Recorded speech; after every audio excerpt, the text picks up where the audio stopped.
Welcome to the BCDC Commission meeting. We'll get started shortly. Thank you.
Want to make, good morning all.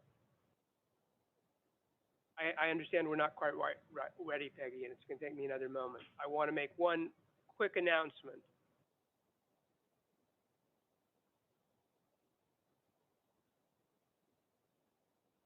We don't know for sure. We're starting to count and receive how many speakers we're going to have today.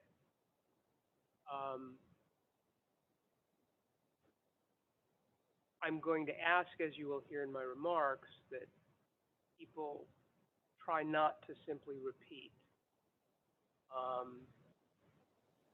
Everybody has the right to speak.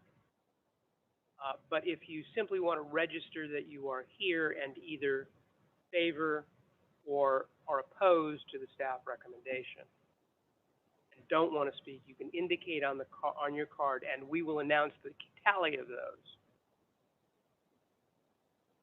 Not discouraging anybody from speaking, just trying to make this as productive as I can. You'll hear me repeat that in my opening remarks. We'll be ready to start in just a moment.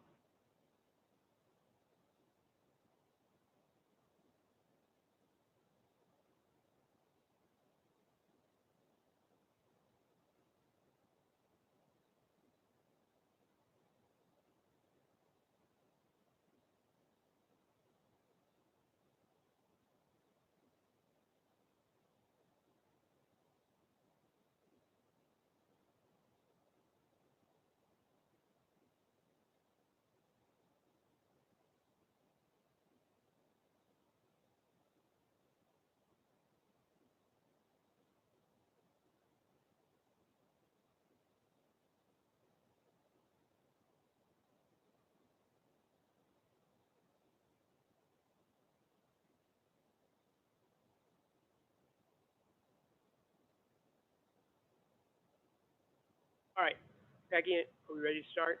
Yes, it is 9:09. Recording in progress.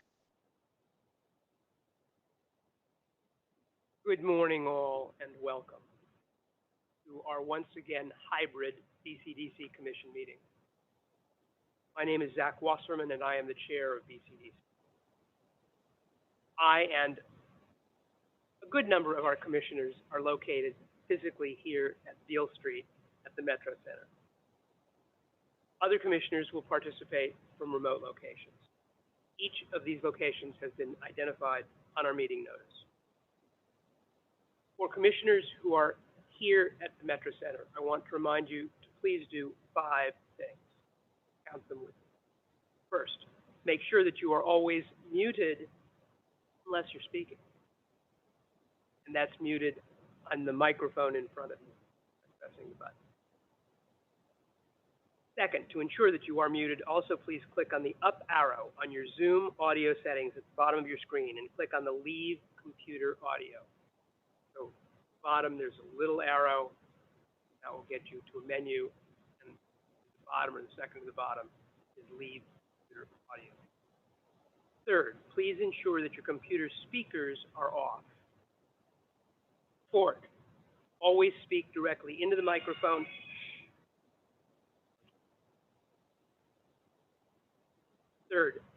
Fourth, always speak directly into the microphone in front of you and have it on only when you wish to speak. And fifth, please ensure that your video on your laptop is always on so that the public can see all of us. Our first order of business this morning is to call the roll. Commissioners, if you are participating virtually, please unmute yourselves. When Peggy calls your name, then mute yourselves again after responding. Peggy, please call the roll. Okay, Chair Wasserman. Here. Commissioner On. Here. Commissioner Eckerly. Here. Commissioner Eisen. Here. Commissioner Eklund. Present. Commissioner Joya. Here. Commissioner Hawes. Here. Commissioner Moulton Peters. Here. Commissioner Showalter. Here. Commissioner Wagenknecht. Here. Commissioner Gilmore. Here. Commissioner Aragon. Here. Commissioner McGrath. Physically present. Commissioner Pemberton. Here. You have a little echo, Sherry, just so you know. Commissioner Nelson. Commissioner Vasquez. Here. Commissioner Brush. Here. Did I miss anybody?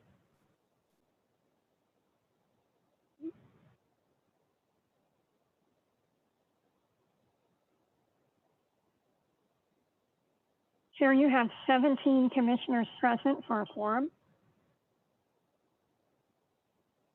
Thank you very much. Now, I want to relatively quickly, share some instructions on how we can all best participate in this meeting so that it runs as smoothly as possible. First, and this applies to everyone, please make sure you have your microphones, computers, or telephones on mute to avoid background noise. Commissioners, you want this really close. I want it right next. Commissioners, please make sure your cameras are on so that everyone can see you. For members of the public attending virtually via Zoom, if you would like to speak either during our open public comment period or during a public comment period that is part of item 8 on the agenda or any other item, you will need to do so in one of two ways. First, if you are attending on the Zoom platform, please raise your hand in Zoom. In the unlikely event you are new to Zoom and you joined it using the Zoom application, click the participants icon at the bottom of your screen and look in the box where your name is listed under attendees and find the small hand to the left. If you click on that hand, it will virtually raise your hand. Second, if you are joining our meeting by telephone, you must press *6 on your keypad to unmute your phone to make a comment. We will call on individuals who have raised their hands in the order they are raised. We're going to call on people in the rooms physically here in Beale Street, and as you'll hear, we're actually in 2 rooms. After you are called upon, please, you will be unmuted so that you can share your comments. Because we expect a large number of speakers today, I am limiting speakers to 2 minutes to speak on an item. For members of the public attending our meeting in person in either of the rooms who want to address the Commission, I will ask you to socially distance yourself by standing in a line near the podium when you want to provide public comment. Wearing masks is optional but recommended in this building. You will be asked to come up to the podium one at a time and to state your name prior to providing your comments during the meeting, whether it is during agenda item 3 on general public comment or during a specific agenda item. For members of the public who are attending virtually and who want to provide public comments, please raise your virtual Zoom hand as I described, and you will be recognized in turn. If you are attending at an alternate location from where a commissioner is participating, please ask the commissioner to notify the BCDC hosts that there is a member of the public with them who would like to comment so that we may include you. For those who wish to participate in the public comment period during item 8 on the Howard Terminal Bay Plan Amendment issue, I'm going to explain some specific instructions. If you are in this building and you wish to speak on item 8, you must complete and hand in a speaker card to a BCDC staff member. The cards are available on a table, both in the boardroom and in the Yerba Buena room, where there are some members of the public. And our staff members will identify themselves throughout the morning. I ask that you do that as soon as possible because audience members in this building will be the first group to speak, and because we want to do this in as orderly as possible, and the number of speakers have an effect on it. After all of the speakers have been identified through those cards and they've had their chance to make their comments, we will turn to the virtual participants and not return to the audience here in the building for further comments.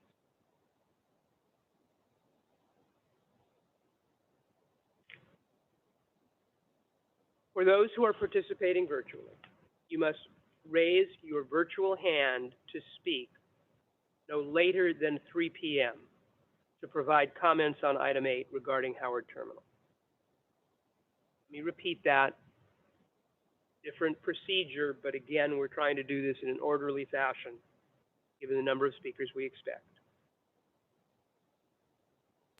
For those who are participating virtually and who wish to make a public comment during item 8 on the Howard Terminal Bay Plan Amendment, you must raise your virtual hand no later than 3 p.m. to provide comments on that issue. We will allow those who have signed up before 3 to provide the comments after that time, but only if they have signed up before 3. Given the expected size of our audience today, I anticipate that we will limit public comments to 2 minutes per speaker, as noted. In addition, while we do want to hear from everyone who signs up to speak, I ask you to avoid simply repeating things that have already been said. If you simply want to register that you are here to support or oppose the recommendation of staff to amend the Seaport plan to exclude Howard Terminal as a port priority use area, you can say that on the card if you are in this building and indicate you do not want to speak. If you are participating virtually and simply want to register your position, please submit your comment online at publiccomment, all one word, all lowercase, .bcdc.ca.gov. Individuals from the public will be able to speak only once.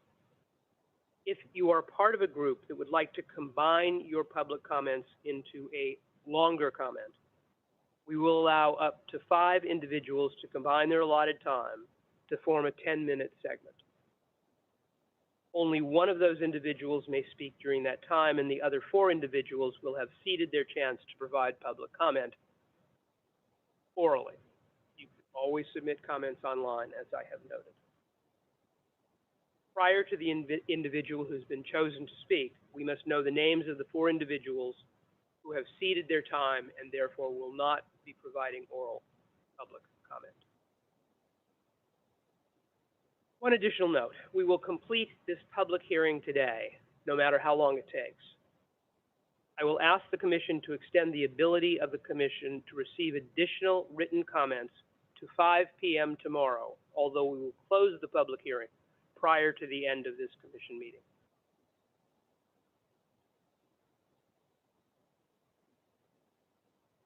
Please keep your comments respectful and focused.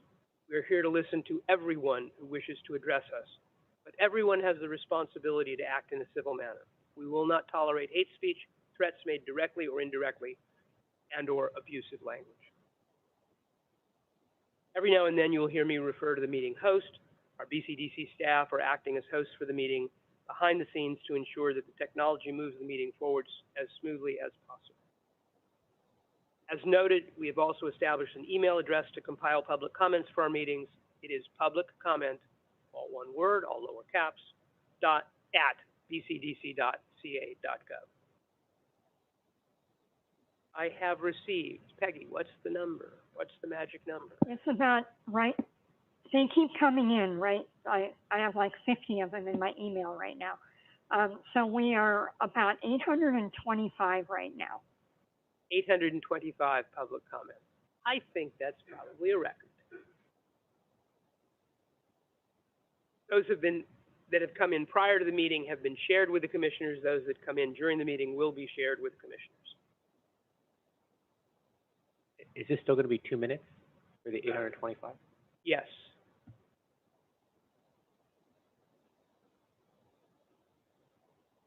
If by some miracle the number of public people who want to speak turns out to be very small, I may amend that.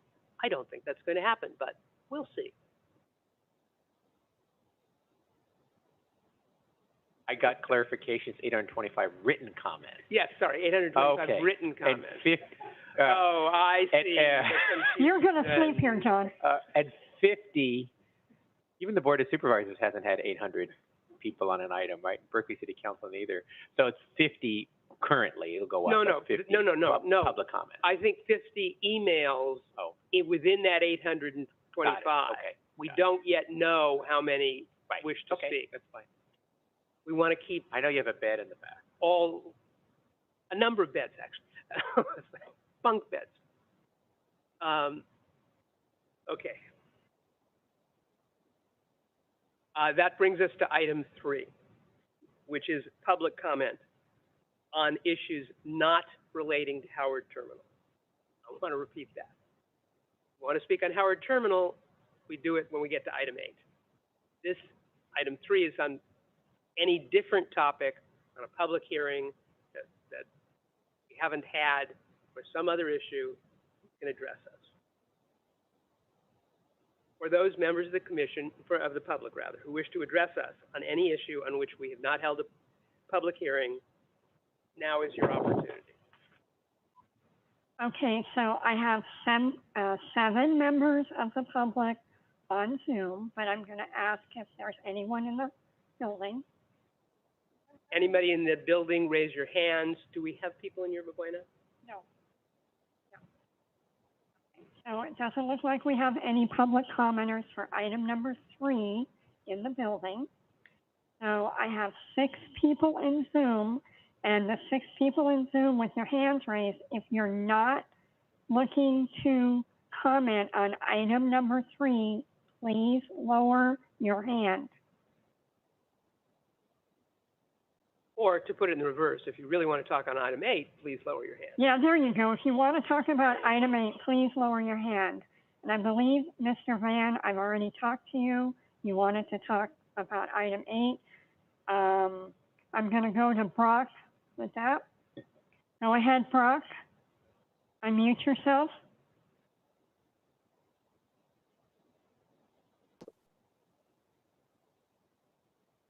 Brock? Okay, I don't think Brock won. There he is. Brock, do you have a public comment on item number 3? Okay, I'm trying to skip Brock. James Vaughn, I believe you want to talk about item number 8. Is that correct? Yes, but very briefly, I have the conflicts at 3 o'clock and later, so I'd like to just make a quick comment. No, sir, we will call you for item number 8. We will call you for item 8, Mr. Van, but I will note your conflict, and if we appear to get close, I will interrupt the people here. And please register me as a no vote, please. Thank you. Going to go to Tim Frank. Go ahead and unmute yourself. Yeah, I'm just commenting because I'm on Zoom and it's really hard to hear any of the commissioners speak or the chair, but I can actually hear the participants who are guests. I don't know, there's obviously some sort of technical glitch. glitch, and I don't know if you could fix that, but I thought you should be aware of that because I'm not the only one. I've checked with others who are trying to listen in and are having the same problem. Tim, can you hear me okay? Not really. I mean, I can barely hear you. I can make it out if I struggle, but it's not a normal Zoom experience. Okay. Well, Peggy, can I ask the commissioners on remote, how are you hearing me or the other participants at Beale Street? Pat, go ahead. This is Pat. Yeah, I'm hearing you just fine, but I did turn the volume up all the way. It's low. It is low. I have the volume up to 100. This is Pat Eklund. Zach, I don't know how close you are to the microphone. You might need to hug it. I'm just about kissing it. You are, okay. It's still low. okay, let me continue. Thank you very much, sir, for your comment. Peggy, is this better than it was before? Thank you, Commissioner Eisen. I would point out to everybody, as Commissioner Eisen pointed out to me, there's a volume button on the left side of your microphone. It's the top one. If you press it, it will increase volume. The things we learn every day. Peggy, go back to the speakers. Linda Horton, are you looking to comment on something other than item number 8?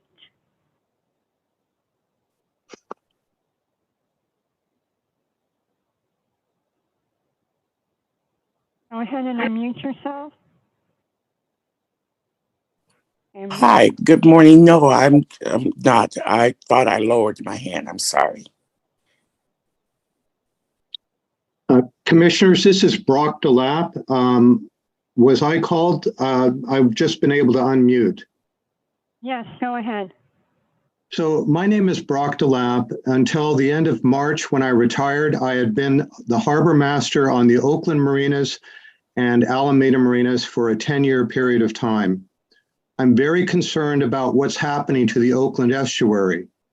The whole point of having this $12 billion development on the estuary is because of the environment. As you well know, there's good freeway access, BART station available at the existing Coliseum site, but the A's want to build on the estuary. The problem is the estuary is not being protected. There is a growing number of illegal anchor routes on the estuary. There is no enforcement of anchoring at the Jack London Square public docks. Boats tie up there for weeks at a time. When Jack London tries to call the Oakland Police Department, they say they cannot respond because the Marine Patrol Unit has been in a de facto stand down now for over 2 years. And as a result of that, we have more and more boats building up on the estuary. So how can we trust the city of Oakland to do the right thing with this $12 billion development if they can't even protect the estuary as it is right now? I've sent pictures. I hope you look at those carefully. It's a nightmare. It's a disaster. It's irresponsible negligence on the part of the city. Thank you. We're going to cut you off now. We're going to be strict on our time today. I apologize to everyone, but it is important that we hear from everyone. It is also important that we have sufficient time for us to discuss this very important matter and to clarify questions and other issues. Okay, I to have fulfill one. our duties as commissioners. I may have one more person. I will note that this person was at the last meeting and didn't act appropriately, so I will cut you off if this is a repeat. So Moto G. Stylus, go ahead. I'm sorry, how did I act inappropriately? The last meeting we were at, I just got a bunch of background noise, but go ahead if you want to. I'm sorry, can you say that again? Sure. Can you go ahead and you have 3 minutes for public comment? I'm sorry, you've accused me of acting inappropriately in a public forum, so you now have to explain that, and then I'll take my comment. Excuse me, sir, she does not. And there were problems with you last time. It was not meant pejoratively in any sense, and I apologize if you took it that way. Go ahead and make your remarks, please. Okay, that's really inappropriate. It's really inappropriate. My comment is that the website is not properly maintained, and the way the roll call is read, it's not clear who is a sitting commissioner and who is an alternate, and whether the commissioners are absent, and whether it's foreknowledge that there'll be an alternate sitting in their place.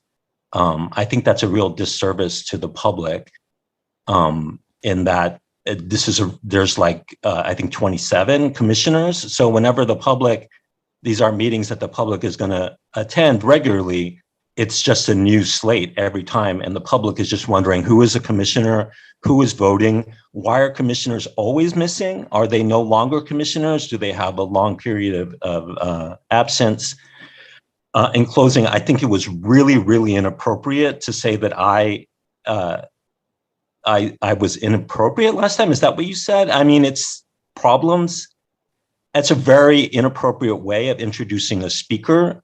I would love to know what you think the problems were. Stating one's opinion is not a focus of commentary for staff or commissioners. Don't do this again. Don't do this again. That sounds like a Brown Act violation, and I will be investigating this with an appropriate body. It's really inappropriate. I have to protest, and protest strongly about your comment. Thank you, sir.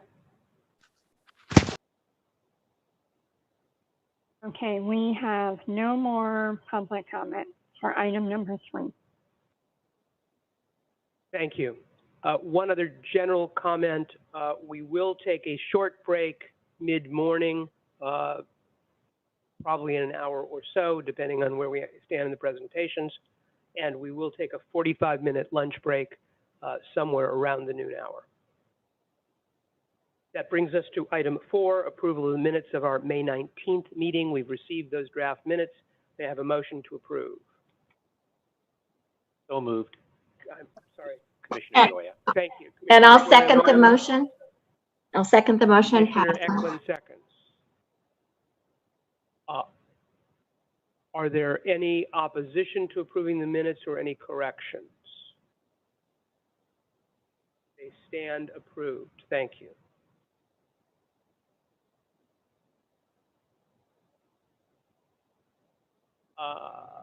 Is Ms. Miller on? Okay. We do expect to have a new commissioner join remotely, and when she joins, I will swear her in. It's Gail Miller, Chief Deputy for Policy at the Department of Finance, where she represents the governor on over 70 boards and commissions throughout the state and works on the state's $300 billion budget. Ms. Miller has spent 25 years working in both the legislative and executive branches.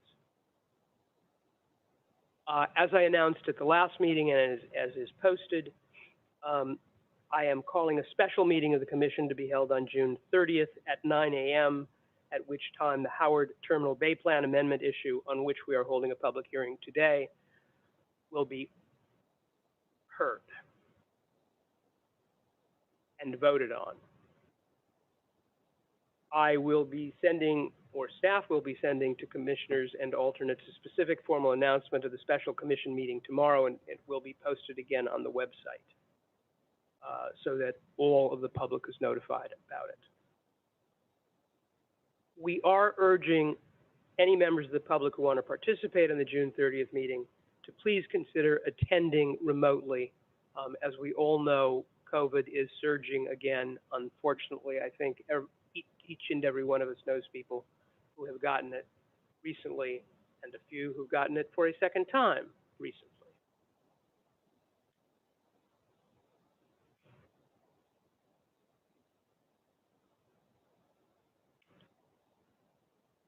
Our next BCDC committee meeting prior to the special meeting on June 30th will be a regular meeting held on June 16th. At that meeting, we expect that we may hold a hearing on an enforcement matter at 224 Seacliff Avenue in San Francisco, consider a contract for a racial equity workshop, and have a staff briefing on the status of our Bay Adapt initiative. Would that gets as much attention as today's hearing gets. That brings us to, I can't say it, our ex parte communications time. If you have forgotten or not had time, or for some reason not provided staff with a written report of any ex parte oral communications or written communications, I invite commissioners who have engaged in such communications to report on them at this point by raising your hand and unmuting yourself, but wait until I finish my comments, please. I do want to remind commissioners that while the ex parte rules do not apply to the Seaport Plan Howard Terminal amendment that we are hearing today, it is certainly possible that your fellow commissioners would like to hear whether you've had contact, oral or written communications on that have not been made public. Please remember that while your written report on those communications, should you choose to make them, should be somewhat detailed with content, the verbal report should be very short, a minute or two, talking about who you met with and general subject. So with that, Peggy, have any commissioners raised their hands so I can see some raised? Yes, Commissioner Eklund will be first and Commissioner Showalter next. Thank you very much. I did send in a written record of communication dated May 23rd about a meeting that I had with the political director for the North Bay Labor Council, AFL-CIO Maddie Hirschfield, as well as Ty Hudson, who is with Unite Here Local 2850, regarding the Port of Oakland request to remove the port priority use designation from Howard Terminal at the Port of Oakland. Thank you. Commissioner Showalter and then Commissioner Gordon.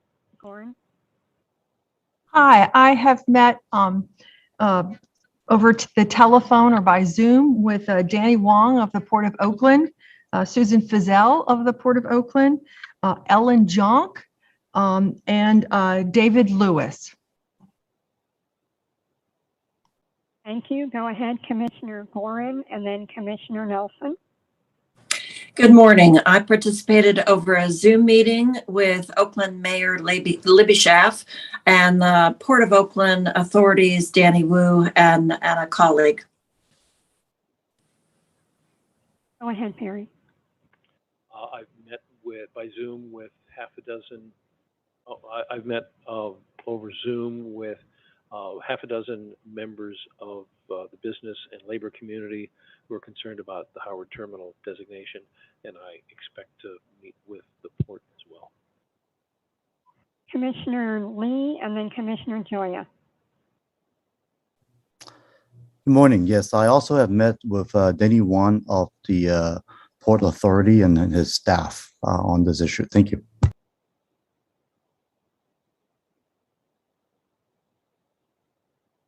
I have met with 4 individuals. Okay, is that better? Okay. David Lewis of Safe San Francisco Bay Association and a representative of Schnitzer Steel, both expressing opposition to changing the port designation, and with Danny Wan, Oakland Port Director, and Alex Evans from the Mayor Libby Schaaf's office regarding the issue as well. Commissioner On and then Commissioner Arendine. 3 conversations to report. Conversation with Mayor. Can you hear me? Hopefully. A conversation with Mayor Schaaf. A conversation with West Oakland Environmental Independence Project, Brian Beveridge, and finally a conversation with Port of Oakland Director Danny Wong. I met with representatives of the East Oakland Stadium Alliance regarding their concerns with the removal of port designation. And then Commissioner Moulton Peters, go ahead. Thank you. I have had Zoom meetings with Mayor Libby Schaaf, Port of Oakland, Danny Wan, and the East Oakland group of business and union leaders. No more hands raised, Chair? Commissioner Vasquez. Yes. I also had a meeting on May 27th at 10 a.m. with a group from the Port Authority and the trades groups in support of moving the port designation for Howard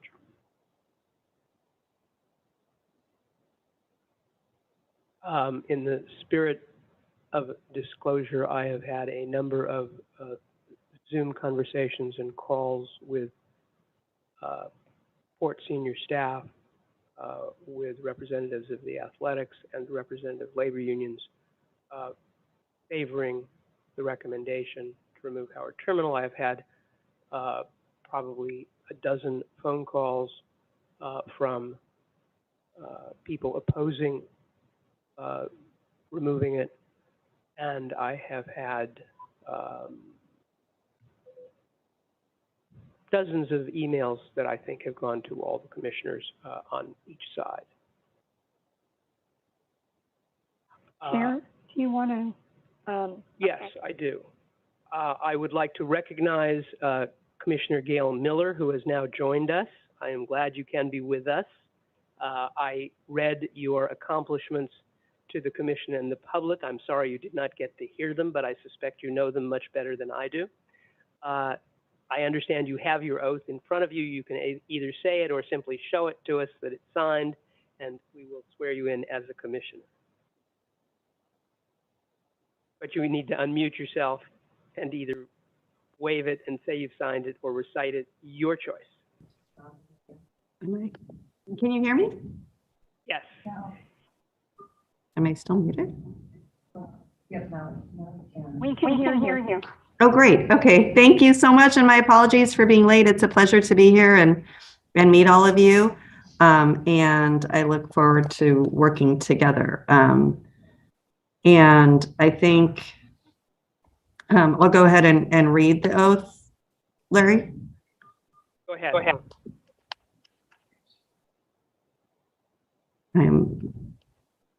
And then do I need to sign it then? If you want to read it, go ahead and read it and then sign it. Sign it in front of you? Okay. Well, why don't I just go ahead and sign it in the interest of time? Thank you very much. Okay. Thank you very much. I appreciate it. Welcome as a commissioner. Thank you. Peggy, I could be wrong. I think Commissioner Adiego joined us a little bit late. The record should reflect that he is here. Actually, you have 3 commissioners, well, 4, Adiego, Foreign, Lee, and Miller, who were not part of the roll call. So we now have 21 commissioners present. Thank you very much. That brings us to item 6, which we're not going to do. The executive director has agreed to forego his remarks in the interest of time. I expressed my disappointment about not hearing about the importance of this date, but we will move on. Item 7 is consideration of administrative matters. We have received a report of them, and Deputy Executive Director Steve Goldbeck is here if there are questions. Peggy, is there anybody from the public on this matter? I see no hands on it in the room. We have 2 people with their hands raised. Chris Snyder. Chris, I'm going to unmute you and let me know if you wish to speak in regards to the administrative matter, agenda item number 7. No, sorry. No? Okay, thank you. And then the other gentleman, I believe, was for agenda item number 8. So it doesn't look like we have any public comment. Thank you. Are there any commissioners who have any questions? Seeing none, we will move on. That brings us to the much anticipated item 8, a public hearing on the application by by the Oakland Athletics Major League Baseball team to remove the Port Priority Use Area designation from the Howard Terminal at the Port of Oakland. I expect this item to take most of today. With the number of people I see here, although obviously I don't know the number remotely, we may not go into the evening. We may be able to release everybody to watch the Warriors game or otherwise enjoy themselves. But we are prepared to go as late as it will take. As noted, we will have a short break mid-morning and a lunch break around noon and resume an hour after we break. Corey Mann of our planning staff will introduce this item. Thank you, Chair Wasserman. I'm just going to share my screen here.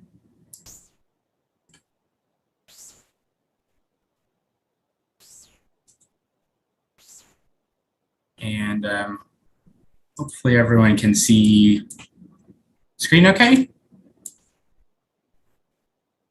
You're good. I'll take that as a yes.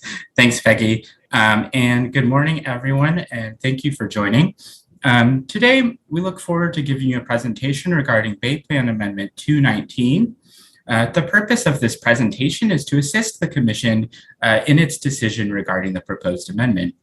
In advance of today's meeting, staff have circulated a staff report containing policy analysis and a preliminary staff recommendation in favor of the amendment, as well as an environmental assessment. There are also additional materials provided by the applicant, the Oakland Athletics, as well as a memo prepared by BCDC's consultant, the Tioga Group. And those materials are available on our website, and my colleague will link to them in the Zoom chat for your convenience. And that link will also take you to the public comments received to date. And as Chair Wasserman mentioned, there have been a lot. So here's a brief preview of what I'll be presenting today. First, I'll provide some background on the proposed amendment. Next, I'll review the framework, process, and timeline that the Commission will use to make its decision. And finally, I'll present the results of the staff analysis and preliminary recommendation, and then I'll quickly review next steps. So please note this presentation is a little over 40 minutes long. I'll do my best to move through these materials quickly, but I want to make sure that the commissioners and the public have all of the information they need to understand the issues before us. So we'll begin with an overview of the proposed amendment, as well as some background on BCDC's laws and policies and how they'll be applied. So in January 2019, the Commission voted to initiate two separate Bay Plan amendments that both relate to the San Francisco Bay Area Seaport Plan. So Bay Plan Amendment 119 was initiated to undertake a general update of the Seaport Plan, and that work is ongoing. BPA 219, the subject of today's public hearing, was initiated at the request of the Oakland Athletics to amend the Seaport Plan and Bay Plan to remove the Port Priority Use Area designation from Howard Terminal at the Port of Oakland. If approved, this amendment would be the first step for the Commission to consider a future permit application for construction of a ballpark and mixed-use development on the Howard Terminal site. However, and as I'll explain further, the scope of the proposed amendment and of today's public hearing is a determination about whether Howard Terminal is needed for regional port priority use, not to evaluate the merits of the proposed ballpark district project. So I'll go into more detail about that later in this presentation.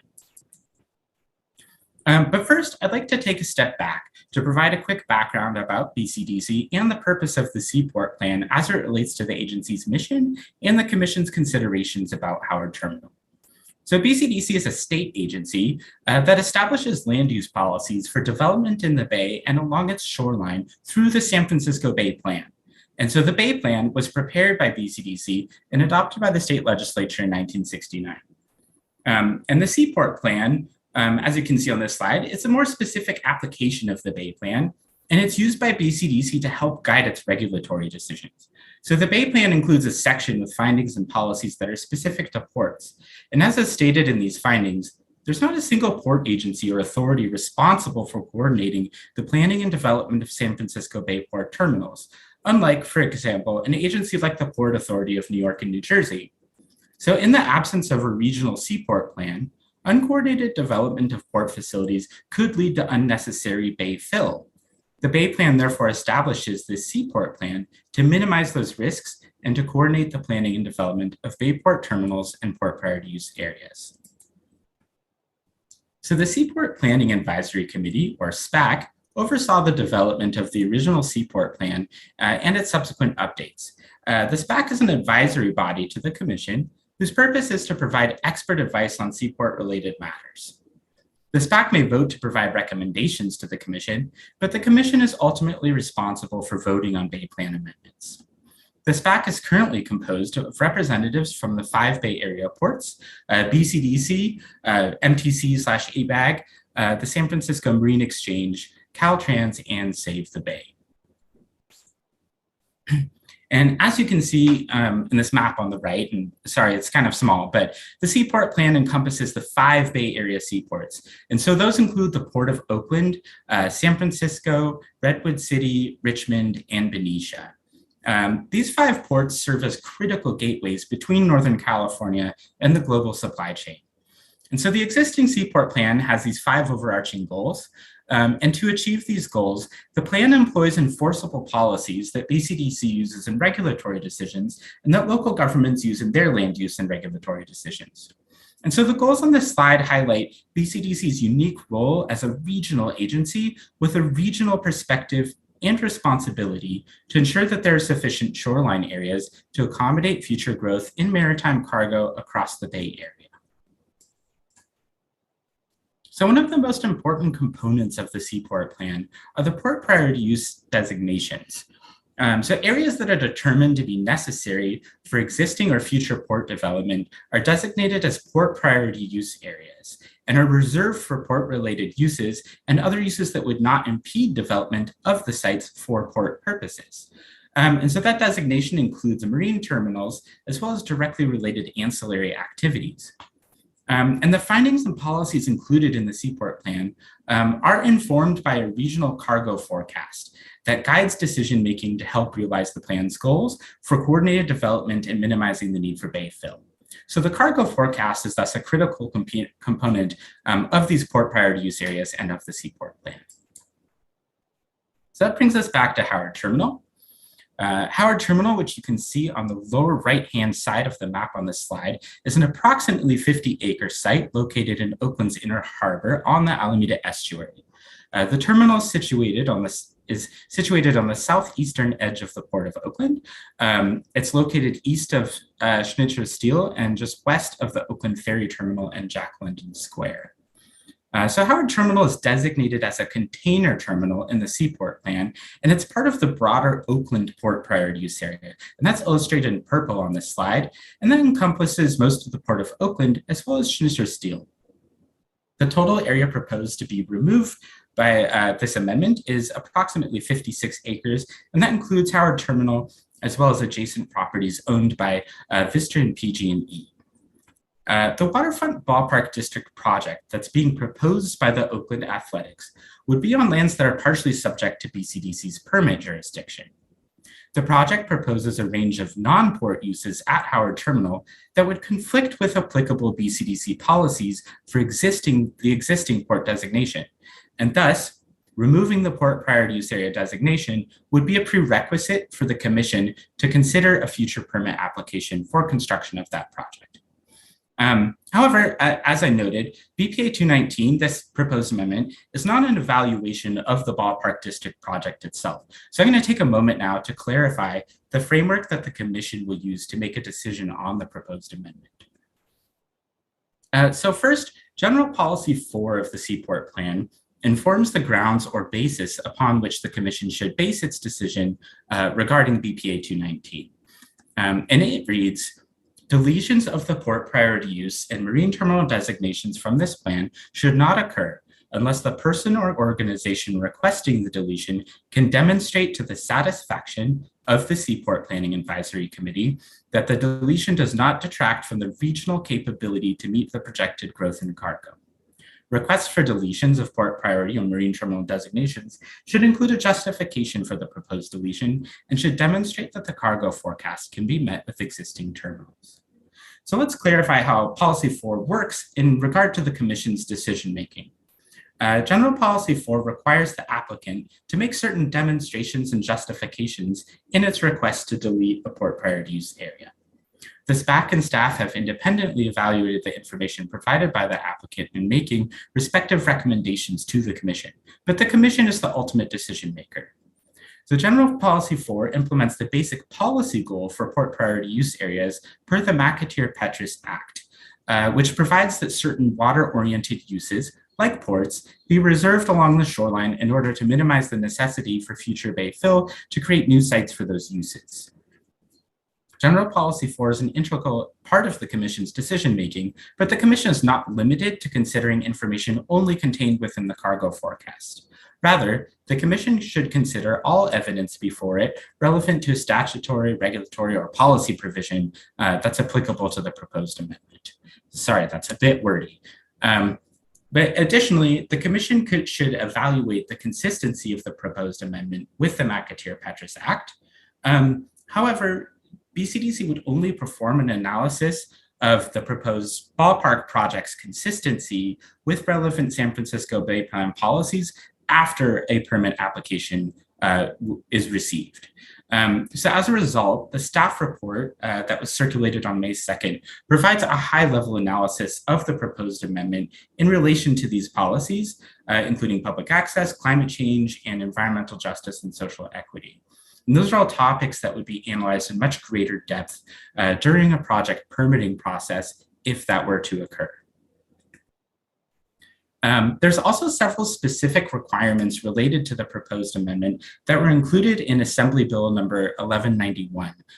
So AB 1191 was enacted in October 2019 to outline the role of the State Lands Commission and BCDC in relation to the Howard Terminal project. AB 1191 requires BCDC to determine whether Howard Terminal is needed for port priority use, but it doesn't change any BCDC policies or processes. BCDC is required to make this determination within 140 days of certification of the City of Oakland's final environmental impact report for the Waterfront Ballpark District project. So that EIR was certified in February 17th, and that created a July 7th deadline for BCDC. Also importantly, the bill specifies that if the port and the Oakland Athletics have not entered into a binding agreement by 2025, then the port priority use designation will automatically be reinstated on the Howard Terminal property as if it had not been deleted.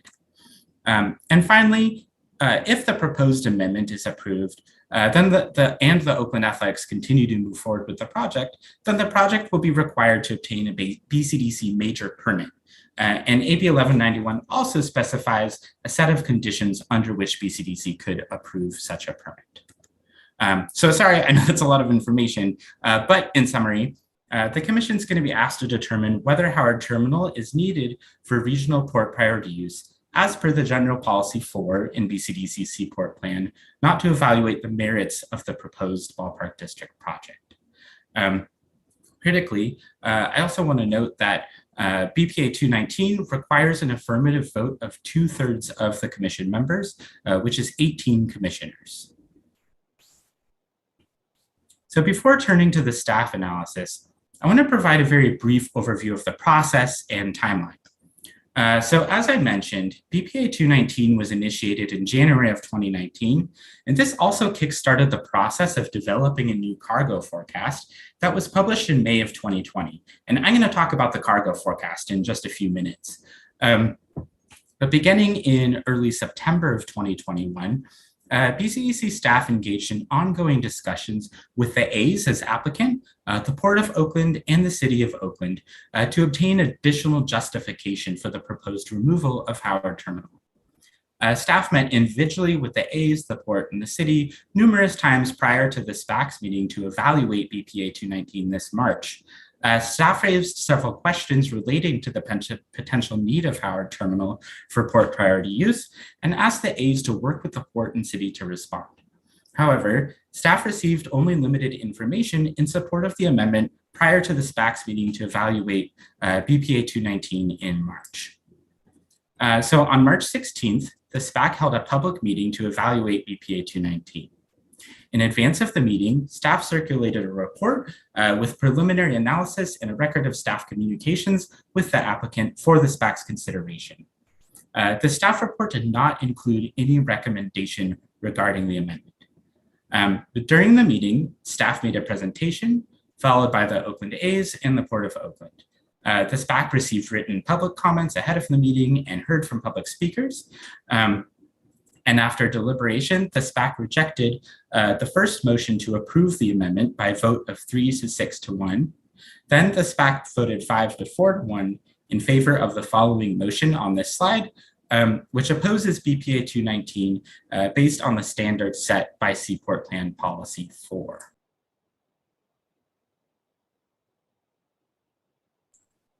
So following the March 16th SPAC meeting, the applicant, in coordination with the city and port, subsequently provided an array of in-depth information in support of the application. This information was sent in multiple emails between late March and early April, and then as a comprehensive packet of materials on April 8th. Staff undertook a review of these new materials with the assistance from the Tioga Group and consulted with the Port of Benicia regarding RoRo capacity. This information was incorporated into the staff report and preliminary recommendation that was published on May 2nd. I should also note during this time, there was a briefing on the cargo forecast at the Commission's April 21st meeting. And of course, today, June 2nd, we are holding the public hearing. After today's hearing and the close of the public comment period, as Chair Wasserman mentioned, staff will read, evaluate, and respond to all of the comments received and consider any necessary changes to the analysis that was included in the staff's preliminary recommendation. Staff will then draft and release a final recommendation, likely during the week of June 13 to 17, after which there will be a commission consideration and vote on June 30th, also beginning at 9 a.m. in advance of that legislative deadline on July 7th. So I want to pause to note that as a result of the July 7th deadline imposed by AB 1191, that legislation, staff were unable to schedule a second meeting of the SPAC to evaluate all of this new information that was provided by the applicant in April. Therefore, the SPAC has been unable to weigh in on that information, and we hope that individual members of the SPAC are in attendance today, and we look forward to receiving their individual public comments.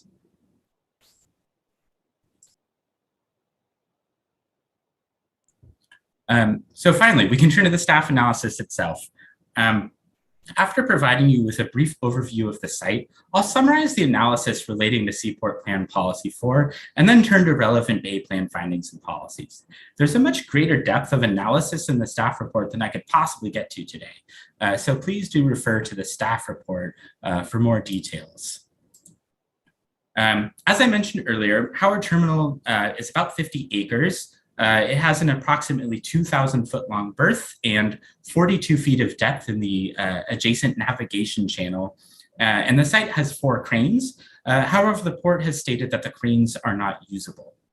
Howard Terminal was most recently used as a container terminal between 2005 and 2013 for domestic container service. And then from 2014 to present, Howard Terminal has been used for a mix of ancillary port uses. Those have included longshore worker training, truck parking and staging, container and chassis storage, cargo transloading, lay berthing, and tugboat docking. Howard Terminal is also now being used as a temporary 25-acre off-terminal and paved container yard as part of an effort to improve the flow of agricultural exports. So I also want to note that the Army Corps, in collaboration with the Port of Oakland, is currently studying the feasibility of widening the Inner Harbor turning basin. And that could involve removing up to 10 acres from Howard Terminal to accommodate the increasing sizes of container ships that are calling at the port. So that's a separate project. And if approved, that project would also truncate part of Howard Terminal's berth, and that issue is discussed and considered in the cargo forecast as well as the staff report. So you'll often see in the cargo forecast, Howard Terminal is referenced as being 40 acres, assuming that 10 acres would end up going toward the turning basin project. So historically, Howard Terminal was actually a series of finger berths, and they were filled in over the years to develop a more modern container terminal. And it assumed its existing configuration in about the year 2000. As the current extent of the wharf was not constructed until the late 1970s and through the 90s, much of that wharf is located within what's called the Commission's Bay jurisdiction. And so BCDC's jurisdiction is illustrated in the map on this slide. The Bay jurisdiction is in orange, and the Shoreline Band jurisdiction is in blue. The Port Priority Use Area itself extends upland beyond the Commission's McAteer-Petrosac jurisdiction, both for advisory purposes and for purposes of something called a Federal Consistency Review, and that's under the Commission's Certified Coastal Management Program. So in the next few slides, I'm going to summarize the cargo forecast and the staff's analysis of growth and capacity, and then I'll touch on the physical viability of the site and some kind of other related considerations. As I mentioned earlier, the findings and policies included in the Seaport plan are underpinned by this long-range cargo forecast.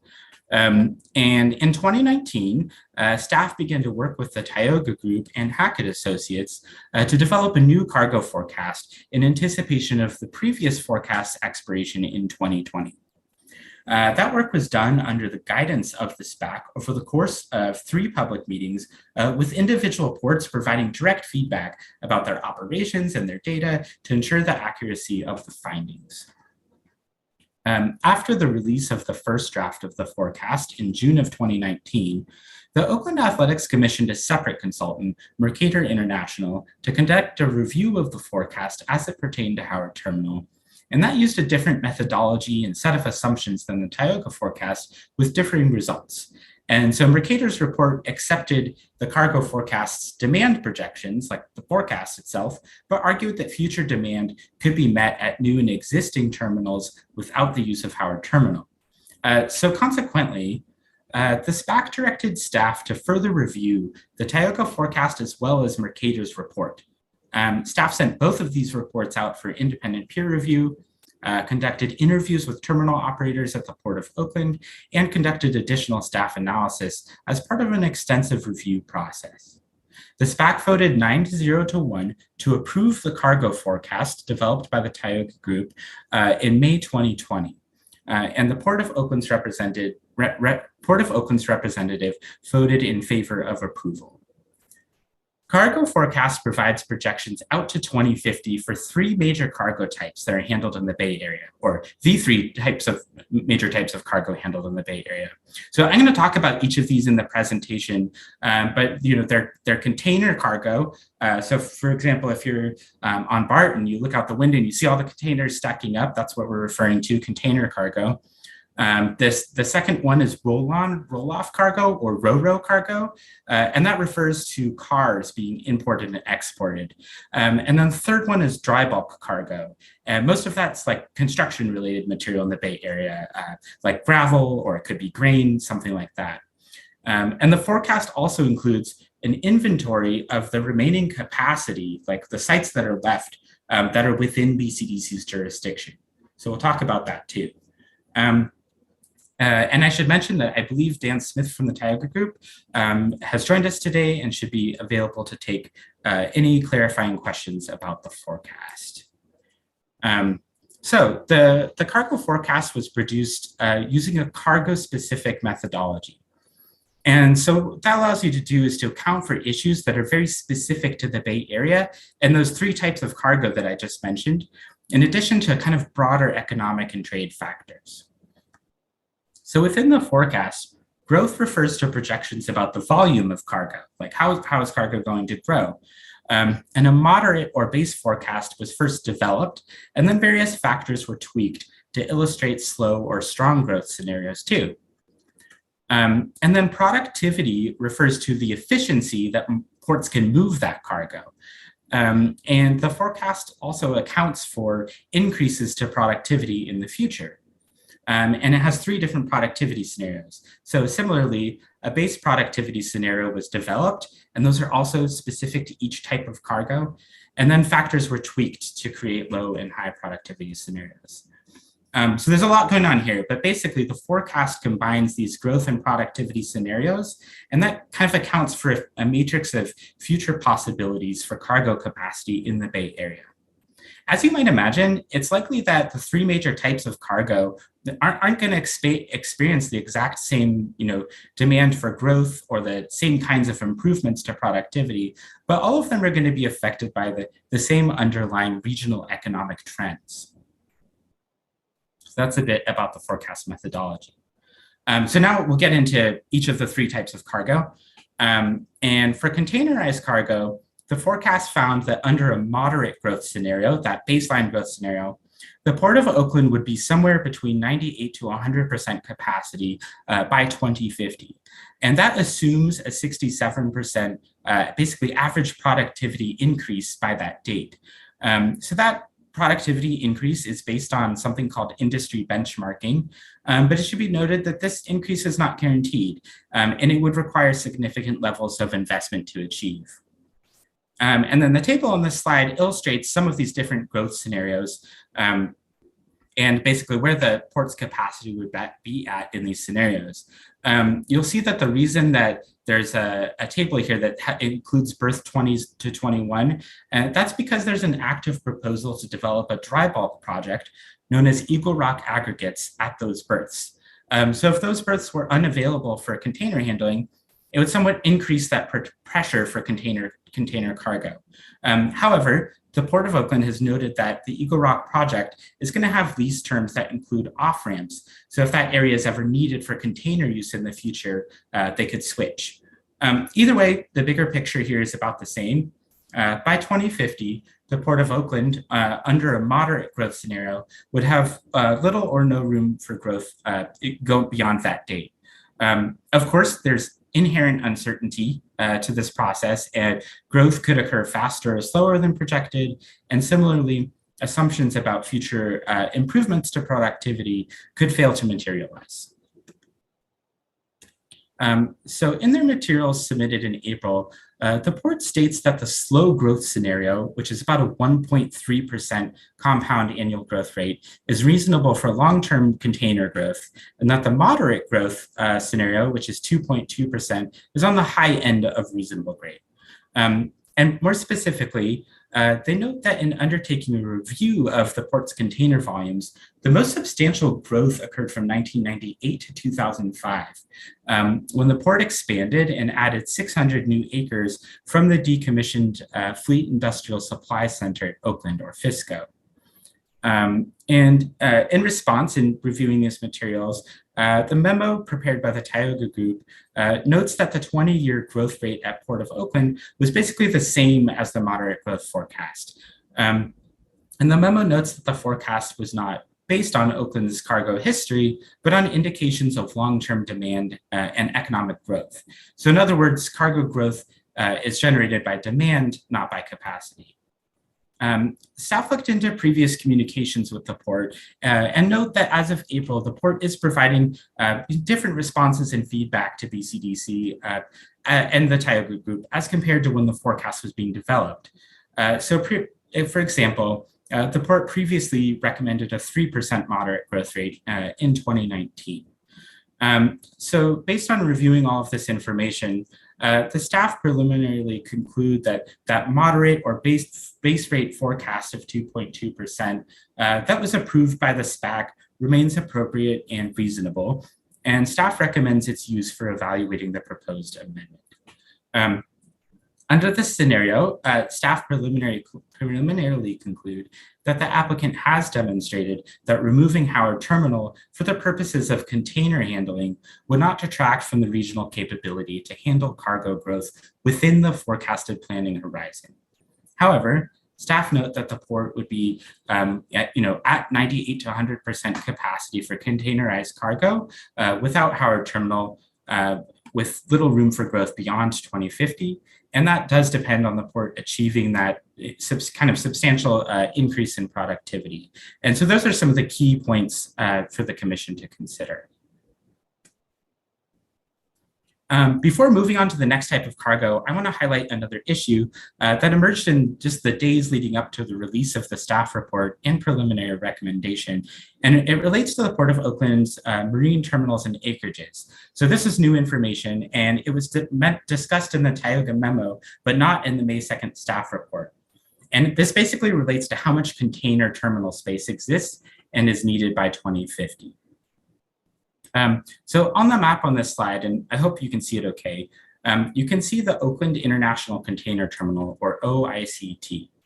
OICT is currently using approximately 25 to 30 acres of off-dock land for container staging operated by their sister company called Shippers Transport Express, or STE. And so STE provides a premium service for shippers for faster container retrieval. So containers are driven off of the OICT terminal onto, I believe, public streets, and you can see that in red on this map, up to that STE site. So in the cargo forecast, which you can see in this table on this slide, this off-dock staging site was indicated as basically being not usable as long-term terminal space. And that was at the direction of Port of Oakland staff when the forecast was being developed. Leading up to the release of the staff report, the Tioga Group realized that the site was accidentally included in summary tables in the cargo forecast that show, these summary tables basically show where are the available future expansion sites. So staff wanted to query the Port of Oakland about this, but were unable to do so prior to the release of the staff report, but did so in early May. And the port responded stating that this STE site does in fact serve as an off-dock terminal, augmenting the on-dock capacity of SSA's operations at OICT. So this response is different from the direction that the port previously gave, but the port notes that over the past 2 years, they've invested $19 million into improving this site for STE as an off-dock terminal, and so now it should be included. So staff notes that this site is not a water-dependent marine terminal and is therefore unlikely to achieve the same level of productivity as terminal sites on the waterfront. We're getting a little bit of feedback there. Oh, thanks. However, this site does reduce overall dwell times at OICT. It improves the overall efficiency of container movement through the port, and so it can't be discounted either. So without the STE site for future expansion and increased productivity, the port would have a 9-acre deficit in 2050 without Howard Terminal, but with STE, it would have a 21 or 22-acre surplus. And staff believes that the utility of this site is probably kind of somewhere in the middle, but these marginal differences don't change the overall picture, that by 2050, the port would be close to or at capacity with current available acres. And so ultimately, the staff looked at this issue, but would not recommend any change to the preliminary conclusion regarding container capacity.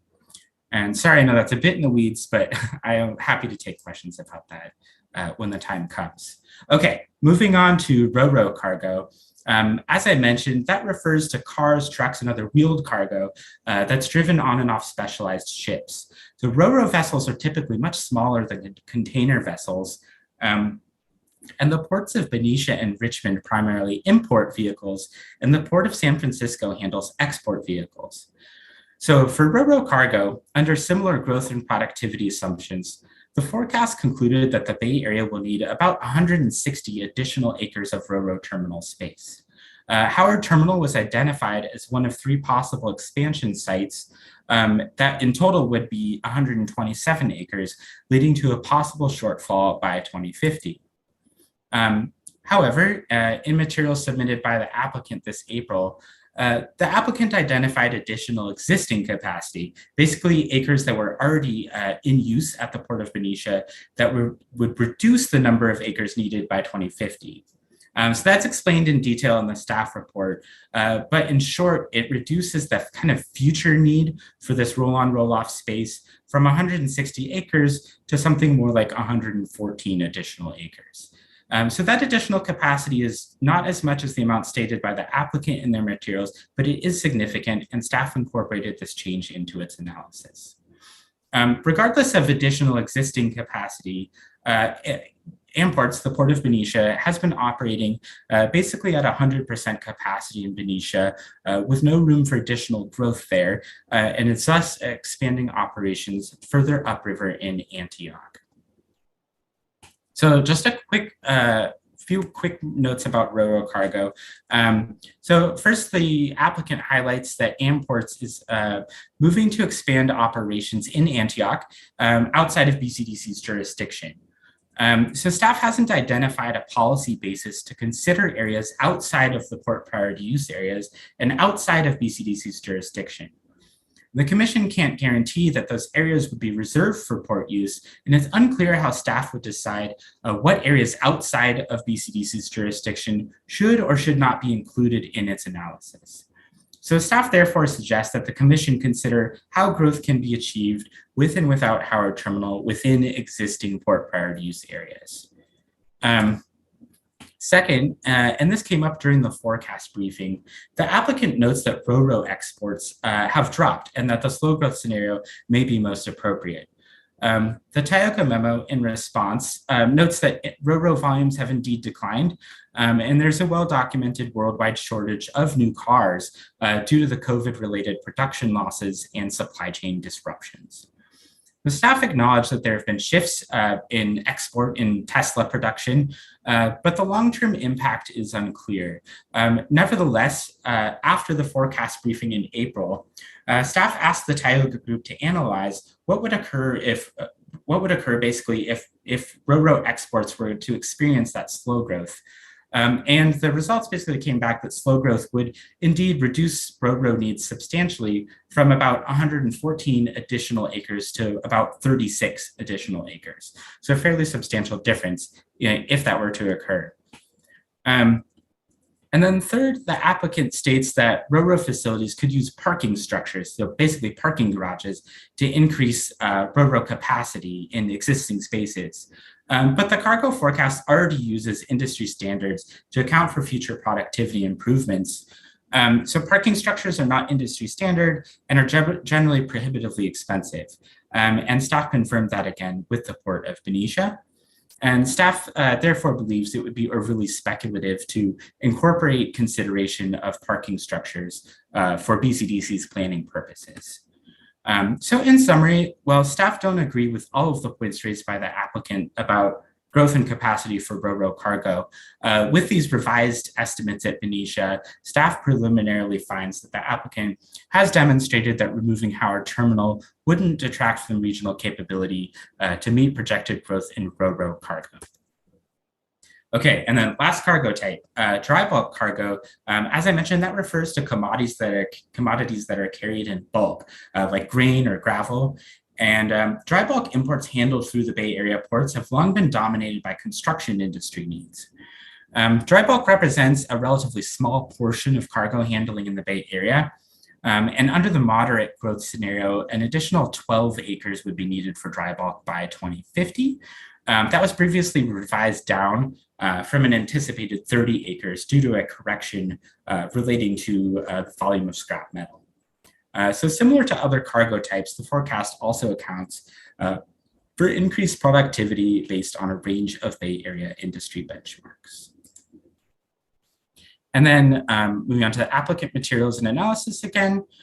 So first, the applicant provided information to staff, basically stating that the elimination of coal and pet coke exports, and that's due to local city council actions, would reduce overall dry bulk demand.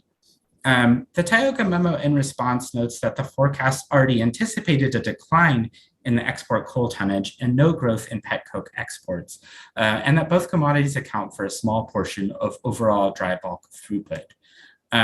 Second, the applicant notes that due to a recent settlement between the city of Oakland and something called the Oakland Bulk and Oversized Terminal, that 33-acre site would be available to accommodate dry bulk in the future. But kind of similar to the issue in Antioch, that area is also outside of the port priority use area, and staff don't have any guarantee it would be retained for waterborne cargo handling. And then third, as the applicant states, the proposed 18-acre Eagle Rock aggregates project would already exceed that regional projected need of 12 acres through 2050, and staff agreed. So under the moderate growth scenario, removing Howard Terminal would not detract from the regional capability to meet the projected growth for dry bulk cargo. So I know this is a lot of information, but I'll summarize the cargo forecast and explain what this means for future capacity in the Bay Area. And again, I know there's a lot going on this table, but this is basically an inventory of the remaining sites across the Bay Area that are within the port priority use areas and are dormant or underutilized. In other words, here are the kind of possible expansion sites that are port priority use area. As you'll see, the vast majority of the remaining sites here are at the Port of Oakland, with some capacity in San Francisco at Pier 96 and Richmond's Terminal 3. If you add all of these sites up, as you can see in this table, you have 321 acres of possible expansion sites, including Howard Terminal, or 283 acres without it. And so this table also illustrates the potential uses for each of these sites, and that's like with those green check marks. So some sites are potentially only appropriate for one or two types of cargo. So for example, if we look at Richmond Terminal 3 on here, you can see that it's indicated as for potential use for ro-ro or dry bulk cargo, but it's not a feasible site to handle container cargo. So that's kind of how that works. And of course, it's important to remember that each of these expansion sites can only accommodate one type of cargo at a time. So the applicant has stated that the Eagle Rock Aggregates project, which is at berths 20 to 21 up there on the slide, are needed to, that the Eagle Rock Aggregates project would allow the Port of Oakland to meet the dry bulk forecast. But they're also stating that the ER lease could be terminated if those berths 20 to 21 are needed to meet the container forecast. And so that flexibility to relocate operations in the future is of course a benefit, but there's only so much total available space. So either there'd be additional pressure on container operations if that area was used for dry bulk, or the dry bulk would need to be relocated somewhere else if that area was needed for container operations. So we just have to be careful not to double count space. And the bottom table here that's a little bit separated on this slide shows how many acres would be needed under each of the growth scenarios. So you have moderate growth and base productivity, then in a range of 262 to 292 acres would be needed to accommodate that growth against that availability of 283 acres without Howard Terminal. And that range of 262 to 292 is the difference of whether or not we count that STE site. So what you can see from all of this is that it's very close. If moderate growth occurs and base productivity improvements occur, by 2050, there's almost no room left within port priority use areas across the Bay Area. So as evident from all this information, the Bay Area Seaport system is complex. There are a number of factors that could change our calculations at the margins, but staff believes that the forecast, which at this point has undergone a very detailed level of scrutiny, to accurately illustrate the potential trade-offs relating to Howard Terminal. So for container cargo, as I've said, if moderate growth occurs, the port would be at 98 to 100 capacity for containerized cargo without Howard Terminal by 2050. And that assumes a 67% increase in productivity that isn't guaranteed to occur. Retaining Howard Terminal at the Port of Oakland would be something more like 93% capacity. For ro-ro cargo, Howard Terminal could also handle ro-ro cargo to fill some of that additional Bay Area need. But as described today, there's additional existing capacity at the Port of Benicia that was not fully captured by the cargo forecast. And finally, Howard Terminal could serve as a dry bulk terminal, but there's less demand for dry bulk, and the use of berths 20 to 21 for the Eagle Rock Aggregates project would reduce that regional need. So those are some of the main conclusions in the cargo forecast about growth and capacity. But the report in the cargo forecast also includes a kind of high-level discussion about the feasibility of Howard Terminal, as a site. And that's included in a dedicated appendix to the report. And it finds that Howard Terminal is suitable for cargo handling, albeit with some limitations that are listed on this slide. The applicant, working with the Port of Oakland, has provided information to support the contention that Howard Terminal is unsuitable for cargo operations, especially after the planned expansion of the Inner Harbor Turning Basin. Staff has reviewed this information, and although the expanded turning basin certainly would reduce the size and berth length of Howard Terminal, staff's preliminary analysis indicates that Howard Terminal would still have the basic physical characteristics needed to accommodate all three types of cargo, although with certain limitations. So as a container terminal, Howard Terminal would be small by West Coast container terminal standards. An expansion of the Inner Harbor Turning Basin again would truncate its berth, and the site would thus be limited to kind of smaller niche container vessels. As a RoRo terminal, Howard Terminal has the basic physical requirements needed to handle RoRo cargo, but exports are much more likely to be feasible there than imports, due in part to the challenges of not having rail access at that site. And as a dry bulk terminal, Howard Terminal has the basic physical requirements needed to handle dry bulk, but it might not be needed for that use. Furthermore, the applicant and Port of Oakland state that rehabilitating Howard Terminal would be cost prohibitive. However, any use for cargo handling would require varying ranges of investments and improvements. And even if Howard Terminal were not found to be financially feasible for cargo operations now, this would not preclude future investments to handle cargo. So staff suggests that the commission kind of carefully consider these issues about the physical feasibility of the Howard Terminal site in its decision-making process. And next I'll turn to ancillary uses. So as I mentioned earlier, from 2014 to present, Howard Terminal has been used for a mix of ancillary uses, and it's now being used as a temporary 25-acre off-terminal container yard. So ancillary uses such as this one are valid uses under the Port Priority Use designation and can be valuable to the shipping industry and the port. Ancillary uses are also assessed in the cargo forecast, which found that there would be enough ancillary use space available under all three growth scenarios. From BCDC staff's perspective, while the full range of ancillary functions at a port can be very large, BCDC's authority in the context of the Seaport Plan and the Bay Plan is focused on retaining appropriate available sites for water-oriented uses without an alternative upland location. So basically marine terminals for offloading cargo. Ancillary uses, while certainly are protected port uses, generally have an alternate upland location. And so preserving those uses is not a primary purpose of the Port Priority Use Area under the McAteer-Petras Act. So the conclusion there is that the removal of ancillary uses at Howard Terminal would not detract from the regional capability to meet the projected growth in cargo. I'll also mention on this issue, there are environmental justice related considerations regarding ancillary uses and where they'll be moved to. So I'm going to turn to that issue momentarily.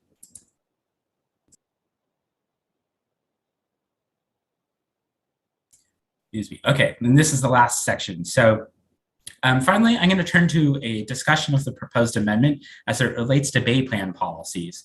So each of these issues are fundamental to BCDC's remit as an agency. As I mentioned earlier, however, you'll notice that each policy was evaluated in relation to the limited scope of the proposed amendment. In other words, BPA 219 is not an evaluation of the proposed Ballpark District project. It's a question about whether Howard Terminal is needed for port use. So thus, the analysis of those Bay Plan policies is within that scope. So when considering an amendment to the Bay Plan, the Commission must evaluate effects on existing policies. And some of those policies provide that the Commission should consider certain outcomes of its decision.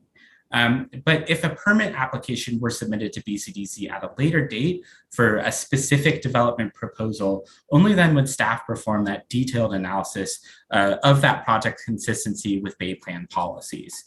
So apologies for the repetition there, but I'm just stating that again. So first, Bay Plan Policy 1 on environmental justice and social equity states, the Commission's guiding principles on environmental justice and social equity should shape all of its actions and activities.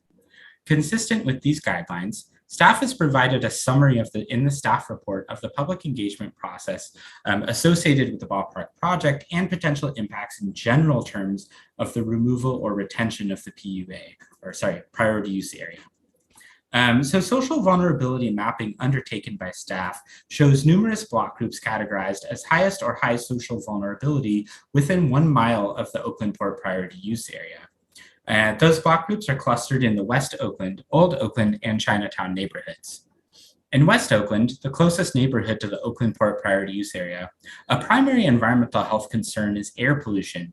Those ships, equipment, and trucks at the port emit diesel particulate matter and toxic air contaminants, or TACs. These types of emissions have been connected to higher rates of asthma, cancer, heart disease, and stroke in various studies, and all of these ailments have been documented in West Oakland at higher rates than Alameda County as a whole. There are several existing efforts to address air quality concerns in West Oakland.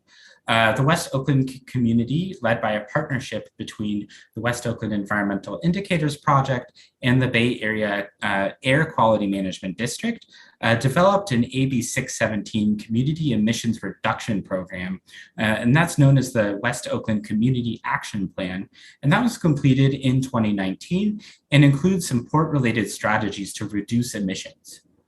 The Port of Oakland also completed a Seaport Air Quality 2020 and Beyond plan in 2019, also aimed at improving air quality.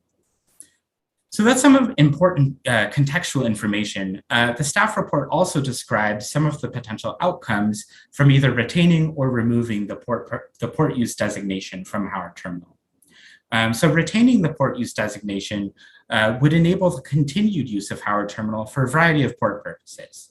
Redeveloping that site for a specific type of cargo handling, as I've talked about in this presentation, would likely require a BCDC permit. And then the environmental justice impacts under the Bay Plan policies on environmental justice and equity would then be evaluated as part of that process. Removing the port priority use designation from Howard Terminal would make it unlikely for Howard Terminal to be redeveloped for cargo handling, and it may result in the relocation of those existing ancillary uses. The impact of relocating ancillary uses, like truck parking or container staging and labor thing, depends on where these uses are relocated. That issue is discussed in the city's EIR, and that concluded that localized truck-related activities would not move closer to nearby residents due to zoning restrictions and the city's adopted truck management plan. In March, and I believe my colleagues at the city can speak to this more, the city of Oakland also adopted an ordinance to prohibit truck parking throughout nearly all of West Oakland. Finally, there's also some discussion in the staff report about applicant outreach, including a brief summary of the community benefits agreement process that's being undertaken by the A's in the city and the port, as well as outreach with Seaport stakeholders to receive input regarding Seaport compatibility measures. However, staff want to emphasize that outreach was undertaken in the context of the proposed Ballpark project at Howard Terminal. So to staff's knowledge, the outreach didn't focus on this question about whether Howard Terminal is needed for regional port use. Public access policies are, of course, a core element of the Bay Plan and fundamentally an environmental justice issue as well. Existing public access west of Jack London Square is necessarily limited because of use conflicts with the port's safety and security restrictions. The primary shoreline access amenities in this area are Middle Harbor Shoreline Park and segments of the Bay Trail. The Seaport Plan also touches on public access. Policy 2 of the Seaport Plan states that within port priority use areas, non-port uses such as public access and commercial recreation development may be allowed, provided that the use would not impair existing or future use of the area for port purposes. So this policy is really emphasizing that the whole intent of the port priority use designation is to prioritize maritime port uses. Public access is generally incompatible with active marine terminals and other directly related port uses. So again, a determination of consistency with public access policies of the Bay Plan would be evaluated at a later date pursuant to any future permit application. And then finally, the staff report also provides a brief overview of sea level rise impacts to Howard Terminal. The Port of Oakland prepared an AB 691 required port-wide sea level rise impact assessment in 2019. That assessment highlights key vulnerabilities in port assets, noting sea levels where flooding may be experienced and the potential consequences of that exposure. The assessment found that Howard Terminal's shoreline would be overtopped by extreme storm flooding, exposing most of the terminal area, including utilities and access roads. And while Howard Terminal is expected to eventually experience flooding in its current state, future development, whether it be for port or non-port uses on that site, could alter its vulnerability and the vulnerability of surrounding sites. And then finally, I wanted to briefly mention the environmental assessment, or EA. An EA was prepared on behalf of the Commission as part of the preliminary staff planning report, as required per BCDC's regulations for Bay Plan amendments. Per that requirement, the EA has to determine whether the Bay Plan amendment would have any possible significant adverse effects on the environment, and if so, any feasible mitigation measures that would lessen those impacts. The EA concluded that BPA 219, as a change to a planning level designation that would not result in any on-the-ground changes, would not result in any direct significant adverse environmental impact. The EA discusses the potential environmental impacts of the Ballpark project as an indirect effect of the BPA 219, but at a high level for informational purposes. So Commission action on this proposed amendment doesn't commit the agency to approval of the proposed Ballpark project.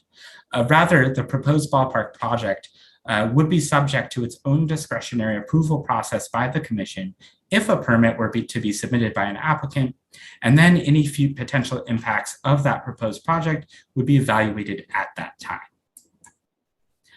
So that concludes my summary of the analysis that went into the staff report and preliminary recommendation. On reviewing the cargo forecast, the materials provided by the applicant, the Port of Oakland and the city, the recommendation of the SPAC, and other relevant information, staff preliminarily recommends that the Commission approve the request from the Oakland Athletics to remove the Port Priority Use Area designation from Howard Terminal. And to summarize the results of this analysis, if moderate growth and base productivity occurs, then for container cargo, the port can accommodate growth without Howard Terminal until about the year 2050, but then would be close to or at capacity. And again, that assumes being able to realize 67% increase to productivity over that time period. For ro-ro cargo and for dry bulk cargo, accounting for the additional capacity identified at the Port of Benicia, there would be enough overall capacity until the same time period. But as I'm saying, under these scenarios, we'll have essentially exhausted the available capacity at existing port priority use areas within BCDC's jurisdiction by 2050. So thus, as we mentioned in the executive summary to the staff report, the Commission should carefully evaluate these growth scenarios and productivity assumptions for each cargo type. And second, while there's some uncertainty about the current financial feasibility of using Howard Terminal, staff believes that Howard Terminal does have the basic physical characteristics that make cargo use feasible. So the Commission should also evaluate the physical feasibility of the site. And you've also heard about a number of other related considerations. And I wanted to mention ancillary uses in particular. While ancillary uses would be relocated from Howard Terminal, staff believes those uses would be accommodated elsewhere at the port or offsite. So staff recognizes that the complexity of this issue is broad and deep, and that these constraints limit time for the Commission, staff, and stakeholders to actively and publicly discuss all of these issues at hand. Staff emphasizes that this is a preliminary recommendation, that we're reading every comment we receive, and that the final recommendation on this amendment will reflect on and respond to the input of commissioners, SPAC members, and the public alike. And I know you saw this timeline earlier, but just to remind you, here are the next steps. After today's meeting and the close of the public comment period, staff will read, evaluate, and respond to all of the comments received and consider any necessary changes to the analysis included in the preliminary recommendation. Staff will then draft and release a final recommendation in mid to late June, hopefully the week of the 13th to 17th. And then a commission consideration and a vote will occur on June 30th at 9 a.m. Prior to that legislatively imposed deadline on July 7th. So the next public meeting will be on June 30th, although it will not be a public hearing. And we finally reached the end. Thank you for your patience. I know that was quite long. Thank you, Corey. We're going to take a 5-minute, let me repeat that, 5-minute break. We're going to come back and proceed to the presentation by the applicant, the port, and the city.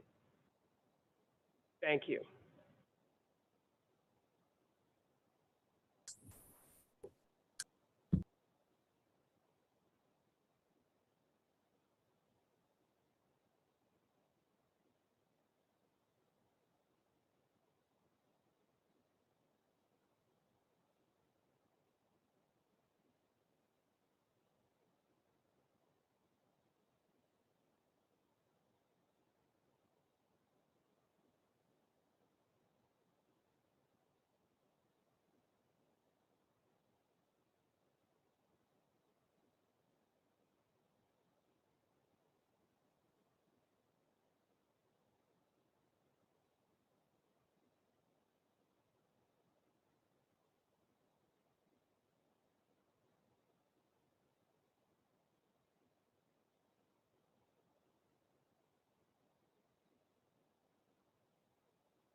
Will the commissioners please come back to the dais?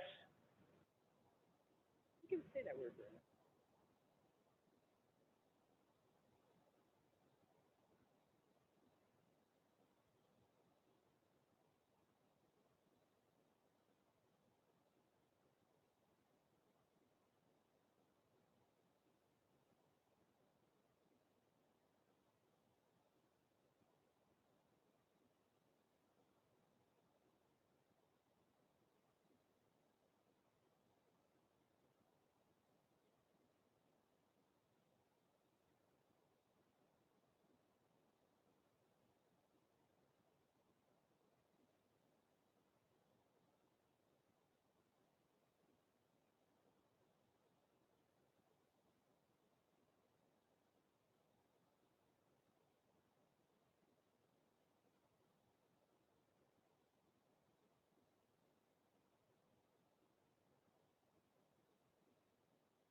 Does everyone want to sit down? We're going to resume the meeting.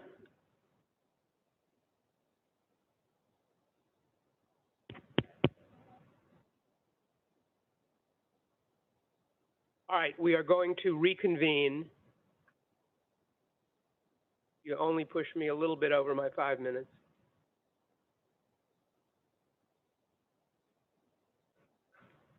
Yeah, but 3 is not realistic. All right, we will now hear for half an hour from the Port of Oakland, the athletics in the city. I don't know in what order, and I don't know how they are dividing up their time. The A's will be first, the Port will be second, and the mayor will be third. Thank you very much. I hope all of you will respect each other's time allocation. All right. Yeah, Zach, thank you very much. I'm going to kick it off for our team to present and lead off like Ricky Henderson, hopefully here, and give you guys a little overview of the project. We're really thankful for everyone's thoughtfulness in approaching this big decision on really the land use and really future of the Oakland waterfront. We have a really incredible project. Go to the next 2 slides. So, here at the waterfront, as you can see, this is the existing Howard Terminal, but then this is the vision we have for really the edge of Jack London Square, the existing commercial area, and really for the Oakland waterfront to really reach its potential from a commercial perspective, while also preserving the operational effectiveness and economic engine of the port and all its operations. We believe very strongly that there can be a thriving port and a thriving ballpark at the waterfront. And we have come up with a plan working hand in hand with the port, the city, the maritime stakeholders to hopefully accomplish that in an effective way. And so you can see we have this incredible 34,000 seat ballpark. It's actually a little jewel box, same design in terms of the actual bowl seating as Fenway Park, a rooftop park that's going to be open 365 days a year, 18 acres of public open space, which is just going to be an incredible community amenity, housing, including affordable housing, commercial, as well as retail and a performing arts center. So you see, it's just an incredible vision for the waterfront, billions of dollars in private capital. Go to the next slide. No.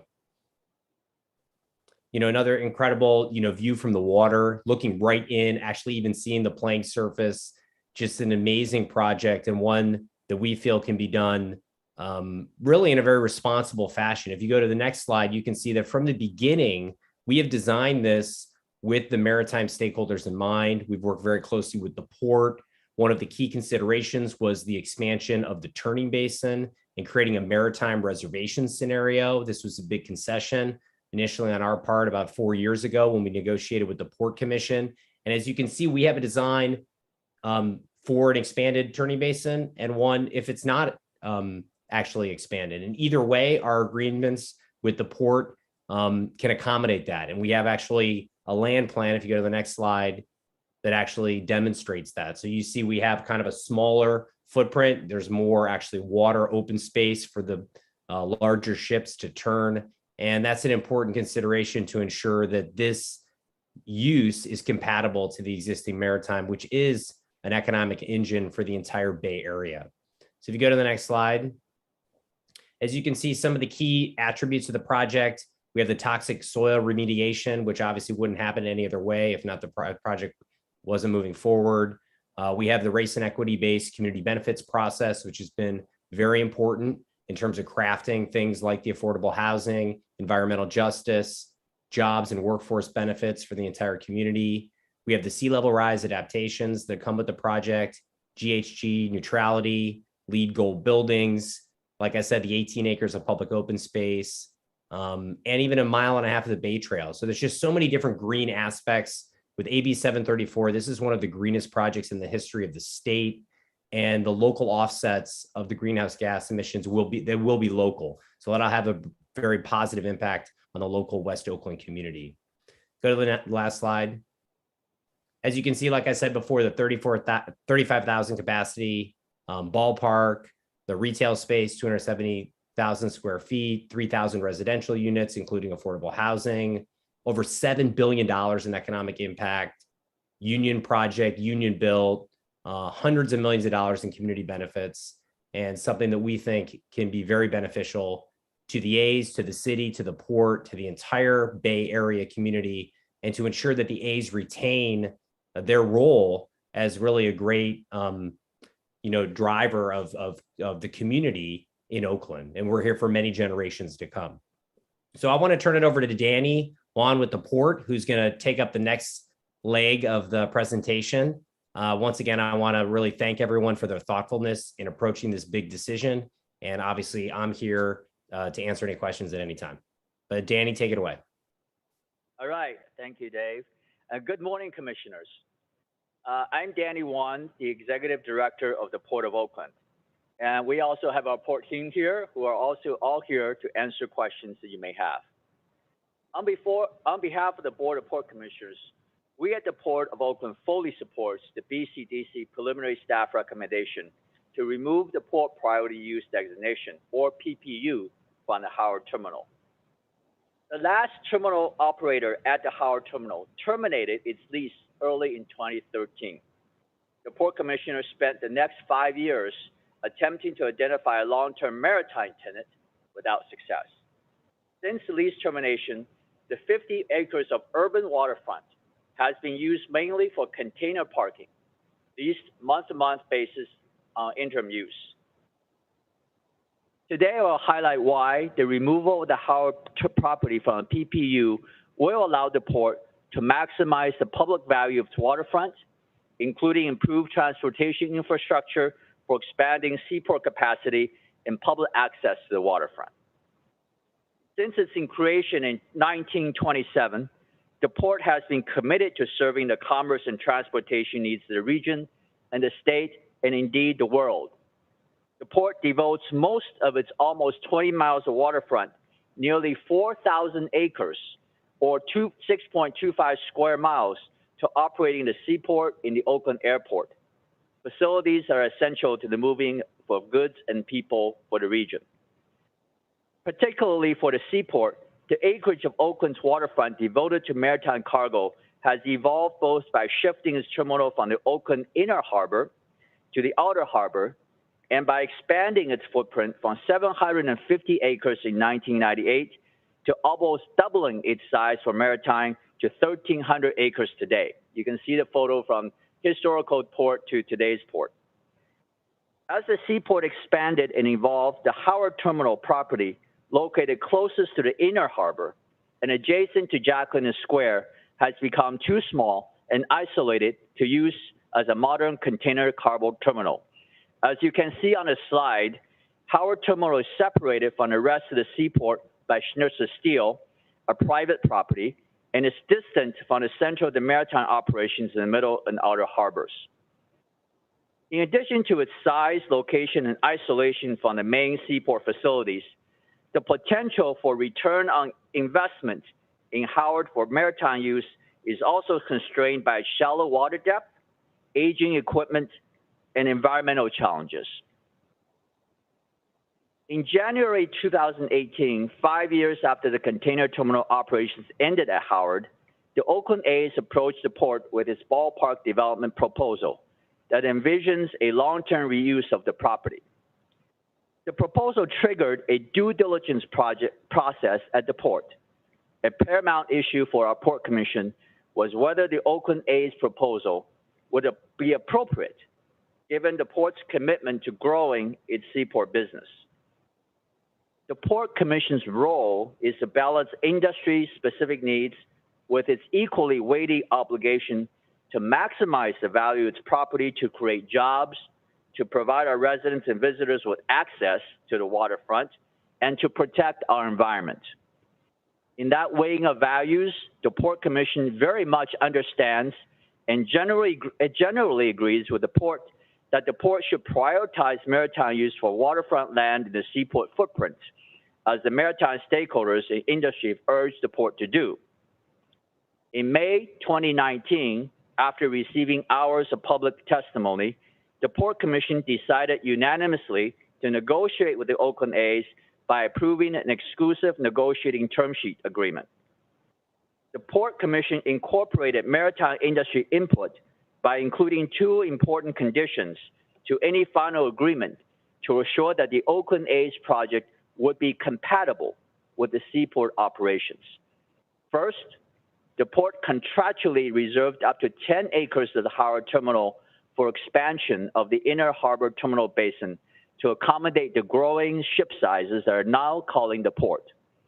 It is important to note that the BCDC must remove the port priority use designation from the needed portion of Howard Terminal to allow the turning basin to be constructed, as open bay water is not a port priority use. Secondly, the Port Commission required the incorporation into the project or its EIR a set of measures, designs, and operation standards to ensure that the Oakland A's project will not interfere with seaport operations. These are known as seaport compatibility measures. The Port Commission's agreement to negotiate was followed by 3 years outreach to maritime and community stakeholders in supplying information to the city staff on seaport compatibility measures for inclusion in its EIR. Then on February 17, 2022, the Oakland City Council certified the environmental impact report, which includes a comprehensive set of seaport compatibility measures that are designed to address maritime navigation, safety, seaport access, and traffic routing, and the avoidance of vehicular conflict, including rail safety. The illustration on the slide here shows the rendering of one of the compatibility measures included in the project. This is a new grade-separated vehicular overpass that will separate trains from vehicular and pedestrian traffic. I want to emphasize that it is only after this due diligence and inclusion of seaport compatibility measures that the port has concluded, finally, that removal of the Howard Terminal for maritime use will not impede with the operations or sustainable future growth of the port's seaport operations. I appreciate the BCDC staff for engaging in many intensive study sessions with port staff, including questions raised by the members of the Seaport Planning Advisory Commission. I'm pleased that after much intensive investigation, the BCDC staff preliminary staff report concluded under the moderate growth scenario, the region would be able to meet demand for all cargo types. I want to emphasize that the port does not plan or foresee any need for infill of the bay for cargo volume growth. At this time, I'd like to amplify some of the information on each cargo type that the port has shared with the BCDC staff that gives added reassurance that removing Howard Terminal is not detrimental to port's ability to accommodate cargo growth. Regarding container cargo, the Port of Oakland handles all container cargo in the Bay region. The Tioga Cargo Study bases its finding on moderate growth rate of container cargo volume at an average annual growth rate of 2.2%. At this rate, the port would grow its cargo volume from today's 2.4 million TEUs to 5.2 million TEUs by 2050. However, the port has historically grown much slower at an annual average rate of less than 0.5% since 2005. That is when the port finished the development of its last modern container terminal. But even if we go back to 1998, before the port began its terminal modernization, the port's average annual growth rate was still only at 1.9%, a pace slower than the 2.2% in Tioga's moderate growth scenario. Therefore, based on the port's actual historical growth rate, the Tioga moderate growth scenario likely overestimates the future container cargo volume growth at the port and related acreage demand. You heard the BCDC staff report mention the recent question of the STT adjunct terminal yard and its future use. The use of that yard is pursuant to a long-term lease with STE for container yard and facilitated by a $19 million port investment in improvements for container terminal operations. I can assure you if this area is needed for container operations, it will remain container operations in the future. Thus, this acreage should be included in the container cargo capacity. In any case, even accepting the moderate growth scenario, the BCDC staff recommendation concludes removing Howard Terminal would not detract from the regional capacity to meet container cargo growth demand. The same is true for bulk cargo. The Port Commission has just approved a lease of 18 acres of berth 20 to 22 in the outer harbor for bulk material, which puts the port significantly ahead of the 2050 project demand. About ro-ro cargo. We noted that the port does not have any ro-ro facilities and that there are large and well-developed ro-ro facilities in Benicia, Richmond, and San Francisco. As well, Antioch has significant ro-ro capacity that serves the San Francisco Bay region, though, as staff noted, the facility is located outside of the BCDC jurisdiction. Port staff assisted in identifying additional acreage of ro-ro capacity at the Port of Benicia, as well as supplied information on why Howard is not suited for modern ro-ro terminal investment and development. We appreciate the BCDC staff incorporation of this information and the revised ro-ro analysis. Reassuringly, the region has ample acreage to meet long-term ro-ro demand. The port concurs with the BCDC staff recommendation that there is sufficient acreage to provide for ancillary uses, such as truck parking and chassis storage, under any forecast growth scenario. In addition to the 305 acres of ancillary backlands, the port and the city have specifically designated 30 acres for dedicated truck parking.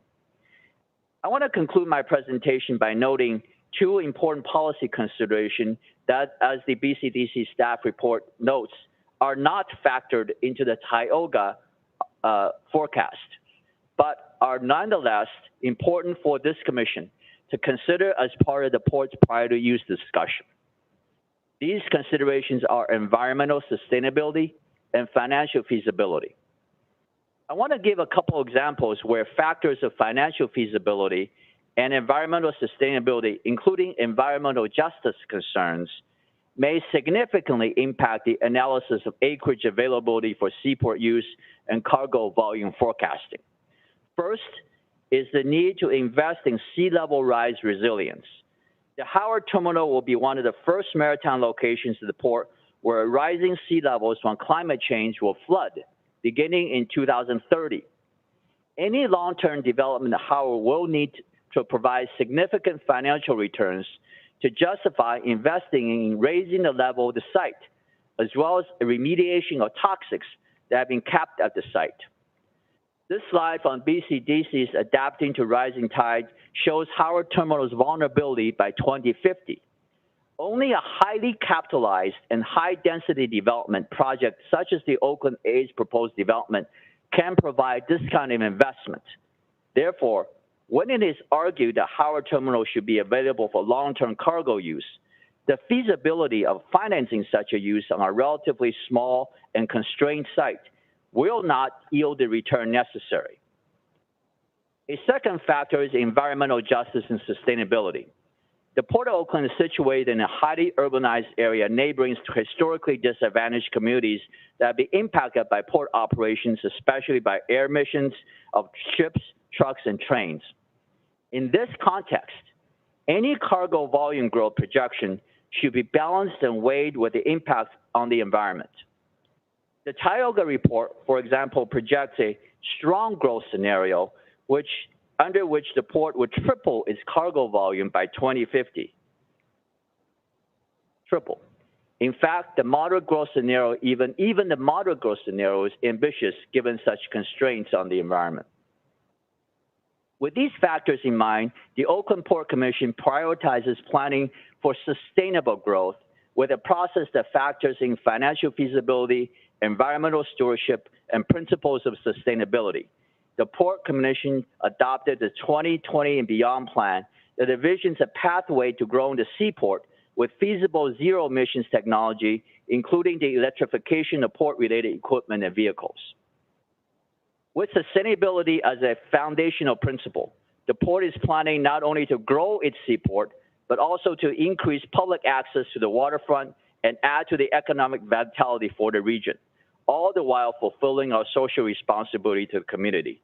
The proposed Ballpark project, the Howard Terminal, is envisioned to transform the area next to Jack Linden Square to a regional attraction and a housing and commercial hub with infrastructure to promote both public access and safer seaport operations. Removing the PPU designation means the process of infrastructure and financial planning, securing community regional events can move forward.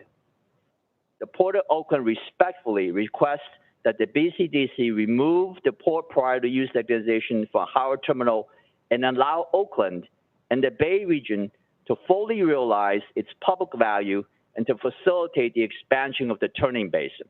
We're happy to answer any questions. Thank you.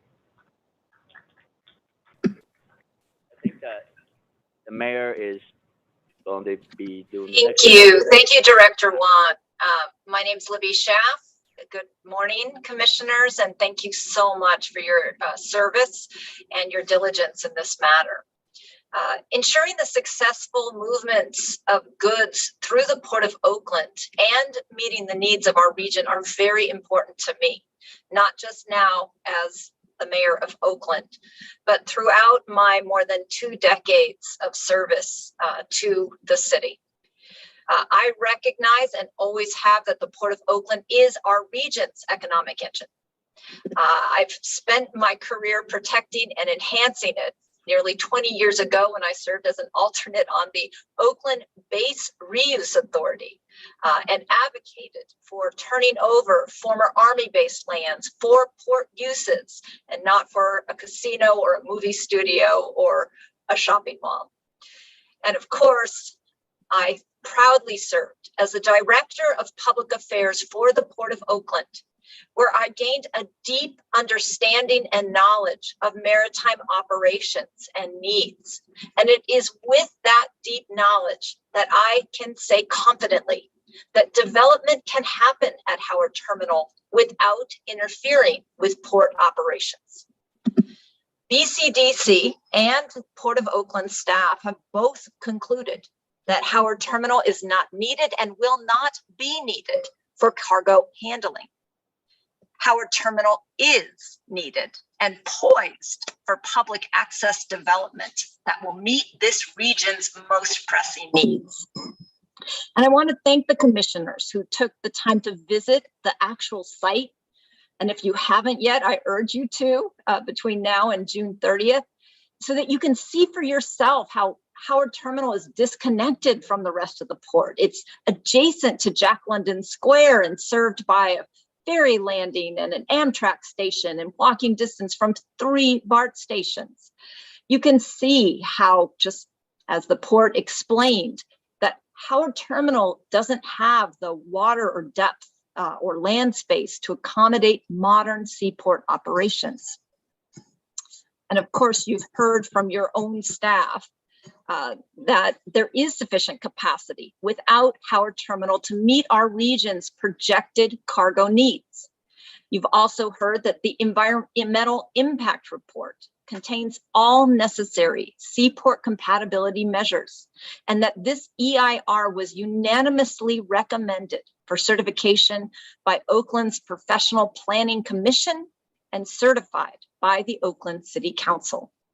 Now, I know many of you sit on ABAG and MTC and help develop Plan Bay Area. Plan Bay Area designates Howard Terminal as a priority development area, recognizing that the proposed housing and climate adaptation work is needed for our region to meet its emission reduction obligations.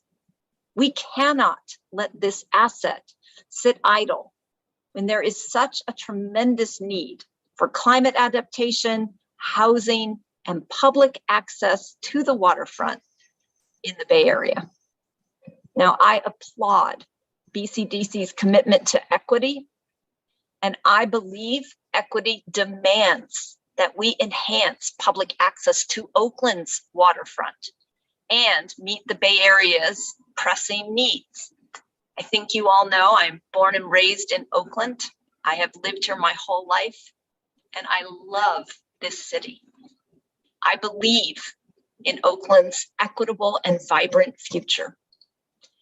And this proposed Howard Terminal public access project is the opportunity of a lifetime for our beloved community. It is a once in a lifetime opportunity to attract unprecedented federal grants that will safeguard port operations and increase safety and equitable access to our waterfront. It is a once in a lifetime opportunity to address sea level rise and climate threats, to create thousands of good living wage and union jobs, as well as retain Oakland's last professional sports team. It is a once in a lifetime chance to create a model community controlled public benefits fund to address the Bay Area's housing crisis with 3,000 new housing units and potentially more than 1,000 affordable units, both on and off the project site. And finally, to grant our public access to our precious waterfront with 18.3 acres of new waterfront parks and 1.5 miles of new Bay Trail. I respectfully ask for your vote to remove Howard Terminal from port priority use and grant our public the access and uses they need and deserve. Thank you, and I welcome your questions. Thank you all for your presentations. I will now invite members of the Seaport Planning Advisory Commission who are not BCDC commissioners to provide comments if they wish to do so as individuals, and I would grant them up to 5 minutes. Peggy, do we have any? If you are, will you raise your hand? Well, I didn't know. Peggy's gone through. Do we have any? Actually, we are moving them over right now, so I'm looking for some hands for anybody who wants to speak. So give me a minute. Can I ask a process question? Of course.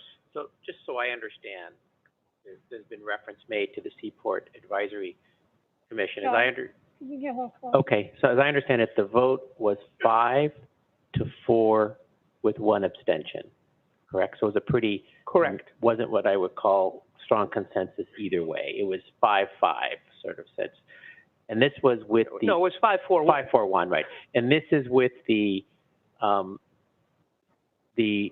cargo report prior to the staff update and the new information. So it was based on the original information.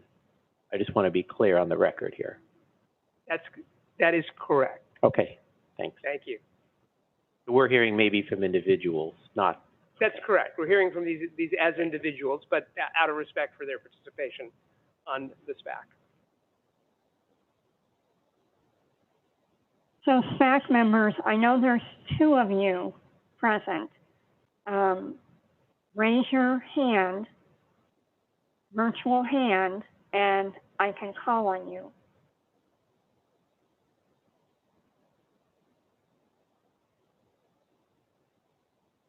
As a backup, is there a text number we can give them? We've moved them over. So, Okay, oh, they're over as panelists. I see. Thank yeah, you. yeah. Got it. Hold on a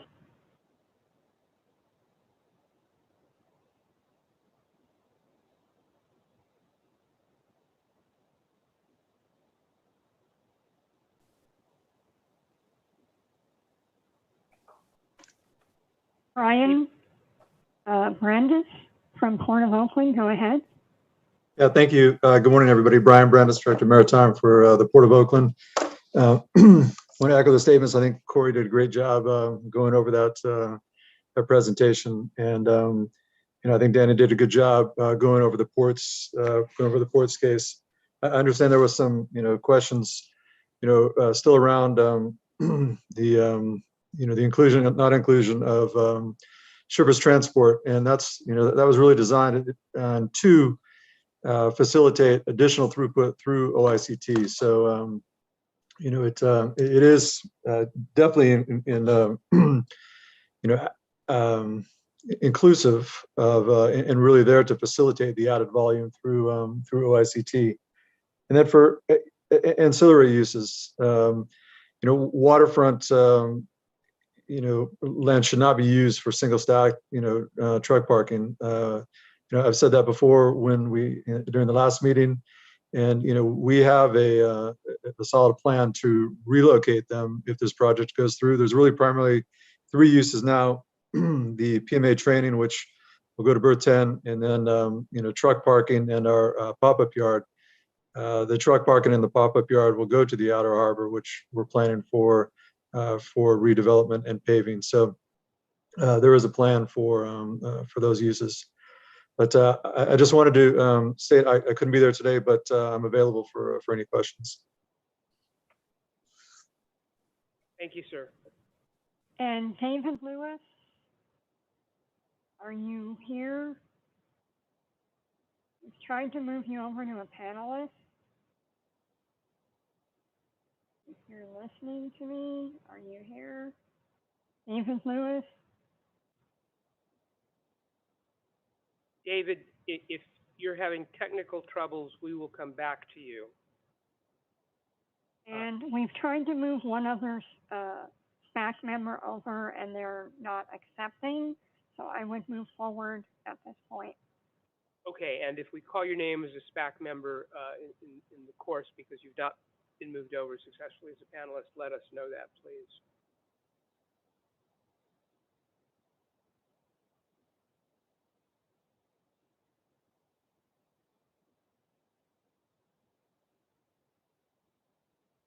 We will now take clarifying questions from commissioners. I want to be very clear about what we mean by clarifying questions. A brief question to clear up any confusion or possible misunderstanding. It is not the time to get into substantive statements on one side or the other, or to get into extensive dialogues, one side or the other. You will have that opportunity, I guarantee.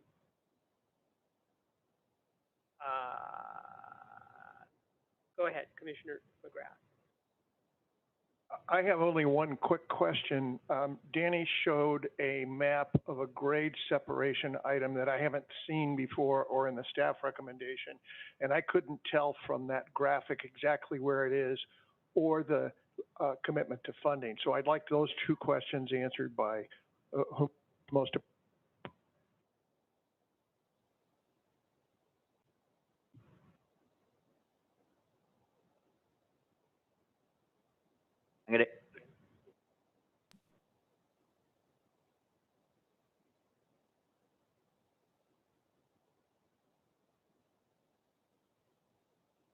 I'm going to introduce our Chief Operating Officer, who has been working on that compatibility measures, Christy McKinney. Thank you very much, Commission, and thank you, Danny, and thank you, Thank you for your question, Commissioner McGrath. Yes, there is an entire suite of transportation improvements just off-site of the port, and this is critically important for us that we have these compatibility measures. There will be hundreds of millions of dollars of investment in the roadway system that is actually off-port that resolves a lot of issues that we've had for many years with or without this project. So we're very excited that when the City Council approved this, they adopted this alternative, which included a vehicle grade separation as well as pedestrian grade separations, as well as significant improvements to the rail safety. So this is just one of a suite of many compatibility measures that we expect the Seaport to actually benefit from this project. And do you have any comments on the funding that Commissioner McGrath asked about? Well, again, I think the mayor spoke very well that she is aggressively pursuing a variety of grants for these projects that are off-site.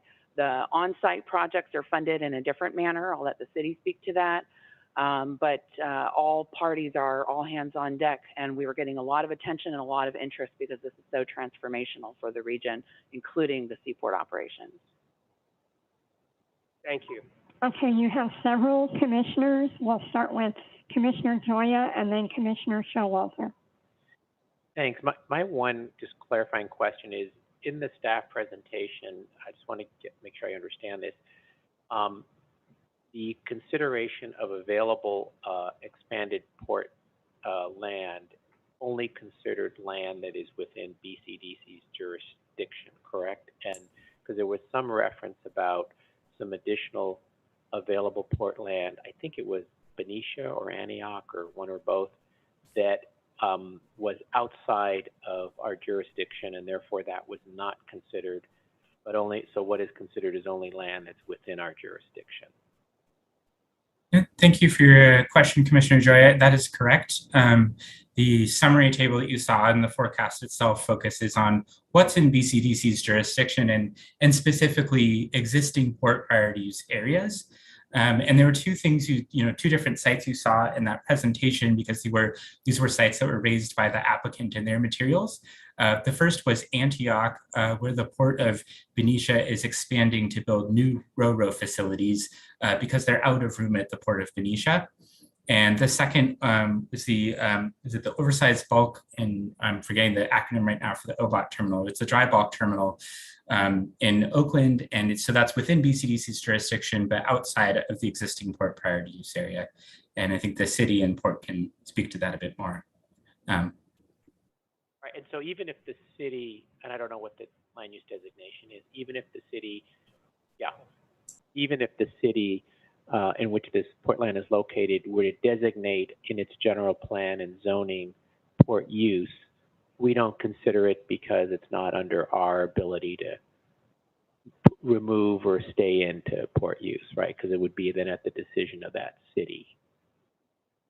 That sort of, just understanding the reasoning for that. Even if it was in the general plan, let's say for that jurisdiction as port use, it would not be, we wouldn't consider it because it's not within our control.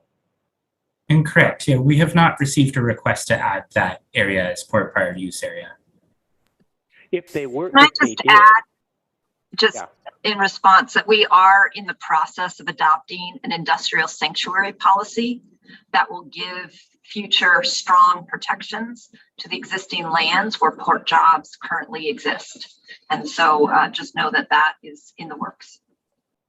Right. So even if you did that, it sounds like it wouldn't be considered by us unless the jurisdiction agreed. Well, I don't know what's the mechanism, agreed to put that into our port priority use. So the city could work with BCDC to put that land into port priority use with BCDC, and then we would include that in our analysis. And I raise that even if it's not considered here, it seems that that's a relevant issue going forward long term, that if we really want to understand. John, you're getting into the argument. No, I'm not trying to make an argument. I'm trying to say from a process, it seems that that's an important issue to understand. Okay. Commissioner Showalter and then Commissioner Nelson. Hi, I have two questions. One, I was wondering what's the relationship between the cargo growth rates and the local CPI, or is there one? Or what is it? And also, living on the peninsula, I'm a little more familiar with the Port of Redwood City, which I know is tiny, but it is used, or it has been in the past used for bulk cargo related to construction materials. And I didn't see anything in these reports about that. And I just wondered, is that not included because it's so small, or why? Thank you. Those are my questions. Thank you for your question, Commissioner Showalter. I'll answer your question, your second question. Redwood City was included. The slide I saw that had the kind of summary table just showed the available expansion sites that are dormant or underutilized that we currently have. So the cargo forecast certainly takes into account the capacity that exists at the Port of Redwood City. But in regards to your question about CPI, I might see if Dan from the Tioga group can speak to that. He is here, but we're trying to make him a panelist, and he hasn't accepted yet. So if he's available, he's abroad, so he's calling in from another. We'll get back to that question. So yeah. Sorry about that. Apologies. No, okay. Go ahead. I think this first one is a question for Director Wong with the port, and maybe for staff as well. Danny, in your PowerPoint, you showed obviously one of the key issues here is what cargo growth rate we should expect, and obviously how that relates to past growth rates is important. Your PowerPoint stated that the actual growth rate, and I think it was of the 20-foot equivalent units, was 1.9% between 1998 and 2018. But I'm also looking at the staff report on page 36, which shows that the actual growth rate for the Port of Oakland during that same period is 2.4%, half a point off. And I'm just trying to understand, and obviously the moderate growth rate is in between the two. So I'm just trying to understand the difference between those two numbers. Why don't you explain? I believe the answer is that we upped the rate was from, you're talking referring to 1998 to.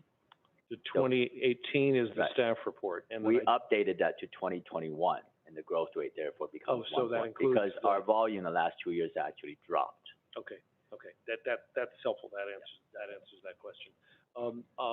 Then a couple of clarifying questions for staff.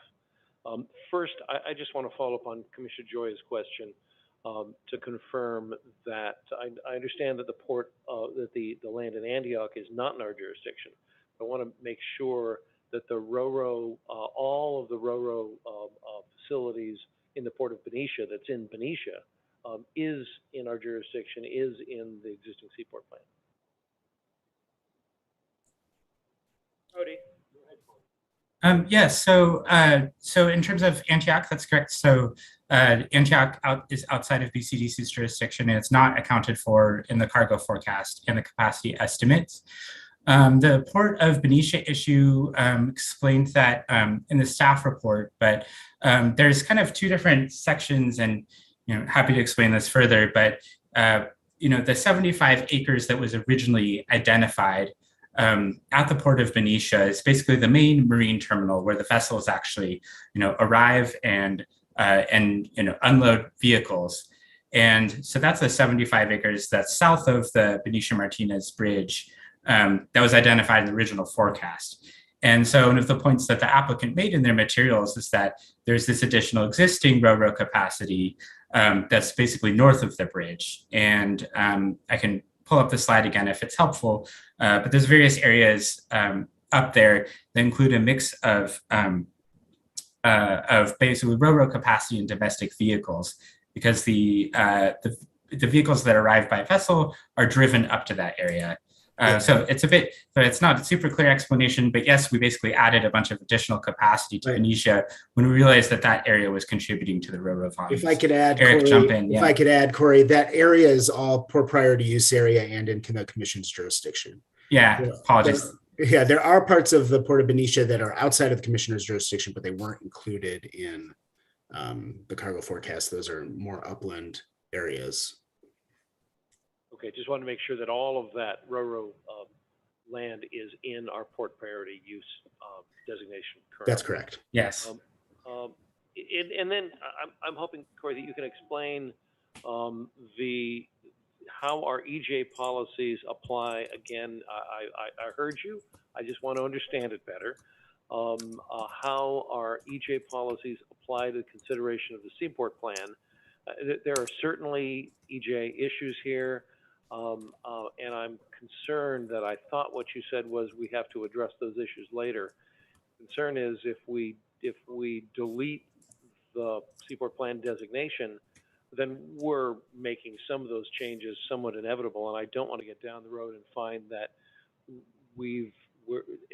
that decision results in environmental justice impacts that we didn't analyze when we were making that decision.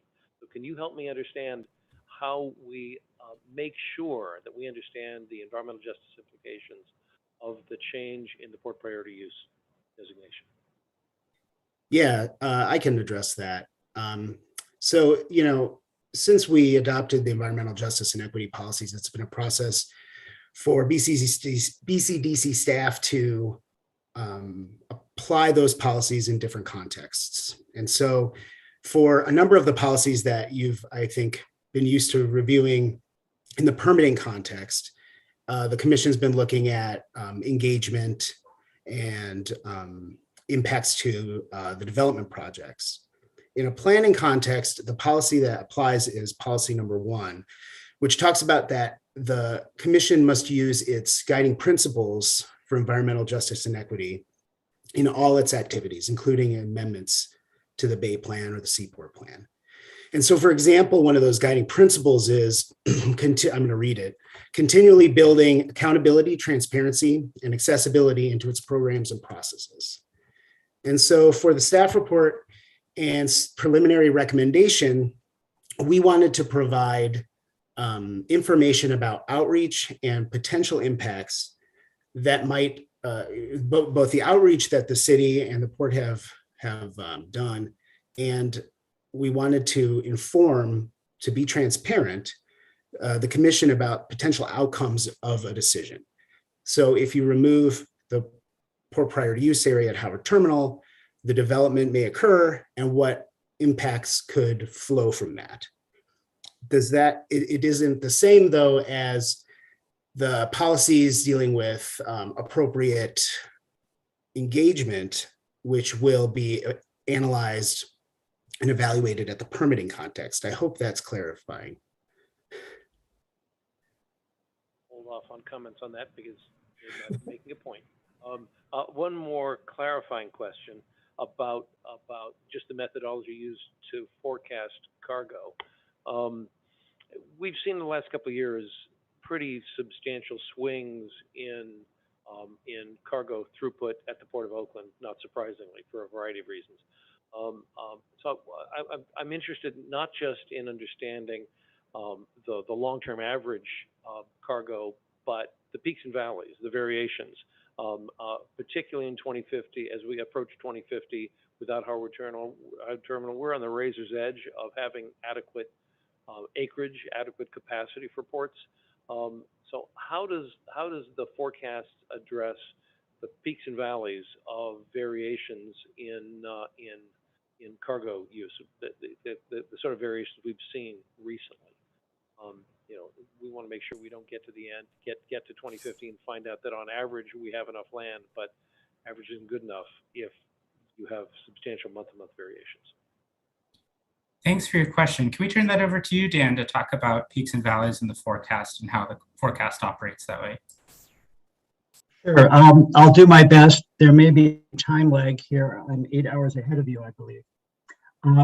The key thing is trying to take a long-term view rather than picking and choosing any recent set of years as somehow being typical. Because if you look at the charts in the reports, you'll see that there basically are no typical years.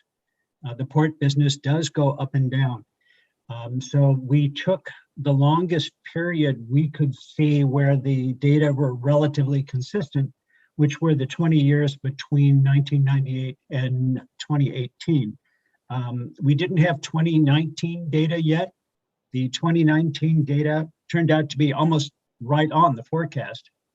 And of course, we know that 2020 and 2021 have been very chaotic. For example, in the recent years, the port set a record for import cargo, but exports fell off because there was a shortage of vessel capacity and containers to carry those exports. The other thing we did is, if you dig into the report, we also looked at the month-to-month variations. The port over the years has typically had a peak period in August, which tends to correspond to a lot of the California agricultural shipments, as well as the run-up to back to school and the start of the shipping season for Christmas shopping. So there is a slightly more demanding version of the acreage requirement. Off the top of my head, and I do not have the full forecast with me at the moment typed out, it seems to me that the August peak was around 6 to 9% higher than the monthly norm. So that would mean to get through that August peak, you would need perhaps 6 to 9% more acreage, more space, if you wanted to avoid the most serious congestion in those peak months.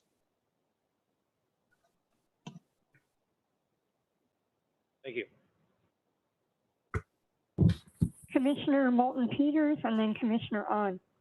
Yeah, thank you. I'd like to follow up on a question that was asked earlier, I believe, by Commissioner McGrath, and this regards infrastructure improvements, and I would add circulation for trucks and location of ancillary service areas.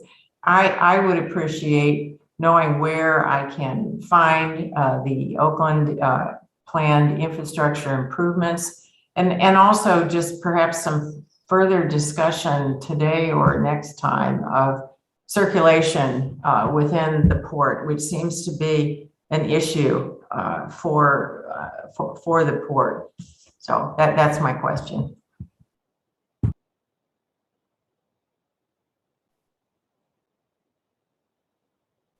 This is a question for the port or the city.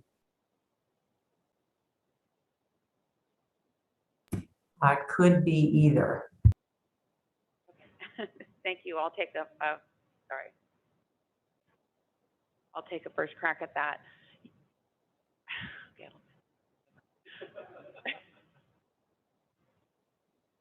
All right. Okay. So now that I know how to use a microphone.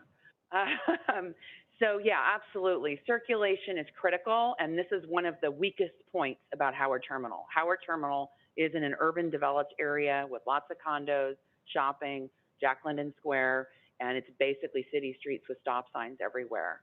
So you can go out there today and see with the minimal activity of parking that you have on any given day, it can become very congested. What's really critical for us are our three main entry points for the Seaport and exit points for the Seaport, which are Adeline, 7th Street, and Maritime. We've seen incredible improvement in Maritime, of course, with the whole 880 corridor and the rebuilding of all of that and the off-ramps and on-ramps. We've also seen improvements at 7th Street, initially off of 880. However, there's significant work to be done, and we're working closely with ACTC to get a project off the ground and going. Hopefully this year, that will radically improve the 7th Street operation in and out and rebuild those underpasses.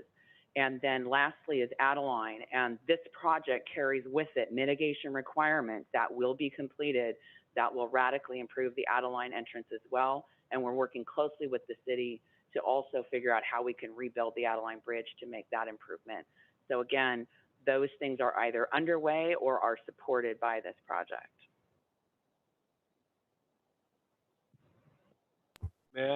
Before that happens, may I ask that you provide the commission with whatever the document is that the city is using to deal with that, so that so that Commissioner Moulton Peters can see it? Yes, so they'll all be in the ER, and we'll flag those. Thanks very much.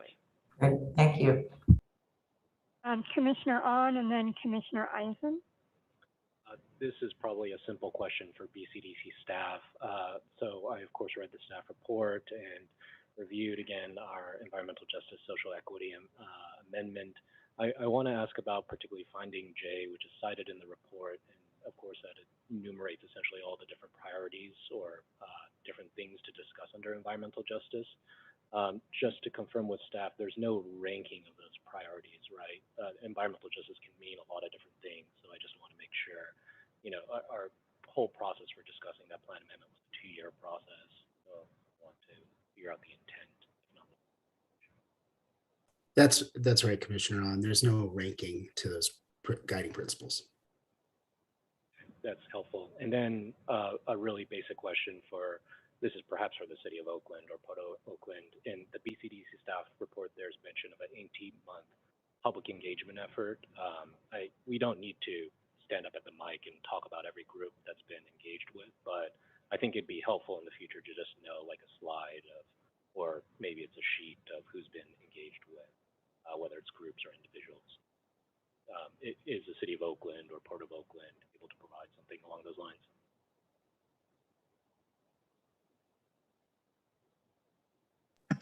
I can put a link in the chat to our community benefits process page from the city of Oakland.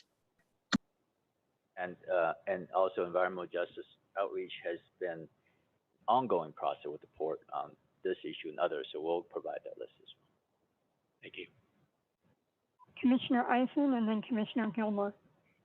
Thank you. I had 2 questions regarding Corey's excellent and very clear presentation. At one point, Corey, you mentioned that of the 50 acres of Howard Terminal, a portion is within the shoreline band and the fill that is within our jurisdiction, and then there is another portion that is upland from that. I'm wondering, I can see the graphic and it is very helpful, but I'm wondering if we have specific data on how many acres are in the shoreline band and below, and how many acres are in the upland band. That's my first question. Apologies, Commissioner Eisen, I don't have those acreages with me. We can check internally to see, and I'm sure we can come up with them, but I might not have them offhand. I'd appreciate that, thanks. And the second question I have, I think, Corey, you said, and I want to be sure I caught it, was that the SPAC, the Seaport Planning Committee, did some kind of an evaluation of the different growth scenarios and concluded that the moderate growth scenario was the most likely. I'm wondering, A, if I heard you correctly, and if so, if you could point me to the meeting or the time period when the SPAC reviewed the growth scenarios and made their conclusion. So I think the short answer to that is no. The SPAC never voted on a specific growth scenario. The SPAC voted to approve the cargo forecast for planning purposes when it was initially published. So the moderate growth scenario and the kind of moderate or base productivity assumptions were developed as kind of a baseline, and then those stronger growth and slower growth scenarios were developed from the moderate scenarios. But the SPAC never, to my knowledge, voted on a specific growth scenario. Thank you. Maybe I heard staff when I thought I was hearing SPAC, so thank you. No problem. Just an articulation issue. Commissioner Gilmore. Thank you. I have a couple of questions. The first one, and I'm not sure I heard this correctly, but I think this is a question about the expansion of the turning basin. And I thought I heard Danny say that if the expansion were to be approved, that the port priority designation would have to be removed. And if, number one, is that true? And if so, why? That's the first question. Sure, I can handle that. Did I hear that Gilmore. correctly? So I want to be clear Let's let Eric answer that. Thank you, Danny. Go ahead. I want to be clear that removing the port priority use area from Howard Terminal would not inhibit or prohibit the ability of the Army Corps of Engineers or the port from developing the turning basin. BCDC staff has thought about this issue for a number of months since we first sort of had some presentations about the turning basin back in January. And our position right now is that the turning basin could be developed with the poor priority use area intact or without the poor priority use area. The thing about it is that the poor priority use areas reserve shoreline areas, so they don't reserve like bay. And removing the poor priority use area would potentially remove or clarify a weird situation where, for lack of a better word, where you would have you would develop the turning basin and open up the shoreline, but still have a poor priority use area on top of it. So it would kind of clarify that issue, but it isn't necessary to have the turning basin move forward. That said, the turning basin, that's a separate project. It hasn't been evaluated by BCDC staff, and it hasn't been the basis for the Oakland Athletics application. Hopefully that helps. Thank you. That was helpful. And then my second question is one about port capacity. I think the forecast has indicated that the port will run out of capacity at some point in time, and we can all get into when exactly that's going to be. But my question is, given the fact that the port is such a strong economic driver in the region, what happens when the port runs out of capacity, whenever that may be?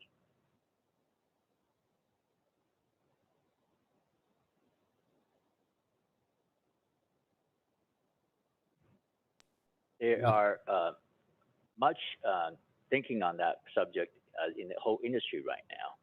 And capacity, number one, is a function of what kind of technologies we develop in the future. For example, right now we're developing electrification as a policy at the port. And we expect that that's going to improve the efficiency and capacity of the port, number one.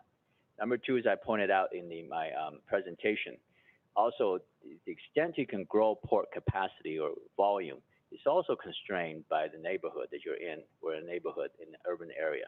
So this kind of unconstrained analysis of, we can grow to 7-8 million TEUs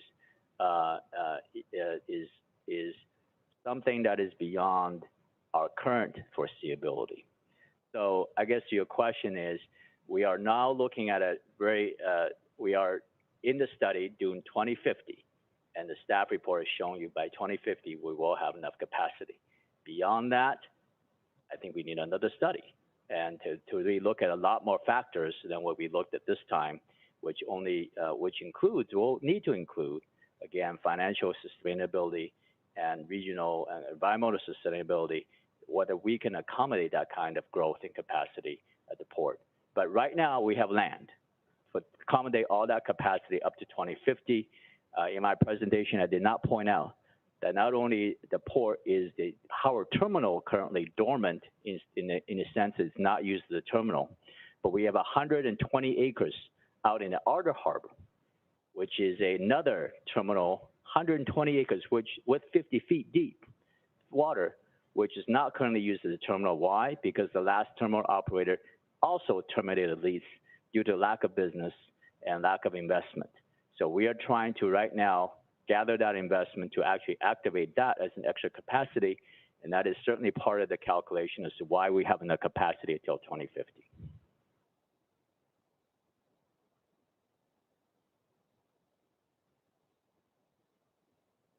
Commissioner Aradine and then Commissioner Joya. Thank you very much. Well, this is a follow-up, I think, to Commissioner Gilmore's question, and this may be best responded to by the port or the A's. In the A's presentation, they had two scenarios that they displayed, a baseline scenario and a maritime reservation scenario. I know that was the subject of the actual City of Oakland EIR. Has there been a commitment by the A's to the maritime reservation scenario? This gets to the turning basin project and making sure there's adequate capacity for movement. I'm curious as to the discussions with the port and the A's on those various scenarios. Yes. So there is a commitment by the A's to accommodate the turning basin. That's clear. It's clear spelled out in the negotiating agreement between us and the Oakland A's. This is a sort of just make sure people understand this. This negotiating agreement doesn't mean we have an agreement for a lease. That's going to be, after you allow that to happen, we will then move forward to that. But in the negotiating agreement, the port has an unequivocal right to take up to 10 acres of that Howard Terminal for the turning basin. And it contemplates a feasibility study, which the Army Corps is the sponsor of that project, has already, is it completed, right? It's completed. We have feasibility, 3 different scenarios, and Howard Terminal is the preferred, one of the preferred scenario for the inner harbor.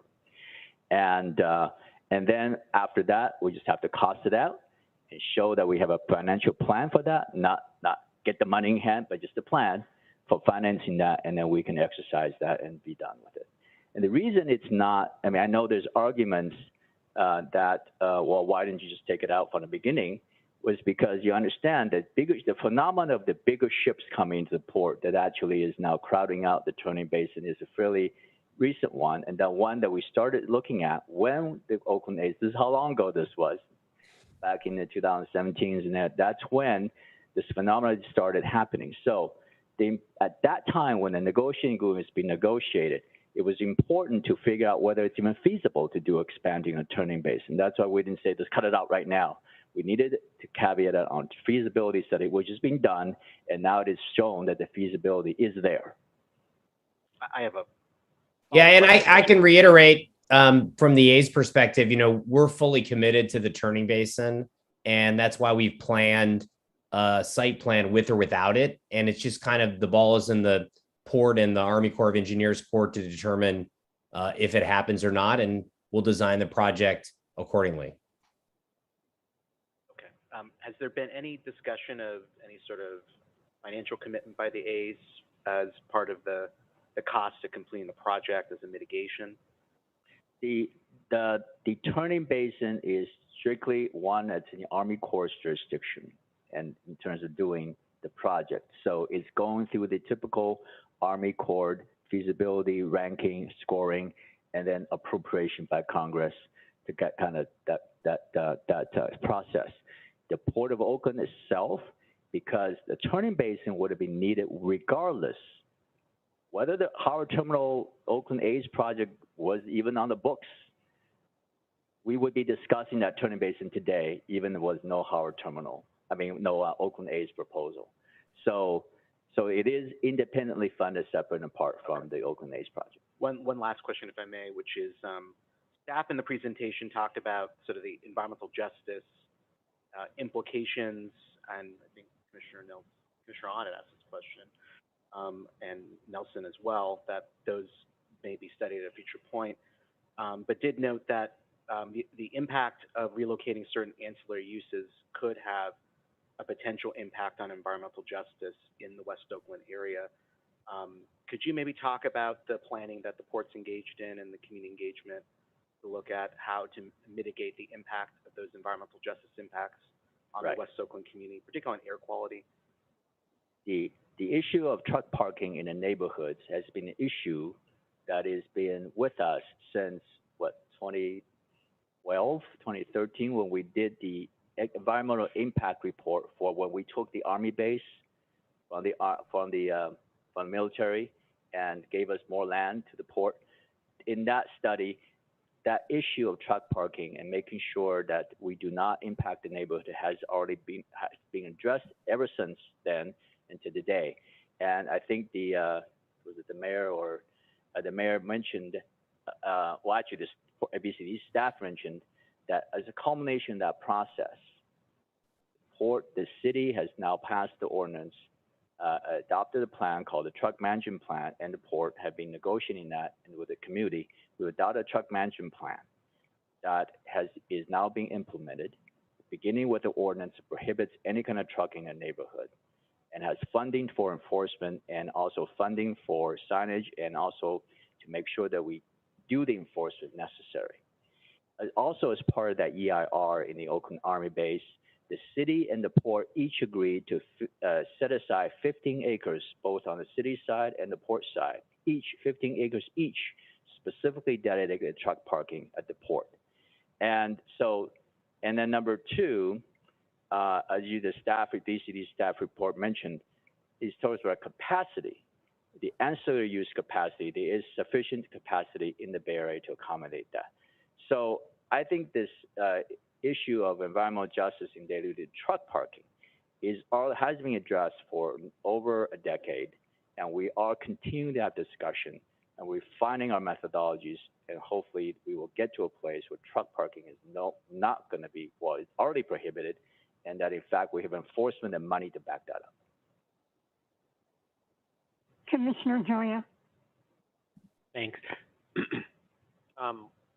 We know that technology changes, and sometimes well beyond, what we think it will. And as a member of the Bay Area Quality Management District, we and as a former member of the California Air Resources Board, we put requirements on ports to electrify zero emission on ships, shore power, and appreciate the Port of Oakland worked hard to achieve those goals. And those, it's cost more money, and it's achieved, less emissions and things that were not anticipated 10 or 10 years ago.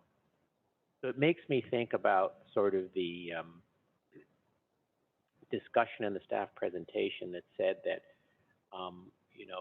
for RoRo operations, it's not cost effective today to have parking structures. And it wasn't cost effective to ports 10 years ago to have shore power, but it is today. That's what's being done. So one of the questions I have is, so the staff or consultant or whoever sort of came up with that conclusion sort of discounted more efficient use of land in the future that would then increase capacity for number of cars stored by having parking structures. I'm just wondering the analysis that went into that, because it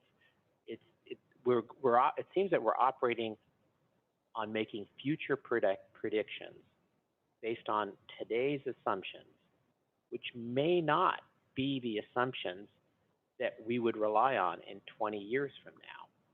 So can the staff talk about that? It sort of concluded, well, it's not cost effective, and therefore we're not going to consider it. So tell me why you reached that conclusion when, my experience on the Air District and the Air Resources Board is we do things all the time to put requirements that cost people more money, whether it's a port or a refinery, for better operations, for public health. Why wouldn't you make those different assumptions here? I don't know who wants to comment about that. I can start, Commissioner Joya, and I believe that Dan Smith had to leave for a bit, but he might have more to add when he's next available. But in terms of the kind of issue about railroad densification and parking structures, after the applicant raised that, of course, the cargo forecast itself kind of looked at the kind of different industry standards, and you're right, those could change in the future to try to account for that future productivity increase.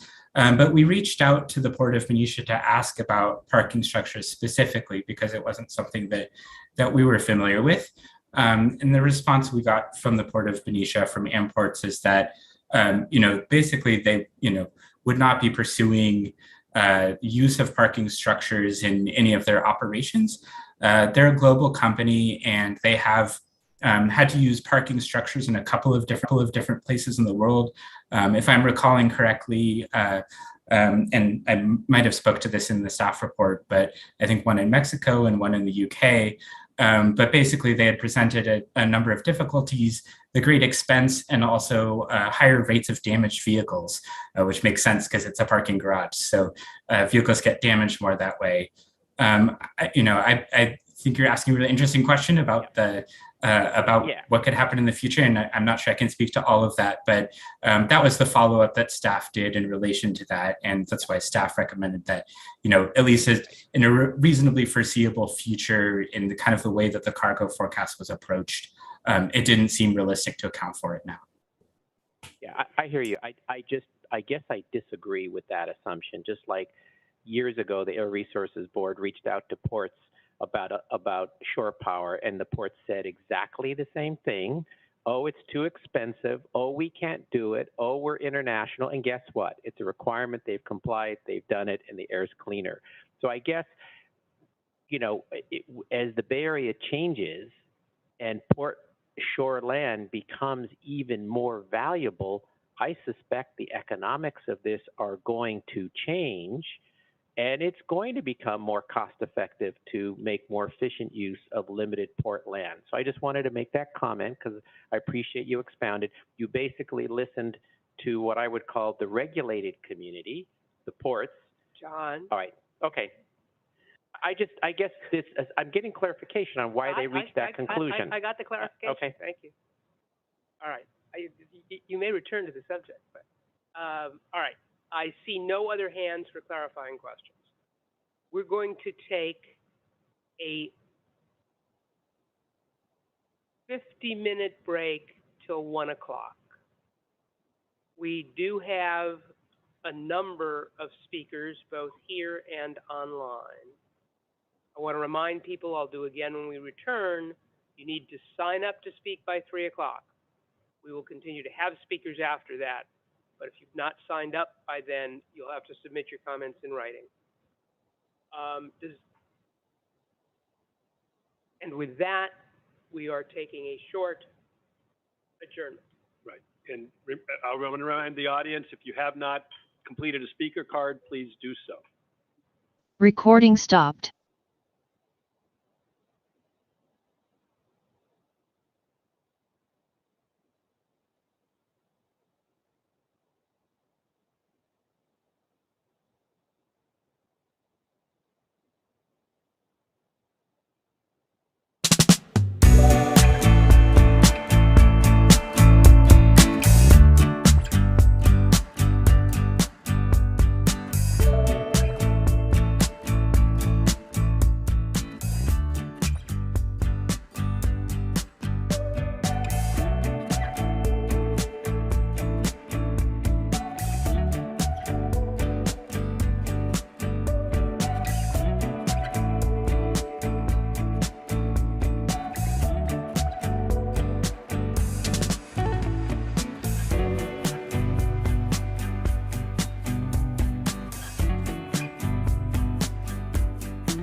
Ricky, are we ready?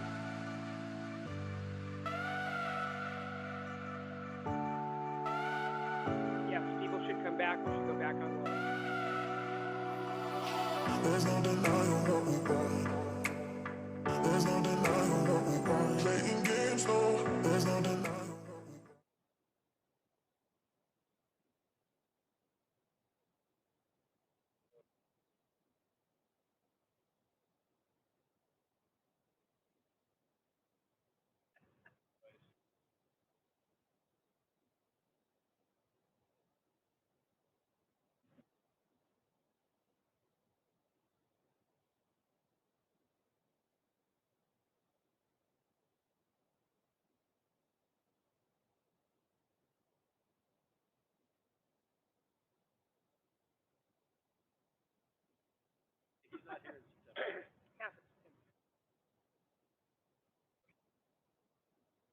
I'm actually going to be in Africa, 25th, I think. I think it's late. I'll be back for Yom Kippur. Which is the Yom Kippur playoff.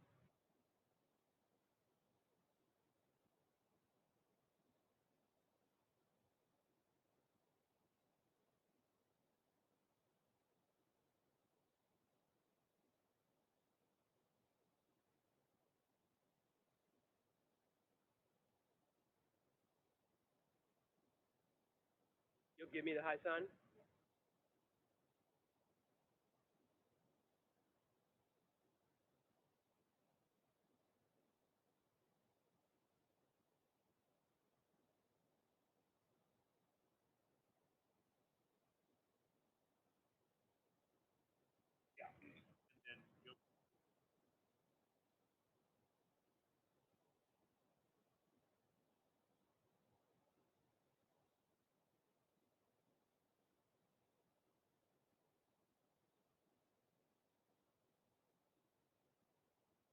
It's a little different.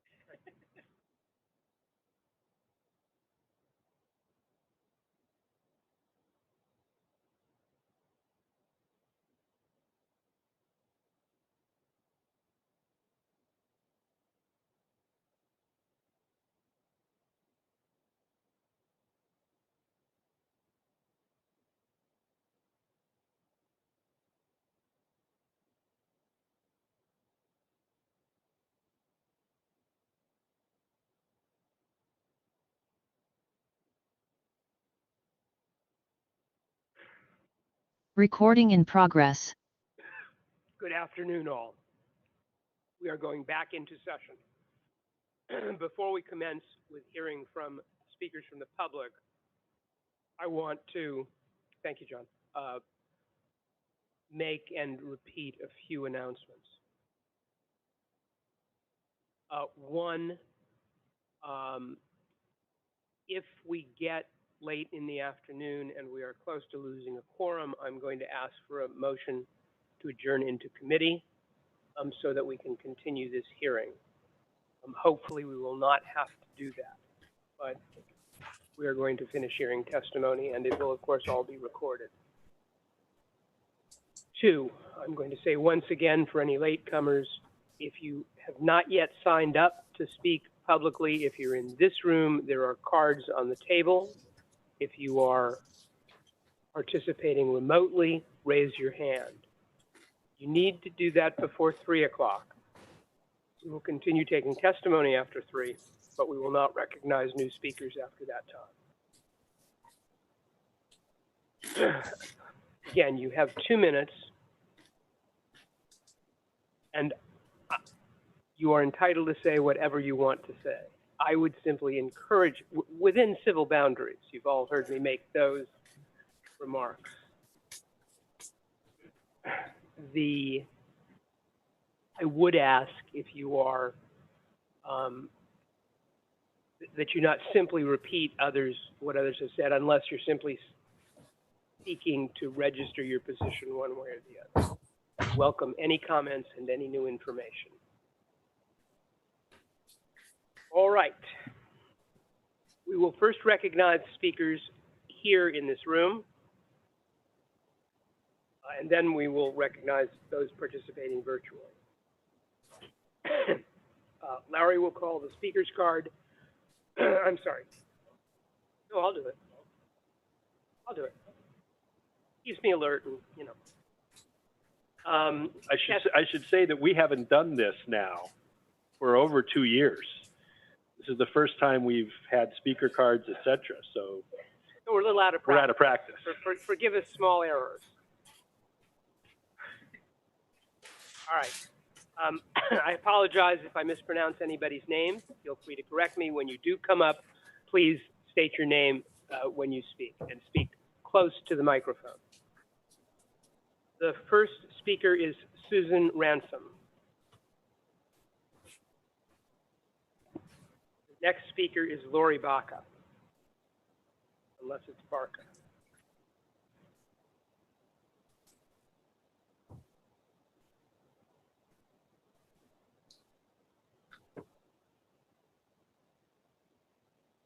Yeah.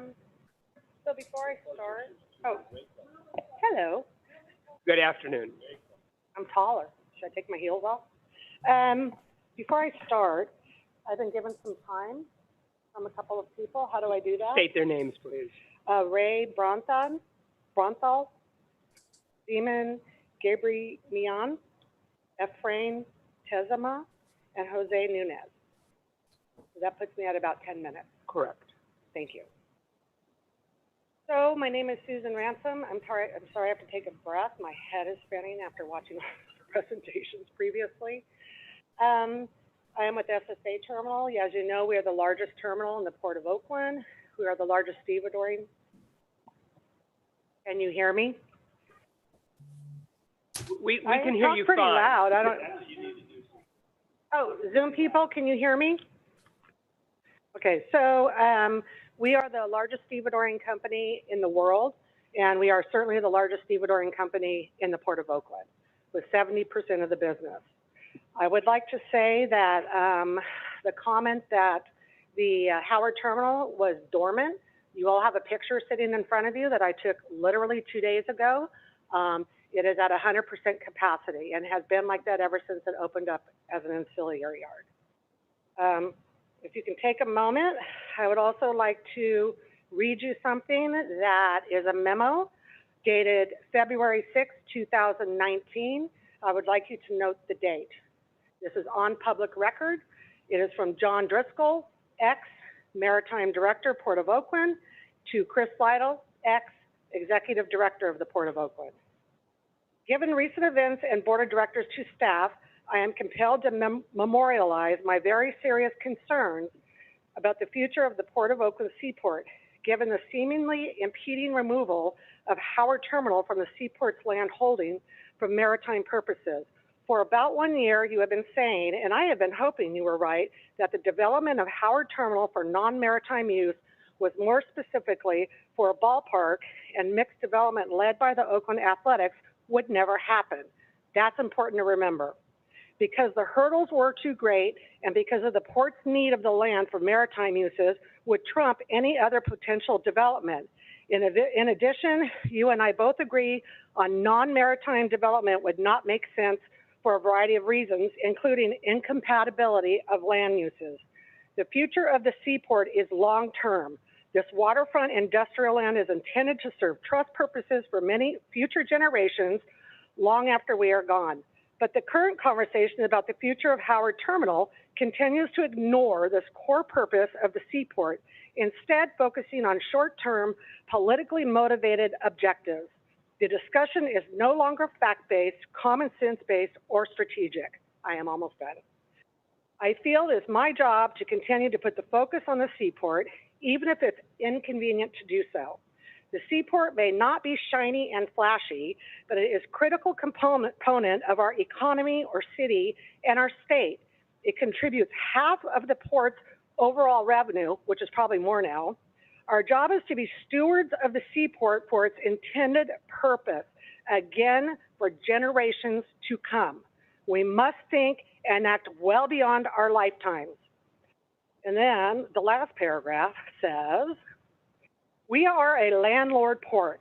Our greatest asset is our land. Contrary to the beliefs of some, holding land in a plan as are resisting short-term pressures and being resilient.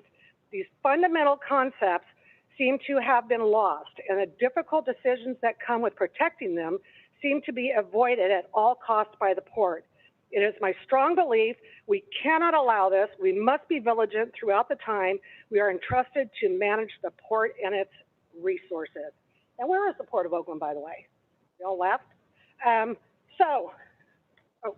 Having said that, time frame 2019, SSA negotiated for two years and finalized a long-term 10-year lease with a minimum annual guaranteed payment of $1 billion within the 10 years or more. Whether we move one container or not, this was not based on the port projecting 1% growth over the next 30 years, nor was it based on a large real estate developer taking over Howard Terminal's 50 acres and the real estate surrounding Howard Terminal, which puts maritime business at jeopardy. John Driscoll said it all. He is no longer with the port, and neither is Chris Lytle. We have a new regime there. My second point is that SSA is at 91% capacity. All ancillary yards in the area are full. As we're hearing today in text, so is Benicia. But my point being is that using Benicia, Antioch, all these other places are great. We thank the port for telling us where all these places are that we can expand to, in addition to Howard Terminal, which again, look at the picture in front of you. I was standing there and you'll see the top one with the train going by and the Amtrak train going by. That stopped the trucks from going in. Howard Terminal is at 95 to 100% capacity. Terminal shutting off empty returns. We had so many empties on our terminal that we could not allow any more in. Where did they go? They went to Howard Terminal. Howard Terminal filled up in 2 days. One of our large steamship lines called the Port of Oakland, asked them for additional land at Howard Terminal. They were told there was no maritime land for them to have. PCNC called the Port of Oakland, asked for additional land. They also were told there was no additional land to be had. And yet here we are looking at giving up maritime land. Currently, in addition to empties and exports, as you're hearing, containers of all sizes and types are being received there. Pre-tripping of empty refrigerated containers done by ILWU is being done there. Chassis repair for work done by ILWU. Dry export receiving for full loads to shuttle to nearby terminals. Refrigerated export receiving for full loads to shuttle to nearby terminals. Howard Terminal has 50 refrigerated plugs. Lines up to a mile long on every street to get into the terminal, as again, you'll see in your picture, and everybody on Zoom that is not here has my same document that I sent last night. Railroad crossing stops truck traffic entering or exiting the terminal. There's so much going on. The fact that we are thinking of giving up maritime land during a global supply chain crisis is amazing to me. You know, the timing couldn't have been more perfect. We are begging for land. If you look around the world and globally, you're going to see that every single solitary port in the world is looking for land, and yet our port wants to give it up. It's just, and we are the major tenant at the Port of Oakland. Huge concern for us, I have 3 minutes. Huge concern for us also is the Seaport compatibility measure. Dave Cobble said he's working with us. No, he's not. The mayor is working with us. No, they're not. The Port of Oakland has stopped talking to us because of litigation, right? So the Seaport compatibility measures are not in place. You know what's going to stop business coming into Oakland is these huge Empire floating state buildings that are going down and turning at the Howard Terminal turning basin, and all the little small watercraft in there. That's not going to move. The port's idea and the mayor's idea was to bring the Oakland Police Department in. I heard a comment earlier. They're not available to do that. We don't have anything in writing. We haven't talked to the police chief. There is nothing in writing about these boats coming in and moving this small watercraft out. And we're looking into it. We're looking into it. We hear that a lot. The safety measure and the risk management of this project is huge. I'm talking about ships, I'm talking about trucks, and I'm talking about trains. It has not been mitigated, and yet you're sitting here asked to make a decision on June 30th when nothing has been finalized. So I would appreciate everybody here. Some of you are familiar with maritime business, some of you are not.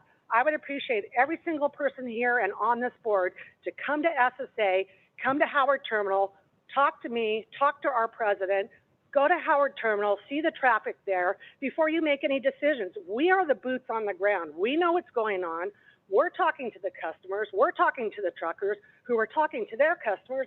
And we have 23 steamship lines that are contracted with us concerned about this whole project.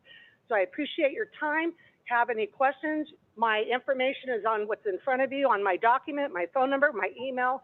I'm available all hours, and I appreciate your time. Thank you. Thank you. The next speaker is Lori Aka. Following her is Jennifer Arbuckle. Good morning, everybody, or good afternoon now. Good afternoon. My name is Lori, and I've been taking my youngest son to A's games since he was 10 years old. Now I take my oldest grandson to A's games. Hopefully, I can continue this tradition with my younger and future grandchildren. In 2015, I was diagnosed with breast cancer. While I was going through treatments, I would attend games when I was physically able.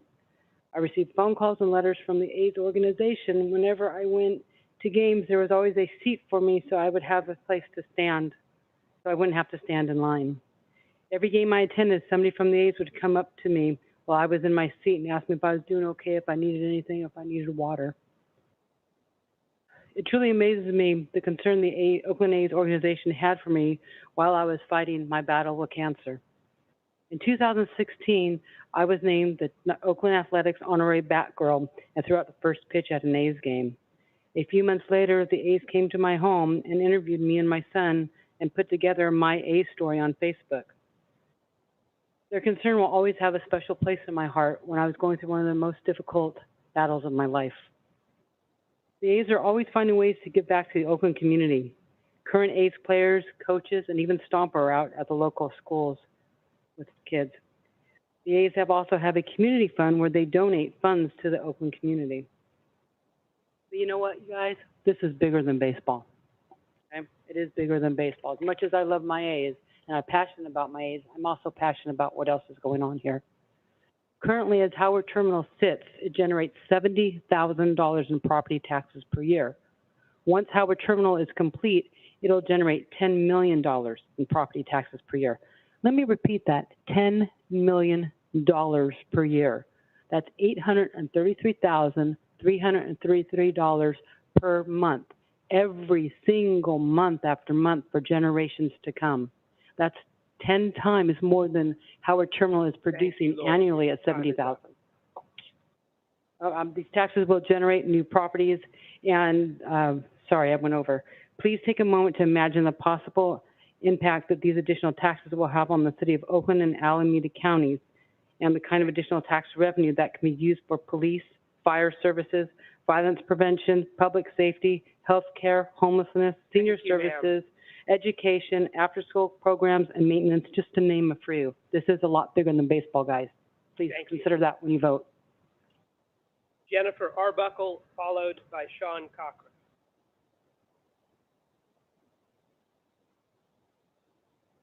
Can you hear me? Okay. My name is Jennifer Arbuckle. I'm here to support this project because it's bigger than baseball. Why? Because of jobs. Jobs kept and jobs created. Hundreds of thousands of union jobs are kept and more will be added. This project has the most labor support of any project in the country, with 134 unions endorsing. Union service jobs will be saved.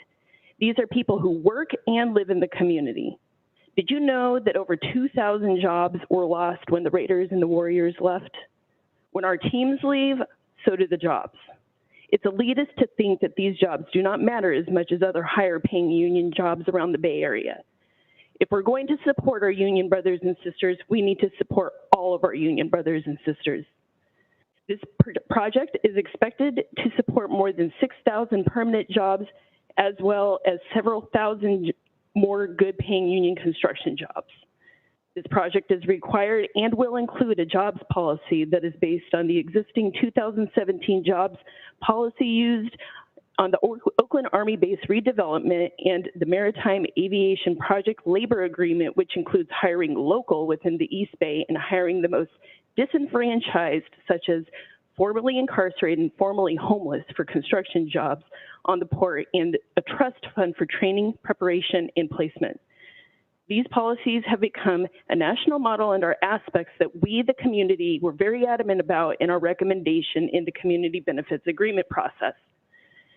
It is also dramatically going to increase foot traffic in Jack London Square, building up the local small businesses and creating a true destination for entertainment district, further growing Oakland's tourism and entertainment industries, all of which will create nearly 15,000 permanent jobs. Why would anybody be against that? This is one reason why it's bigger than baseball. Thank you very much. Next speaker is Sean Cochran, followed by Alejandra Leon.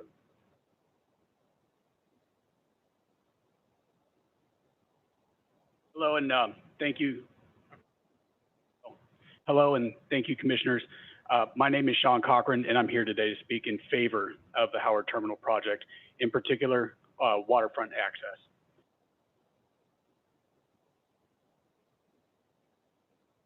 For too long, citizens of the East Bay have been denied access to the Oakland waterfront. We now have the opportunity to take a piece of the port that the port has deemed unusable for port operations and is currently being used as a parking lot for idling semi-trucks and turn it into an environmentally friendly waterfront park with housing and retail as well. Howard Terminal, with its waterfront access, would immediately be an anchor destination for the community. We can finally transform our waterfront into a great place to gather, to walk, to run, to cycle, to break bread, and to live. The same way that other cities like San Francisco and Vancouver have transformed their waterfronts. If they can do it, why not us? We, the people of Oakland and Alameda County, want this and deserve this. So my question to the board is, why not us? We can do it. We can have great parks and waterfront access too. Why not us? I'm here today as a member of the Oakland Track Club as well. We meet weekly and some of us daily at Lake Merritt, the gem in the middle of Oakland. It's 3.1 miles of trail linked downtown, Grand, and Lakeshore neighborhoods. On any given day, you can see everything from office workers taking lunchtime walks during the weekday to vendors and farmers markets on the weekends. You can just imagine Howard Terminal doing the same. In the same way, it becomes a destination for our community, the same way that Lake Merritt does, linking West Oakland, downtown, and the new and incredible Brooklyn basement to Jack London Square and our waterfront. Howard Terminal's waterfront access immediatally turns an underperforming piece of property into another great place for our citizens to gather and to play, and it also turns Oakland's waterfront into a world-class destination like San Francisco, Vancouver, and others. So why not us? Thank you, sir. Your time is up. This is bigger than baseball. Alejandra Leon, followed by Anthony Pavlovsky. Hello. My name is Alejandra Leon, and this is bigger than baseball, right? Are we getting this already? Okay. Like the Oakland A's, the city of Oakland is also the underdog. And your vote to let Howard Terminal be accessible would do so much for the Oakland community. Its image within the Bay Area and the media, but I'll keep this short and sweet. I am here as a fan, but more so as a native Oaklander. I want to fight to remove the stigma that plagues Oakland and make my city beautiful. So I stand before you and I ask all of you, seeing as there are no issues environmentally and that this is a vacant lot, why not be a part of a development that will change Oakland for the better? That will not only help alleviate health issues surrounding West Oakland residents, but all of Oakland. Voting yes means you helping the existing Jack London businesses prosper, future Oakland business owners, residents, and more. This is about doing right for West Oakland, the residents, youth, and the community. And I just want to say, I know that there are a lot of private corporations with a lot of money that need space, but think about the community. So I'm asking you to vote with the community in your minds. This is bigger than baseball. Thank you. Anthony Poplawski, followed by Ramon Tolliver.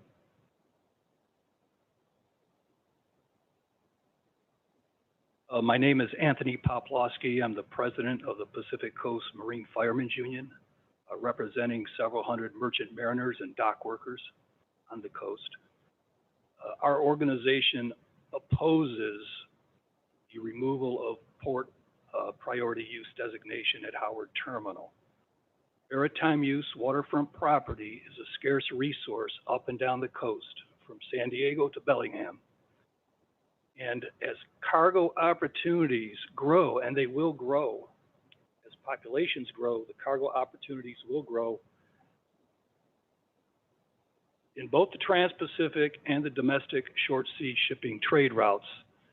It's vital that properties such as Howard Terminal retain their maritime use status.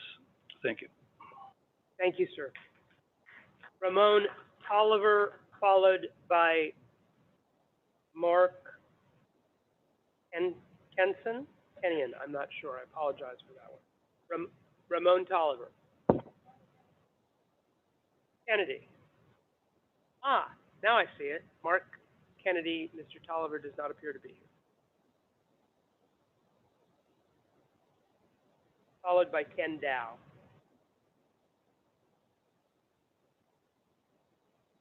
Good afternoon, Commissioners. I'll make this brief.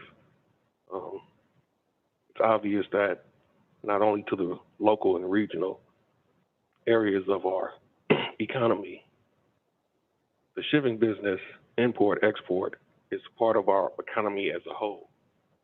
And as it's been stated earlier, we are in a crisis right now, and why would we try to diminish or handicap any part of our economy that can stimulate and grow and benefit everyone, not just private and recreational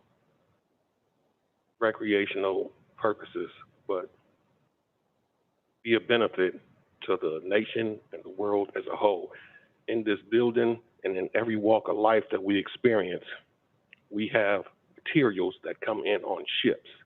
We cannot function without a world economy shipping business that gives us the materials and that gives us the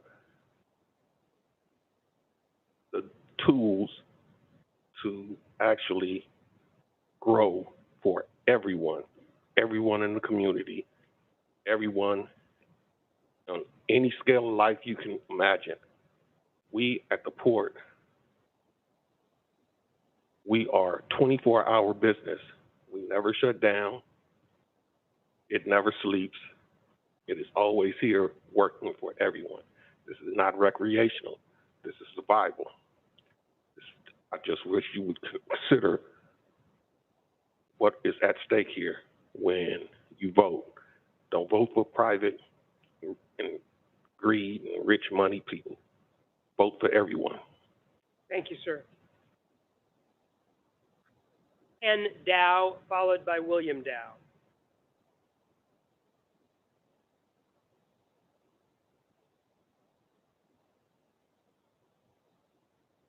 Good afternoon, Ken Dow, ILWU. I just want to point out that, that this isn't about baseball. This is about a real estate project. You know, this is about the A's grabbing land so they can sell it or rent it, lease it, hotels, and make profit off of it at the expense of the city of Oakland. As far as Howard Terminal goes, it is a working port at this moment. It is full to capacity, like it's been said.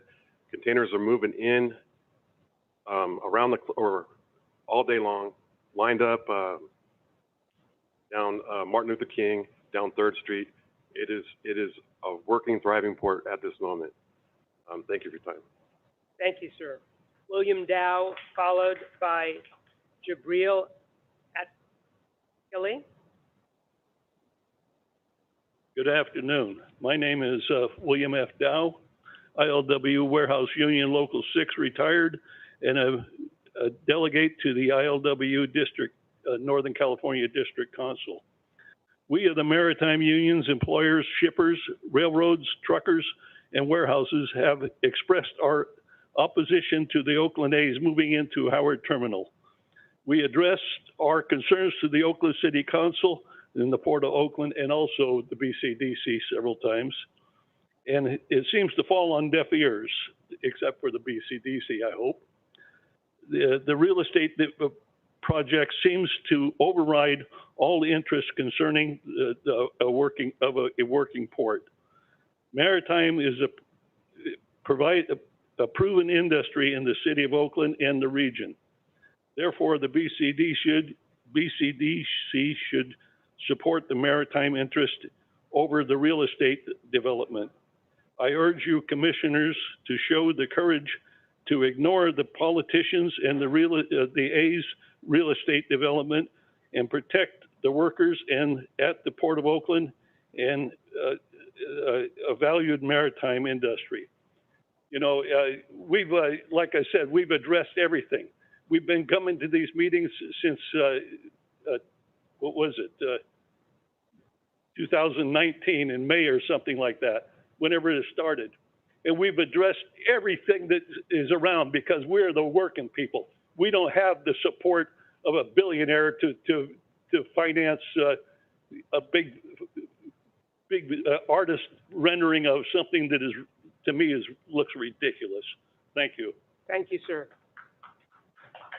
Jabril at Kelly, followed by Robert Estrada. Oh, Jabril Akil? Oh, right here? Okay. I'm here to show support. You need to get closer to the accent. All right. Sorry. I'm a longshoreman, 10/1995. I'm here in support of my brothers and sisters on the waterfront. We don't want this to happen. We want you to reconsider. And I think it's real irresponsible to not analyze it even further, because when you build these hotels in Ballpark, it's gonna create a wave of people who can't afford rents in Oakland. You know, I'm from Oakland. And I never seen, it's unprecedented. I never seen throughout my lifetime people sleeping in tents. And it just recalls a situation when I was in Texas, right? And I looked over the I think it was the Rio Grande on one of the rivers, and people lived in shanty towns. I couldn't believe it. I was like, man, that'll never happen over here. Then a couple years, 20 years later, I could walk down by the port and see people living in shanty towns. So I would ask you to give it a real deep analysis and just really consider your vote, because we don't want that. We don't want human feces all on, excuse me, I'm not trying to be facetious. We don't want human feces all on the ground. We don't want babies living in campers that's broke down. This is madness, man. I mean, it's madness. Let's reconsider this. This profit is cool, but I mean, the human condition. You know what I mean? I mean, just look at us. Look on TV. Look how we going now. That's all I got to say, y'all. Thank you, sir. Robert Estrada, followed by Roberto Torres. Good afternoon. When I'm sitting here listening to people speak, one thing that jumps out to me is the clear enthusiasm for the baseball fans, and I recognize that. You know, the prospect of a new entertainment venue can be a big deal. Could be a great thing to have. Something else, though, that really matters, and I would say well beyond that, is the livelihoods of thousands of people who earn well above average livings, well above average benefits, in a higher than usual minority demographic, in conjunction with support of shipping companies, trucking companies, recycling industries, labor over there. We have a core important benefit over there that should not be left to the winds of risk.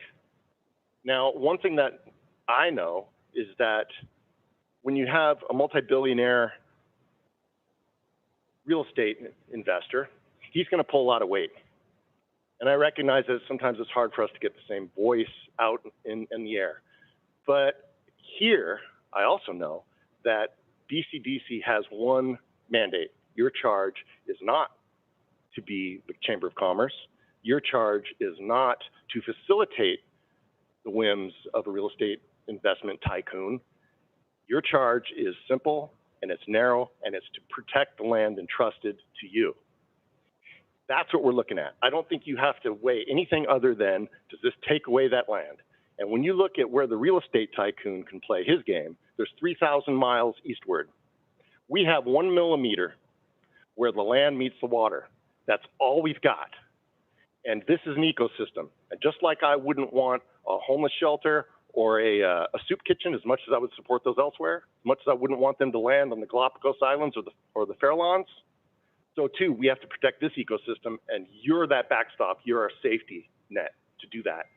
And I ask that you please honor your obligation there. Thank you, sir. Roberto Torres, followed by Macario Zaragoza. Macario Zaragoza. Roy Phillips. I'm sorry? Then when your name is called, you'll say that. Thank you. Thank you for pointing that out. Leroy Phillips, followed by Mr.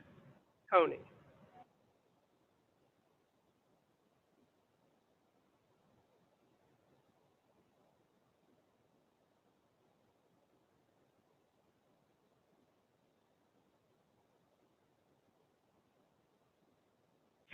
Hi, my name is Leroy Phillips.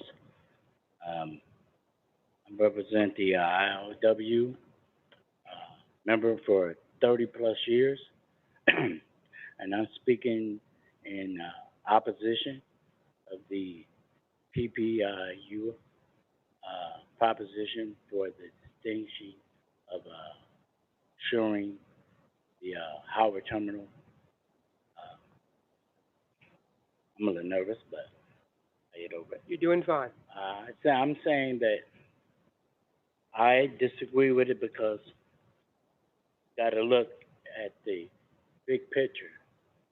Big picture being what's going to be impacted. The overall impaction of the ILW and the truckers, rail, highway facilities is going to be affected. And I know you are more educated than I am about those things, but the thing that sticking out to me is for generations, this port has been around. ILW has been around for 88 years. I've been around for 60 years, right? I've been working for 30 years as an ILW member. And I say that everything happens for a purpose. Look at what's going on around us. What's going on around us is basically almost chaos. Because what we're being pulled against and pulled toward is the working class not having the insight or venue to talk for themselves. Thank you, sir. Your time is up. Thank you very much. Mr. Tony, followed by Keith Salmonen. Hello. Thank you for holding this meeting, Commissioners. For the record, my name is Eli Tony. There are 3 words I would like you to consider when voting on this. Diesel death zone. It's not very subtle, but that is what a group of physicians from the East Bay were quoted by NPR as describing West Oakland. The main driver of the diesel death zone, again, not a very subtle name, is Howard Terminal, is the idling of trucks, is the pollution generated by bad actors, by groups and interests that have a financial stake in an industry that has polluted and harmed East Bay residents, West Oakland residents for decades.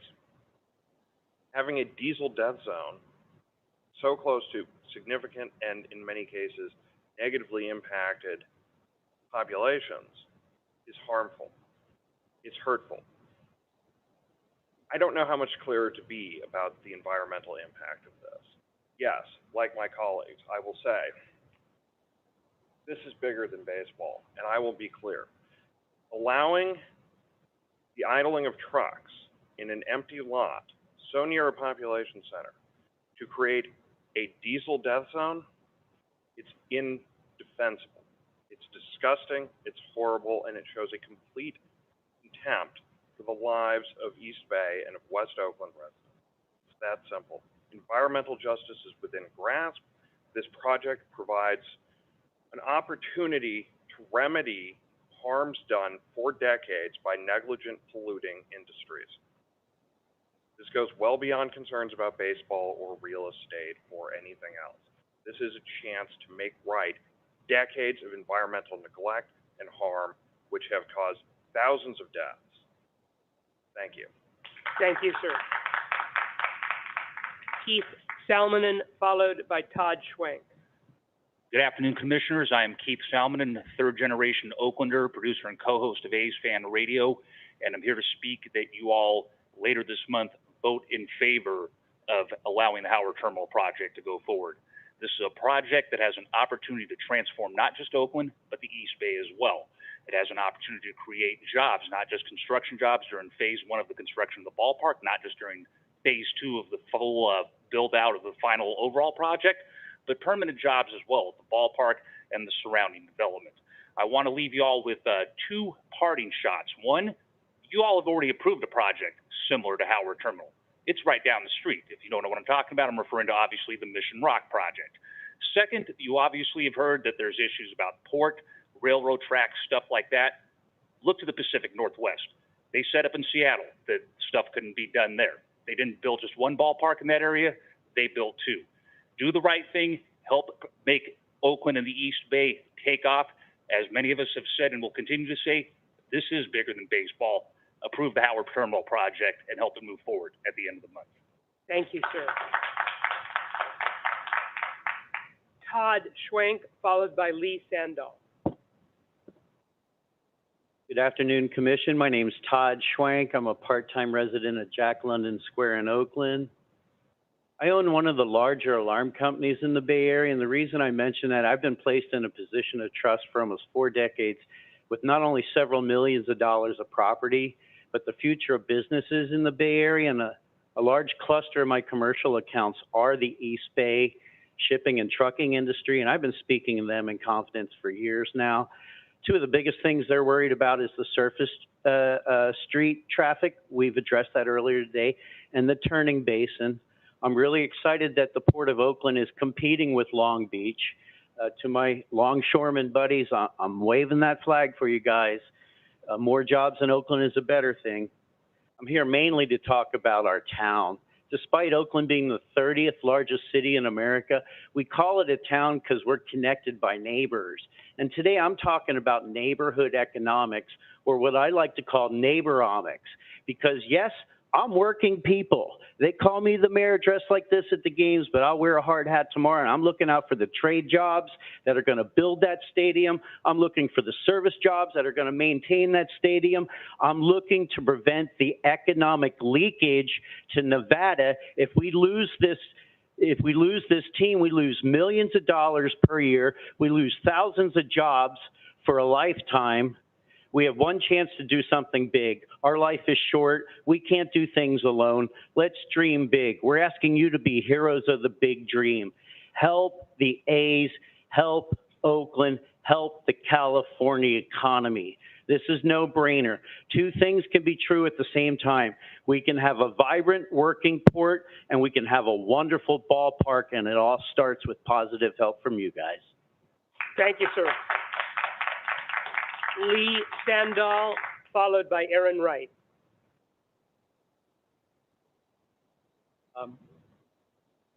Good afternoon, BCDC folks. My name is Lee Sandahl.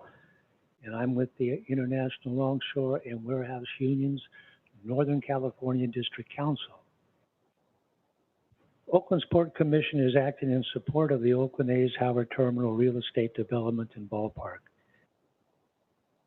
This advocating for the A's is in direct opposition to what the commissioners should be doing, which is protecting the port's stakeholders, longtime tenants, and the port's labor.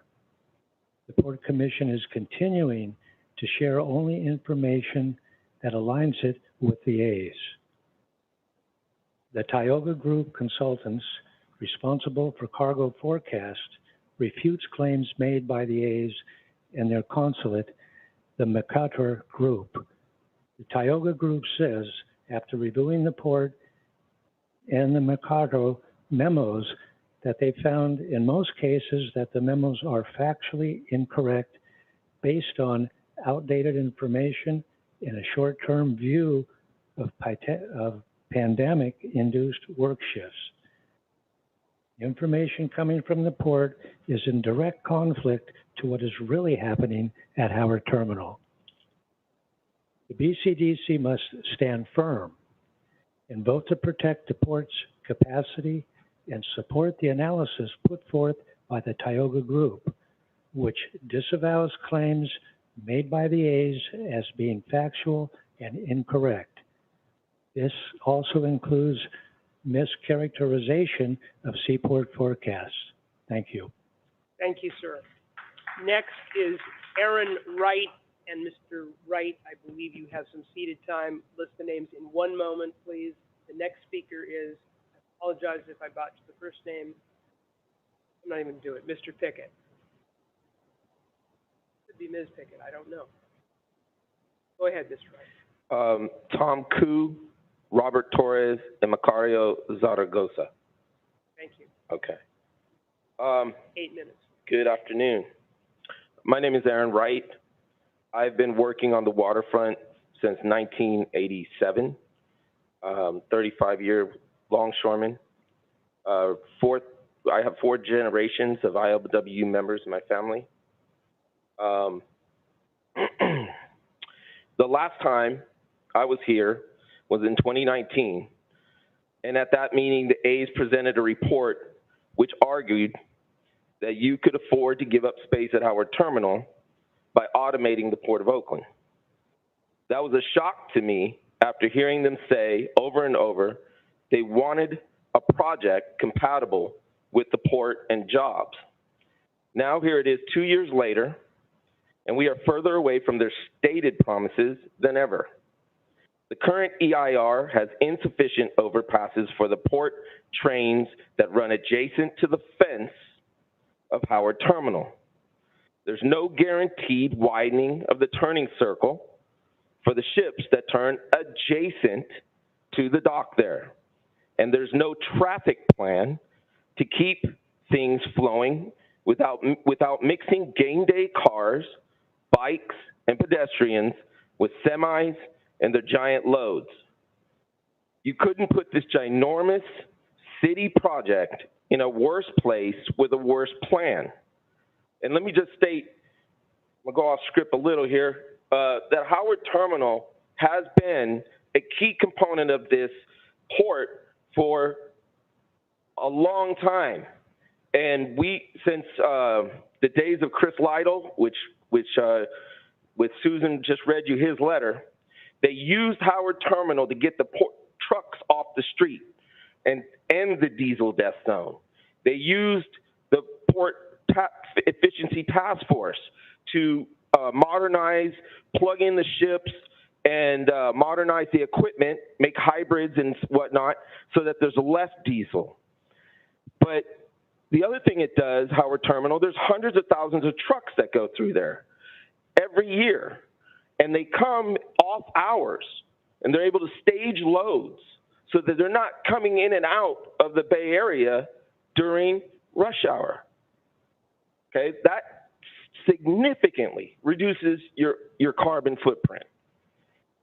Just like Susan said, Howard Terminal right now, if you go down there today, unquestionably is full to capacity with 4,000 containers, chassis, trucks, refrigeration. It's being used. To say that it's not profitable or not a part of the port is kind of like saying, hey, let us put a city at the end of the runway in the airport. You're not using it, right? It's just ridiculous. So, another way to highlight how unrealistic this project is, I point you to the Mayor Schaaf's comments before the EIR vote in February, where she said on the news that the port operations can be moved from Howard Terminal to Outer Harbor. Okay, that was just a slap in the face. 70% of the cargo is on the estuary there. There's no way we could move it to Outer Harbor, which is being taken over by TraPac as we speak, and there's a rock garden aggregate business coming in and at the other end of it. It's being used up. It's being taken up. And it just shows she runs the port operations, and she's basically the boss of Danny and the port commissioners here. So there's a conflict of interest going on here.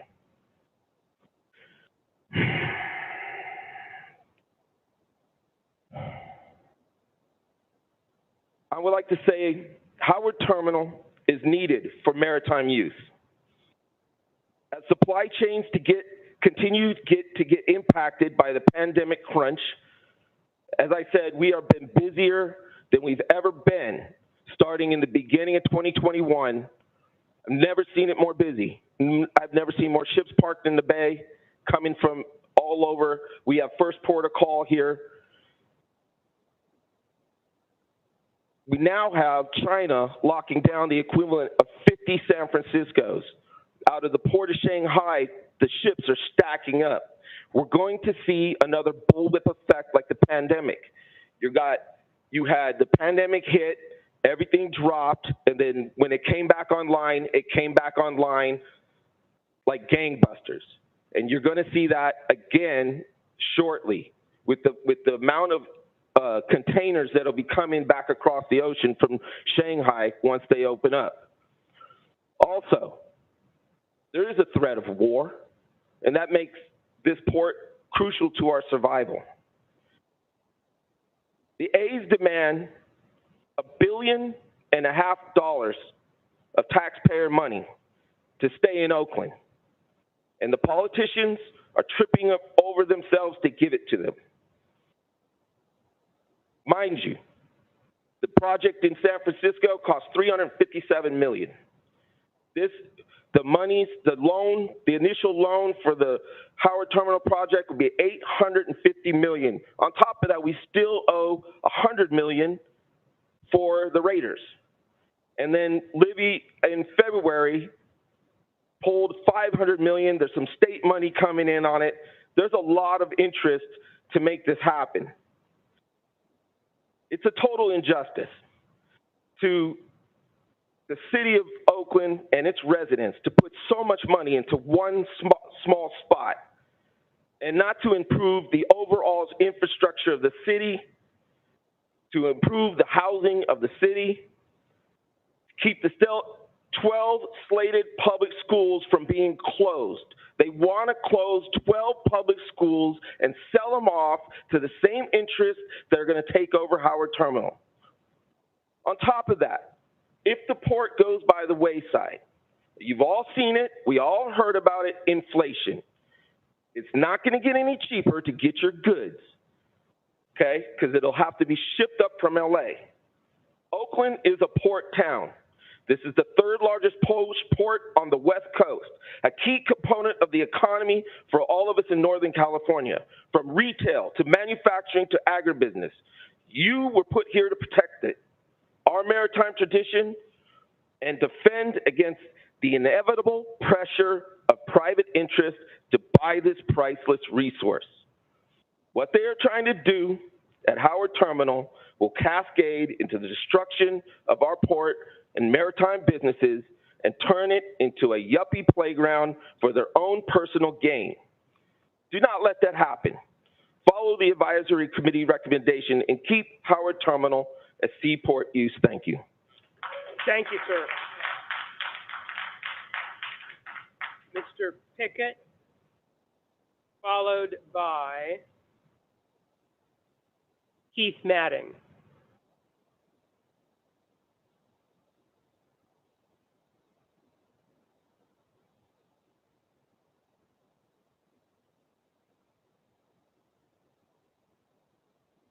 Matting, go ahead.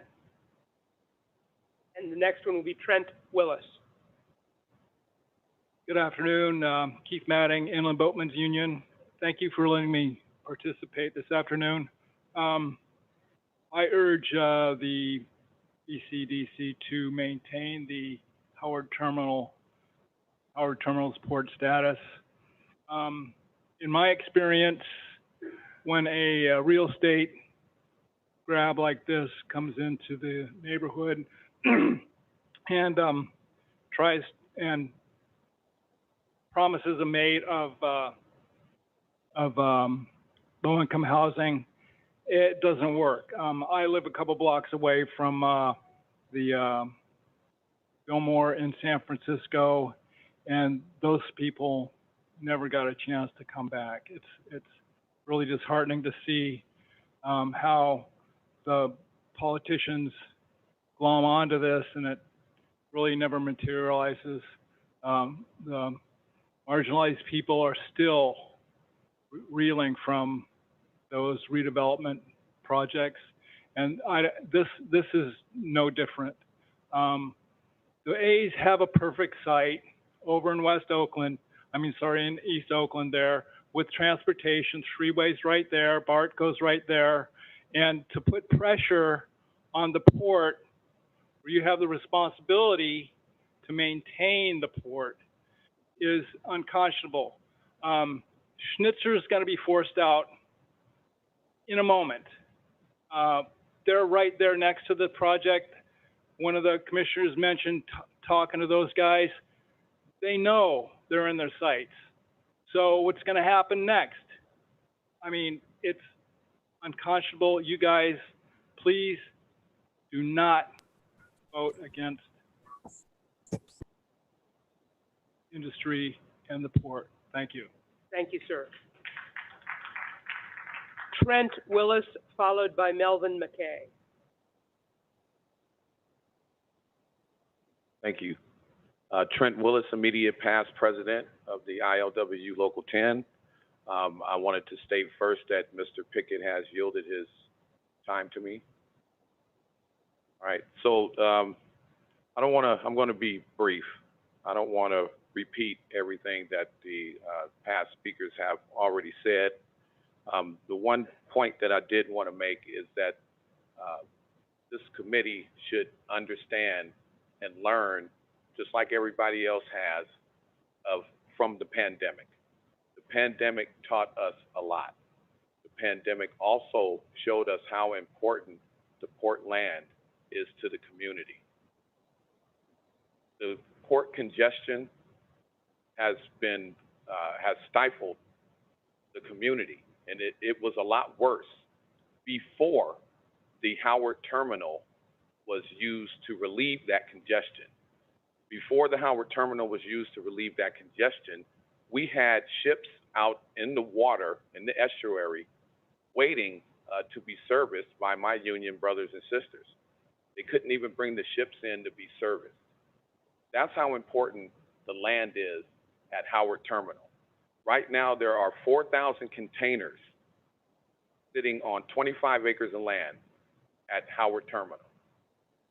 We don't have the advantage to have fancy slideshows. We don't have the luxury of coming in here and giving you misleading statistics. Okay? We only have the luxury of coming in here and telling you the truth because we are the boots working on the ground. We see what's happening at the port. One of the most misleading things that you have been told today is that Howard Terminal is a dormant terminal.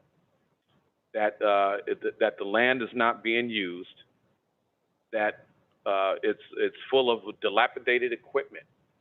Well, that's a testament to what we're saying from the beginning.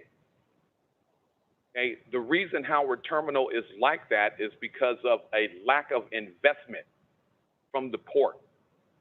A lack of investment. Those are classic gentrification talking points. Any neighborhood that you see that has been gentrified, which you have plenty of examples of those neighborhoods in San Francisco and Oakland. Those neighborhoods were run down before they were gentrified. This is the same situation that we're looking at here with Howard Terminal. Howard Terminal has been run down and neglected by the Port of Oakland for years. And now they're making the case that Howard Terminal is run down. So now all of a sudden it's okay to make Howard Terminal a playground for a billionaire real estate tycoon. You heard speakers come up here and say that this is bigger than baseball. It is absolutely bigger than baseball.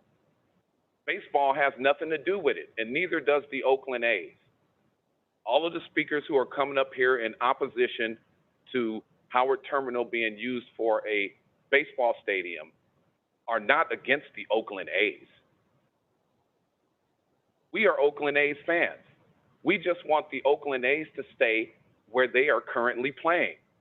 All of the arguments that you hear in support of transforming Howard Terminal to a stadium, all of those arguments can be made to make improvements where the Oakland A's currently play. So it doesn't make any sense. It doesn't make good fiscal sense for the Bay Area. The community has already been polled. 70% of the Oakland community does not want the stadium at Howard Terminal because we understand how important port land is to the community and the revenue that port land provides for the community. Now, what I would like to say last, and I'm wrapping this up, you saw when the pandemic was at its peak, where people couldn't even get toilet paper from the grocery stores. You heard people come up here and talk about the pollution. Well, if the pollution's so bad in the port, why is there a proposal to build condominiums there and hotels? Do those people that plan to buy condominiums and stay in the hotels plan to breathe another, some other air coming from somewhere else? Thank you, sir. Thank you. Melvin McKay, followed by Christopher Christensen. Good morning, ladies and gentlemen. I was yielded time from Gregory Brown Jr. Go ahead, sir. Yes. My name is Melvin McKay. I'm also the former president of ILW Local 10 and current president of the NCDC, Northern California District Council. I'll lead off with number 2. The Oakland A's has an EIR at the Coliseum currently. They have an EIR now at Howard Terminal. How much land do they need? When they were granted the EIR, they went to Laney College, tried to build a stadium over there. They were booted out. Then the right idea came from the mayor. Come on down to Howard Terminal. Let's build over here. What is ludicrous? As Trent alluded to, the Oakland A's have a place in Oakland if they want it. They choose not to want to be here, but they want to build condominiums, and they call it affordable. We can't afford nothing here today. We can't afford it. Nowhere can you afford. It's a vague statement. 55 years ago, the Coliseum was my playground. That's where I hunted rabbits 55 years ago. 73rd used to be 73rd Avenue, turned into Hagenberger. 98th Avenue used to be a thriving community. Eminent domain knocked them out of their homes. For the Oakland A's to egress so they can get out of the Coliseum, so they didn't have a gridlock. What do you think will happen in Howard Terminal if it goes there? It will be a gridlock. The mom and pop shops there today, they'll close down. They won't be able to get their goods at all. As Trent alluded to, Susan yesterday taking pictures of Howard Terminal. It's up to capacity, the 25 acres that they lease to PCMC. It's up to capacity. It's not about the Oakland A's. They are hunting for ground, and they're going everywhere they can to get it. And when they get these EIRs, they expect you to act on them. They also own half of the Coliseum right now today. What are they going to do with that property? Had it for a year and a half, done nothing with it. It's blight. It's blight. The last game, 3,500 people out of 45,000 capacity. 3,500. I don't want to see the Oakland A's leave Oakland unless they want to. The Raiders didn't leave until they wanted to. It's up to them. But on Howard Terminal, this is where we work. If they build condominiums on industrial property, those longshoremen will be booted out of there because of noise. We work 24 hours a day, 365 days a year. We will be booted out because of noise.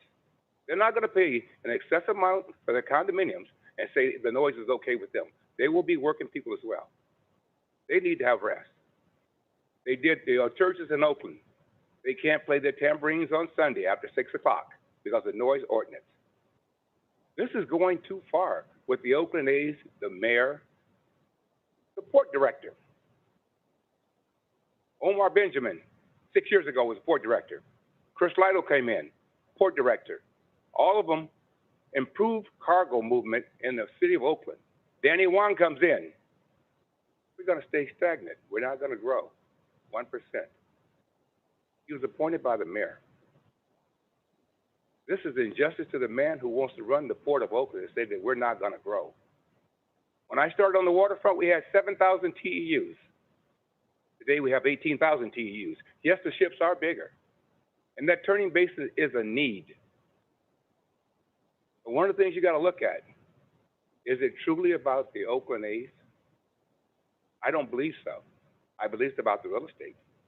Real estate's been a marketing, thriving thing for money over the years and years and years. When I bought my first home, it was $22,000. $22,000. Okay? My second home cost me $28,000. You can't afford nothing now. You can't get a front door for $28,000. Your time is up, sir. Okay. Thank you. Thank you. Christopher Christensen, followed by Bender Baines. Good afternoon. My name is Christopher Christensen, fourth generation ILW member, currently the ILW Northern California District Council Vice President. First off, I'd like to clear up a couple false statements here. I heard one that said Seattle built a ballpark on Portland. That is absolutely inaccurate. Seattle tried to build a stadium on Portland and was beaten back by the ILW Local 19 and then built it by some transit farther inland. So there is no stadium for Seattle on Portland. Secondly, I hear a lot about how wonderful the stadium is going to be for the economy of Oakland, and that's also not true. Most cities incur the financial burden of a stadium. Take Cincinnati, for instance, back in 2013. In order to pay off $50 million of stadium debt, they closed a hospital, they laid off 1,700 workers, and then diverted money for schools in order to pay off that debt.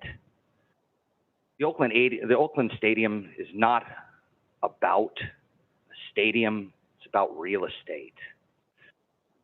The port is a thriving, working waterfront that is one of the top working waterfronts, not just on the West Coast, but in this whole world. We are something like number 15 around there. And why would we want to take away port land? So I urge you, as this commission, do the right thing and keep Howard Terminal port property, please. Thank you, sir.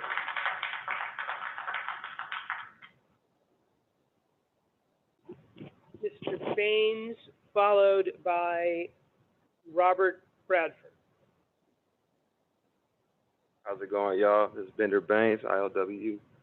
And all I would like to say is I got a great opportunity in this career instead of being a job that I've had recent times. Moving cargo out here, meeting good brothers and sisters that work with us, that live in Oakland, that cannot afford to live in Oakland. And as far as the A's leaving, I mean, the A's are leaving because we're not kicking them out. They're leaving because they want to leave. Fans love them. They can love them as much as they want, but they leaving, y'all. You know? And at the end of the day, I mean, we lost a lot of people that work with us through the pandemic because of COVID, you know? And it kind of breaks my heart, you know, because there's kids that look up to us. You know, they come to these halls, they look up to us, they know that they're going to end up there and working as a longshoreman. I hope y'all decide the right thing to do, because, man, it's really hard out here not being able to move cargo. There's truckers everywhere. I mean, kids are going to ride bikes and stuff. They're going to get hit. We're not stopping at no stop signs. We're not. Thank you, sir, except for the not stopping at stop signs. Robert Bradford, followed by Jose Nunez.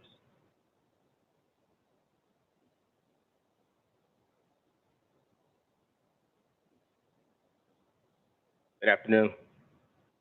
Robert E. Bradford Jr., former Vice President of ILWU, Local 10, registration number 101120. We're going to start off with, let's play fair and well enough alone. Some people, for whatever reason, think this is a joke. It's not a joke. You're playing with people's lives. This organization has been around for many, many moons. This organization that I am proud to be part of, we support every blue-collar movement on the planet. We're the heartbeat of right and wrong. I hear people heckling and clapping that our jobs may be taken away from us. That's so disrespectful. It's disrespectful. But you come up with some fancy local slogan about bigger than baseball. My elite colleagues before me, Mr. Willis, Mr. McCain, and others, they're heavy seasoned people. I'm a rookie at this, but I'm here today to go on record that I am against this new development when this organization, which I'm a fan, I'm an A's fan, they already have a bed. They just need to make their bed over. They don't need a new bed. They already have one. They spoil. And it's amazing that this is at the top of the food chain. It's big, big politics right here. It's all about money. Not about nobody's welfare, but the rich folks. The rich folks don't care nothing about the bottom person. We have provided many, many, many support and actives with every organization on the planet, from SEIU, the secretaries. I mean, any job you can imagine, the dock workers have been supported. Thank you, sir. Your time is up. Thank you. Jose Nunez, followed by Clifton Marston, I think. Nunez.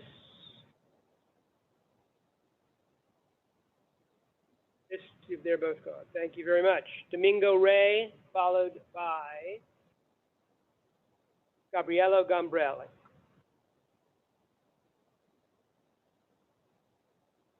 That's the speakers here. We will now go, I'm sorry, are you Gabriella? Thank you. So I'm Gabrielle Gambrell. I'm a casual with Local 10, plug number 3079. I initially did not want to speak, so check on there, but I'll express a few words. I'm like sitting here listening to everybody, and I've been like upset, a bit contentious in my chair, and I'm trying to figure out how it makes sense to build a ballpark in a community where there has been a thriving industry already. And we have heard that it's essential. So I don't understand why we're having such a hard time figuring out this, making a decision. I'm from the town, I'm from the north, but I've stayed in West Oakland for the past 6 years. And it's kind of like, I wish I could go to A's game in Jack London Square. That seems cool and all, but now with seeing from both sides, walking the streets, and then now having this career, this great opportunity for not only myself, but for my son and future generations, why would I choose to give up my livelihood for a want, not a need? So to the speakers, everyone that spoke, I respect everyone's views. I do hope that you guys choose to look at, I guess, the humanity part of this decision and not so much the financial side. Thanks.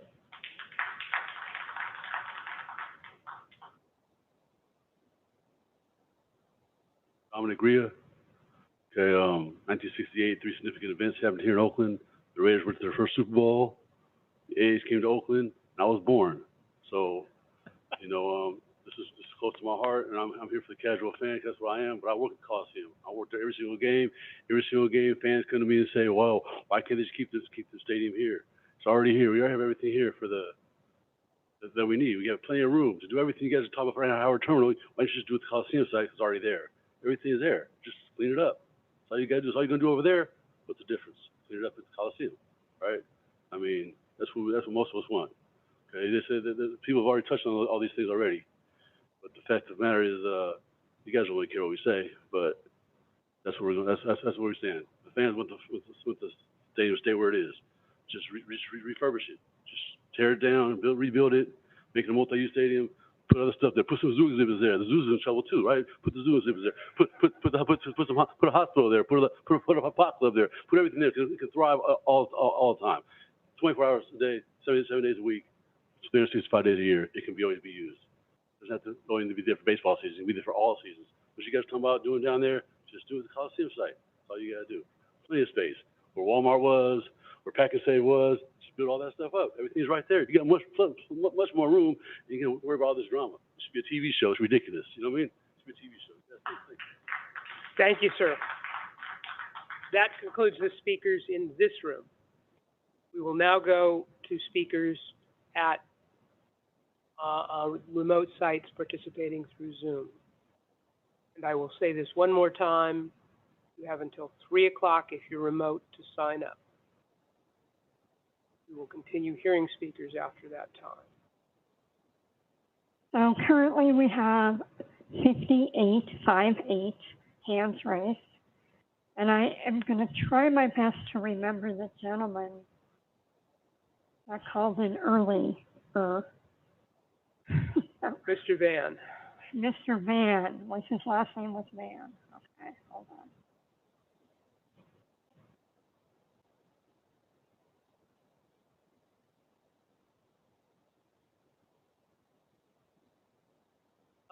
While Peggy's trying to find Mr. Van,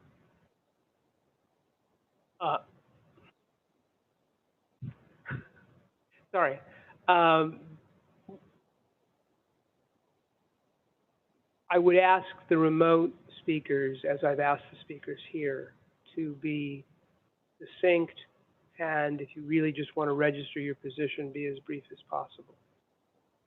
We are prepared to stay here, but we all get a little tired. All right. Does not appear to be there. Then call them in the order you've received them. Okay. The first caller will be, and again, as Chair Wasserman said, I apologize for any mispronunciations. Feel free to correct me. The first person will be Jeremy Ures. Go ahead and unmute yourself, Jeremy. You have 2 minutes to speak.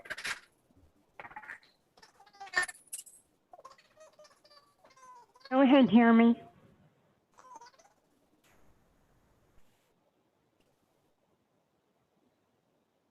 He's unmuted himself. Jeremy, go ahead. Oh, you just muted yourself. Go ahead, Jeremy.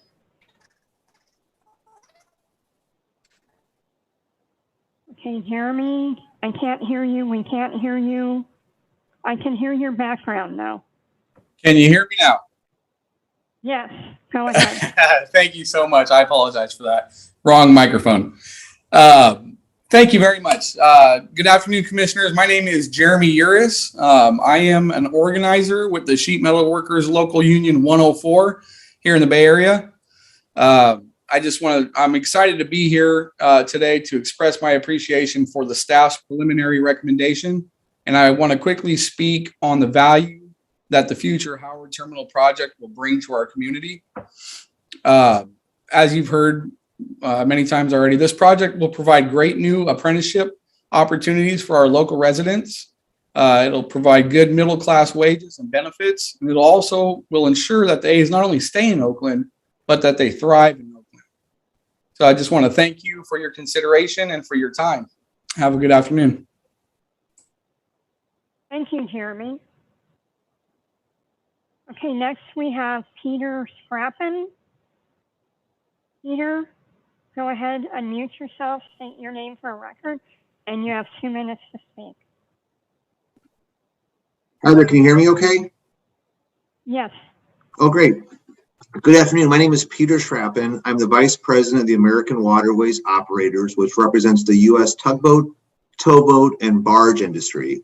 We have 5 member businesses headquartered in the San Francisco Bay Area, and we stand in alignment with many of the other speakers you've heard before today. We stand in alignment with the other comments you've received also from SSA, the pilots, and the Pacific Merchant Shipping Association. AWO and our members care deeply about the viability of the Port of Oakland, maritime safety, and removing the threat of removing industrial lands at the port. Unfortunately, we are concerned about that our voice is not getting heard. Howard Terminal, as it's currently designed, would create conflicts with safe and efficient maritime operations in the surrounding channels. The environmental assessment fails to mitigate maritime navigational risk presented by this project. Put simply, not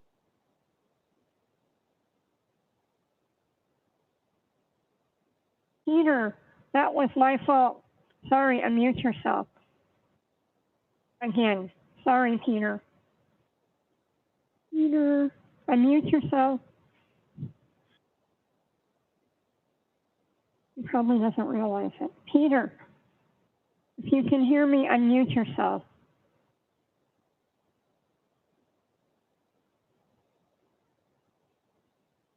Let's go on and come back to him. Okay, but let's remember Peter, and I'm sorry, Peter. Oh, I'm sorry. Can you hear me okay? Yeah, I am so sorry. I apologize. Can you continue because I inadvertently muted you? Oh, no, can you tell me where I left off? Why don't you start over just okay, yeah. It was really good, I promise. Okay. Yeah, you bet. I'll give it a go. 1 second, please. We heard half of it. You were good. Oh, thanks. Shoot, let's see. Okay, yeah, great. AWO and our members care deeply about the viability of the Port of Oakland, maritime safety, and removing industrial lands at the port. Unfortunately, we are concerned about that our voice is not getting heard, however. Howard Terminal, as it's currently designed, would create conflicts with safe and efficient maritime operations and in the surrounding channels. Put simply, not enough focus is placed on what's called risk management for the ships turning at the inner harbor turning basin. All along this process, we've shared our concerns about any development that would obstruct access to the turning basin. The San Francisco Bay Area depends on tugboats for stocked shelves. You heard about the toilet paper issue before. I'm sure we all remember that. The physical and economic calamities caused by a redevelopment of this magnitude are too many to list here at the expense of this new ballpark. I would encourage you to take a look at Richard Florida's writings on this subject. Please do not cut out the needs of the maritime ecosystem and supply chain at the expense of this new development. We can all agree that this issue is bigger than baseball. Thanks for your time. Thank you, Peter. Appreciate it.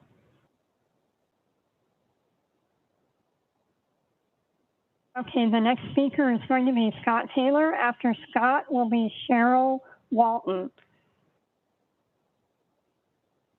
Scott, go ahead, unmute yourself. You have 2 minutes. Yes, thank you very much. Chairman Wasserman, David Arsenault has ceded his 2 minutes to me. I'd like to have all 4 minutes, please. Certainly. Thank you very much. Good afternoon, commissioners. For those of you that I haven't had the pleasure of meeting, my name is Scott Taylor. I'm the CEO and chairman of the board of GSC Logistics. GSC is the largest trucking and third-party logistics company at the Port of Oakland. I'm here today asking the BCDC to protect the waterfront and the economic engine of Northern California, the Port of Oakland. Howard Terminal is imperative to the success of the port with 325,000 truck trips a year. It's a lie to hear the A's say that they've worked with maritime stakeholders. Nothing could be further from the truth. When we talk about where the trucks will go, if we don't have Howard Terminal, they say it's speculative and can't answer that question. A previous speaker saying that trucks are idling at Howard Terminal is disingenuous, undeserving, and a blatantly false statement. Containers are dropped off during the day and picked up at night to keep them off of city streets. All trucks serving the port are CARB compliant and equipped with the latest technology. We have reduced dangerous pollutants by 98% over the last 10 years by investing millions of dollars in newer trucks. GSC is experimenting with battery-operated trucks and looking forward to acquiring our first hydrogen-powered trucks. In my private conversations with most of the port staff, they are steadfastly against turning valuable port property over to a billionaire, but they must walk the party line if they want to get their paychecks. You've already heard from Susan Ransom about the letter that John Driscoll wrote to Chris Lytle. That letter says in 2019 that giving up Howard Terminal is the beginning of the end for the Port of Oakland. Let's face it though, this isn't really about a ballpark. It's a land grab by a billionaire who wants to build luxury condos, hotels, and commercial retail development.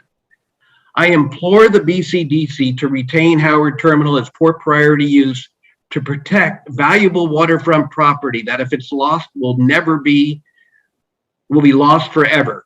I implore the BCDC to retain Howard Terminal as port priority use because every port in the country is trying to add acreage, and the only port in the United States willing to give up 55 acres is Oakland. That should tell you quite a bit right there. You think Oakland is a lot smarter than every other port in the country? I don't think so. I implore the BCDC to retain Howard Terminal as a priority use because you're being lied to. The growth of the port is strong growth category right now, not in 50 years. People saying that growth is 1% is ludicrous and absurd. GSC's business grew by 80% last year. Let me repeat that, 80%, 80. E-commerce is driving this growth. Long Beach, LA is at gridlock, and Oakland can have as much business as they want. I implore the BCDC to retain Howard Terminal as port priority use so we can keep trucks off of city streets. I implore the BCDC to retain Howard Terminal as port priority use if the turning basin is not explicitly reserved and removed from the A's application. I implore the BCDC to retain Howard Terminal as a port priority use because the EIR does not address the safety concerns around grade separation for all the rail traffic. I implore the BCDC to retain Howard Terminal as port priority use because only you can protect the economic engine of Northern California, since port commissioners and some city council members would rather follow the mayor's instructions instead of doing what is right for all of us. Thank you for your time and consideration. Thank you. Cheryl Walton, go ahead and unmute yourself, and Bobby Winston will be next. Cheryl Walton, Oakland resident longer than Mayor Sheff, and daughter, cousin, and niece of ILWU Local 10 longshore workers in Oakland. My mom's 85-year-old brother, Nelson Simpson, who retired after 40 years a proud longshore worker, Local 10 4469. In his last words, he adamantly said to me, "No way should our Howard Terminal be used for a stadium or A's real estate deal," and then died the next day, last December. He worked at Doring Services, Marine, terminals and 10 years at Howard Terminal. So on behalf of my uncle, my grandfather, dad, uncles, and current 5 to 6 cousins who are all ILWU at Oakland Port, senior relatives and residents who live in West and East Oakland, who cannot call in to BCDC meetings, we're asking you to please retain Howard Terminal's Port Priority Use designation. We need Howard Terminal for ancillary use, a critical hub for port traffic and logistics, especially since the A's, the Port of and the City of Oakland have not identified an adequate alternative. We know Benicia is for RoRo use and acreage is near capacity. Our voices matter, so please be bold enough and have the courage to not be influenced by Mayor Schaaf, who will be out of office in a few months. Port staff commissioners who are appointed by her, and a billionaire who wants to convert our port to a port Pier 39 type. Also, some of you legislators should recuse yourselves from voting due to your relationship with the A's and others. I've called you and you didn't call back, and I know a couple of you on this commission, and I hope all of you will oppose the staff recommendation.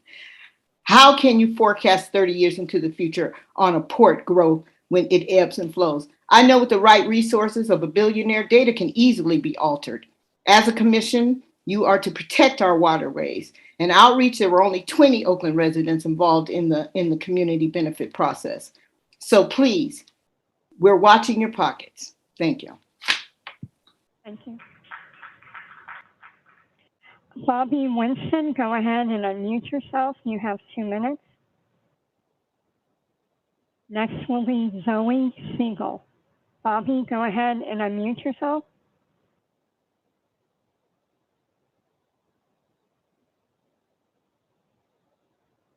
Okay, I'm going to go to Zoe Winston, or excuse me, Zoe Siegel. Go ahead, Zoe, unmute yourself. Oh, shoot, no, I just screwed her up. So,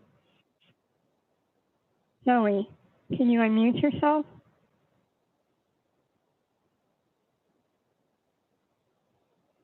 Okay. Linda Adams. Go ahead, unmute yourself. You have 2 minutes. State your name for the record. I wonder if everyone took a break. Linda Adams. Go ahead and unmute yourself. Okay. Hello? Can you hear me? Oh, yeah. Is this Bobby Winston? No, this is Chance Kowar. Are you calling in under the Greenbelt Alliance? Yes, that's me. Okay, go ahead. Thank you. Hello, my name is Chance Kowar and I work at Greenbelt Alliance. For those who are, excuse me, for those who are unfamiliar with Greenbelt Alliance, we are an environmental nonprofit, and through our Climate Smart Development Alliance, excuse me.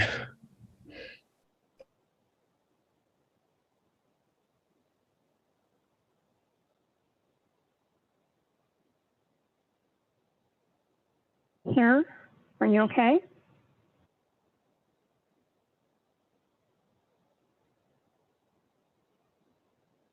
Okay, I'm going to come back to the Greenbelt Alliance. One more time, Bobby Winston, are you there? Bobby, okay. I'm going to go back to the Greenbelt Alliance. One more time.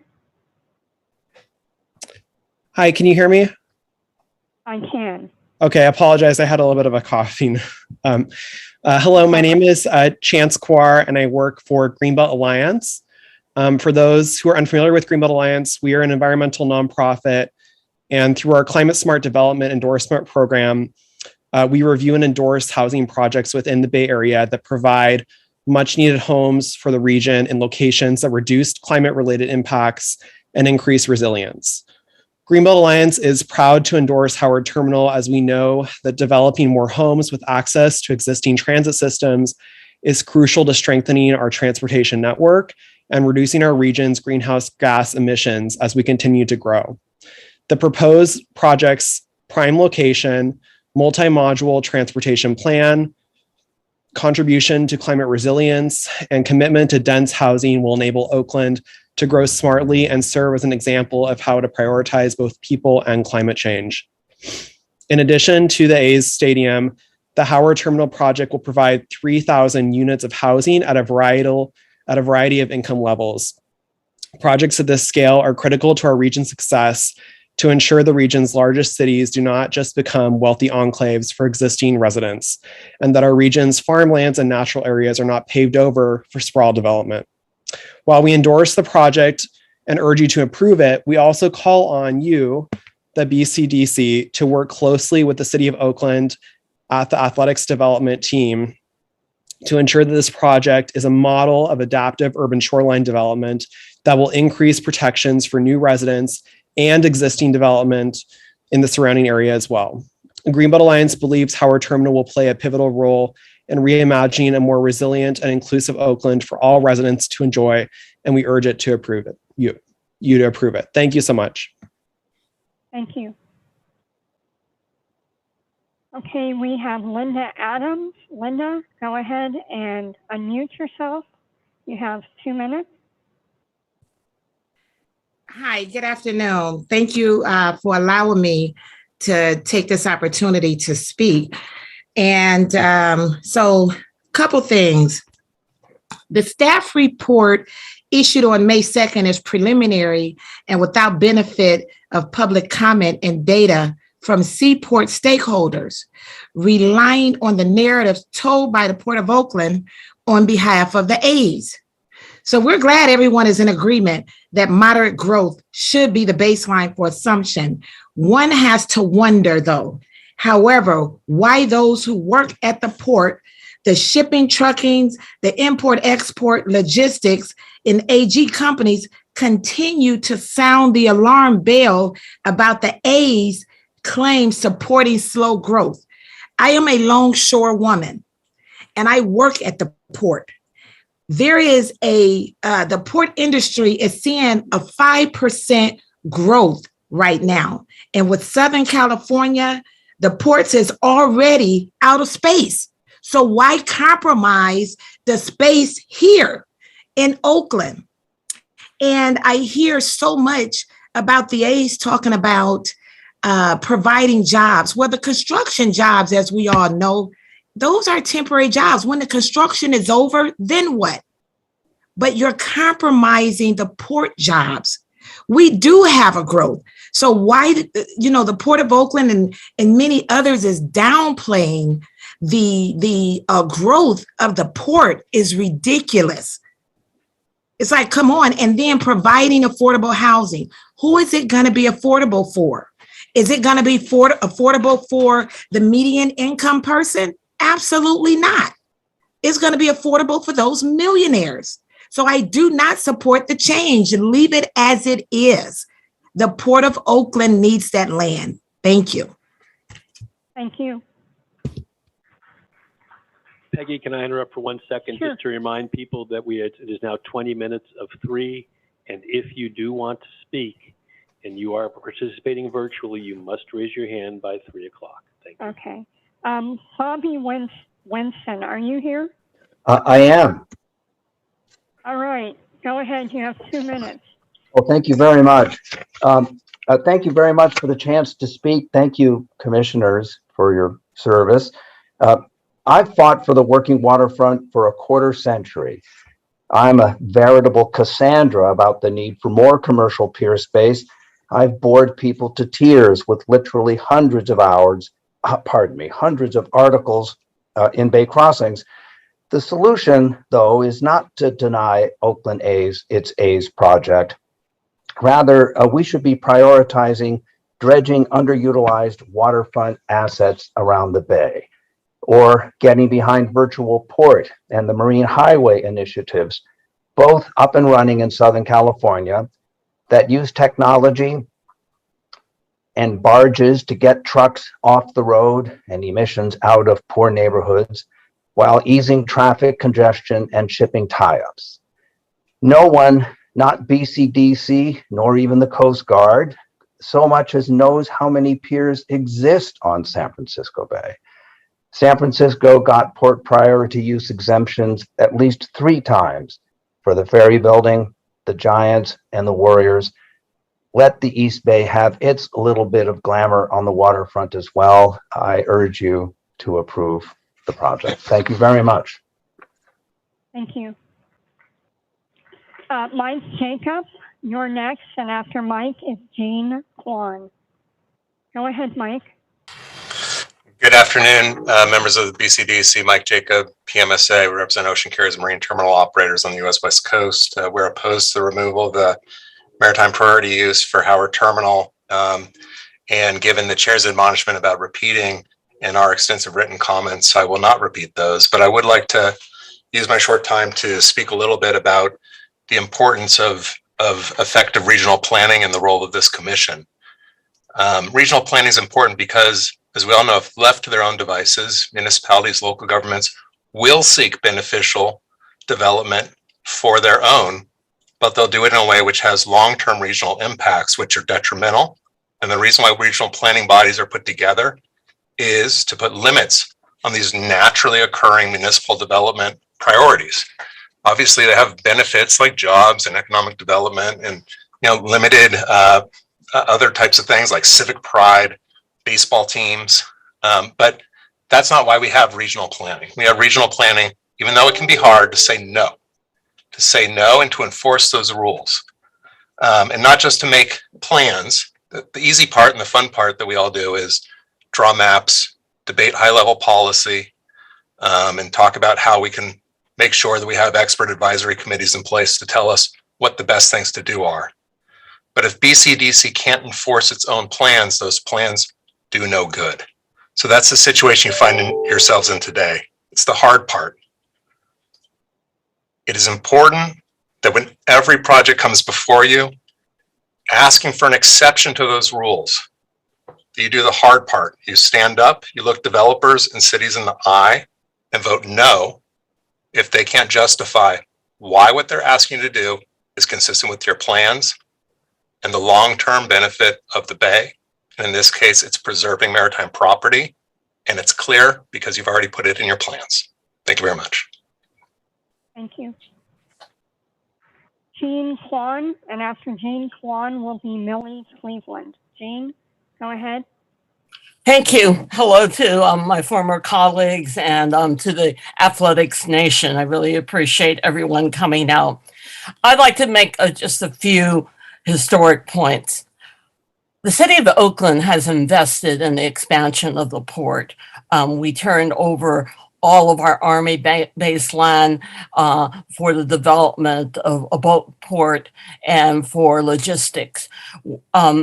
The Port of Oakland used its Army base land for a modern intermodal railroad transfer station. So I want to make it clear that the city of Oakland has invested in the expansion of the port and created new jobs.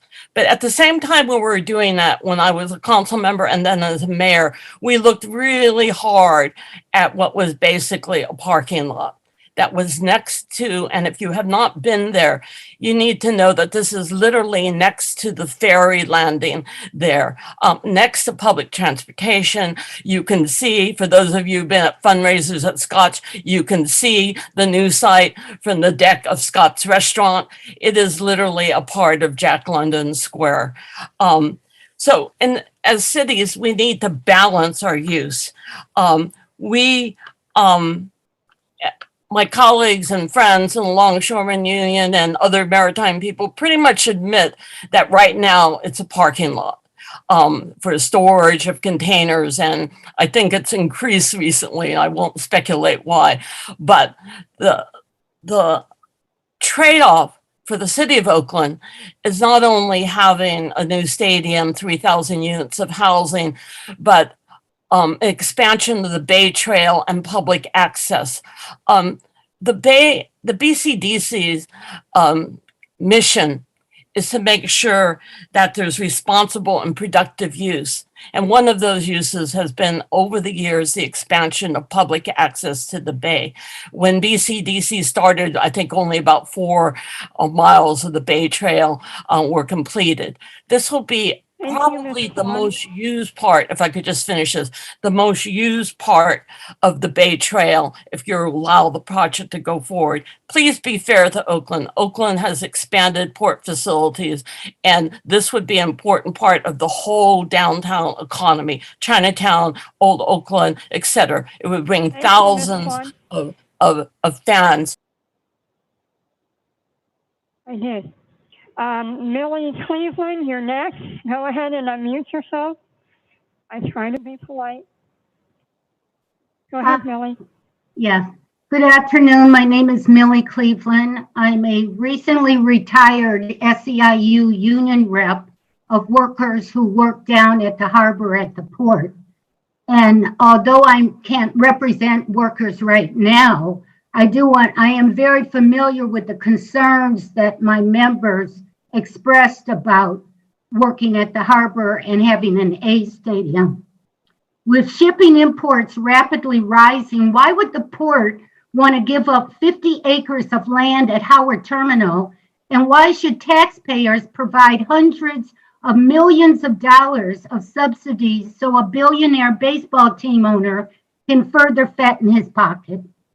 If the goal is to provide needed housing and keep the team in the Bay Area, there's an excellent alternative site just 6 miles away with a BART station and a freeway access that could be developed and greatly benefit a neighborhood that needs an economic boost. BCDC has a legal responsibility to ensure the Bay Area has enough port land to meet future demand. Projections of BCDC's projections show moderate to strong growth scenarios. Last February, the port had a press release where they said the volume increase was 6.3% higher than the previous February. So, and there's no real access to Howard Terminal. Why would the mayor propose developing a Department of Transportation to develop an infrastructure plan to figure out how to create the infrastructure needed to access Howard Terminal with a projected cost of $11 million a year that will be on the burden of Oakland taxpayers? Lastly, out of all the 30 baseball parks, none have ever sought to build a baseball park in the middle of a working port. Please maintain the port for maritime purposes. Thank you. West Oakland Cultural Action Network. Can you go ahead, unmute yourself, state your name for the record, and after that person speaks, it will be Jay Morrow. Go ahead, West Oakland Culture Action Network. Thank you. My name is David Peters. I'm the founder and board president of the West Oakland Cultural Action Network and the producer of the nationally recognized Black Liberation Walking Tour, a top 6 Black heritage tour in the U.S. And I encourage you all to come out. I would request one thing. If you list out the next 5 speakers or so, then we won't be held hostage at our computers. This is really tough not to walk away. I've heard lots of testimony by lots of people who are exporting wealth from the port, whether that's SSA Marines and their billionaire global owner, Mr. Pardo, Goldman Sachs, Blackstone, or the highly paid workers that work there. I have yet to hear anybody speak that actually lives in West Oakland. My family we're 3rd generation West Oaklanders. I sat on the Howard Terminal Community Benefits Agreement Steering Committee for Culture and Housing, and sit at the table of West Oakland Benefits for Equity, which is anchored by the West Oakland Environmental Indicators Project. We're currently negotiating a community benefits package, a community fund that would be controlled by area residents that would total in the $400 million. There's also $300 million of affordable housing at stake. And while GSC talked about an 80% increase in revenue last year, they've made no contributions to this community. SSA, the largest marine terminal in the world, have made no contributions to this community.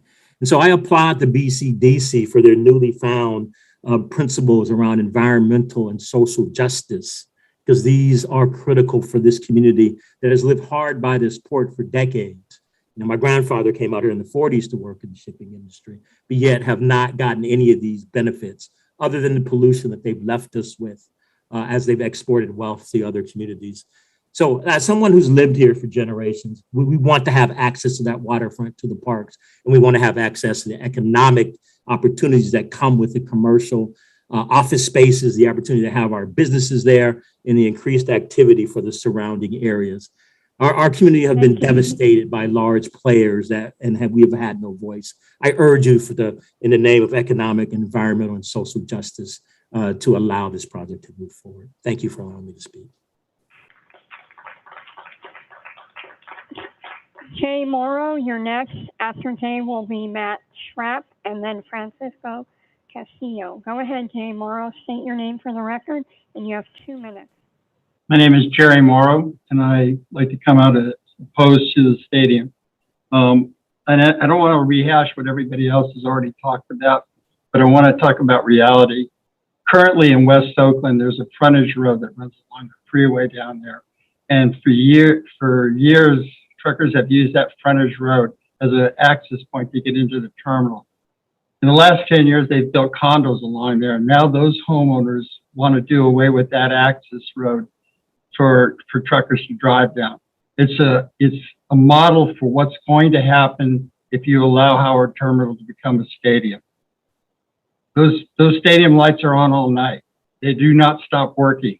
How long do you think somebody that paid $1 million for a condo looking out over the water is going to put up with it before they say, hey, we want to do away with that port? So not to rehash what everybody else has said, but this is the model.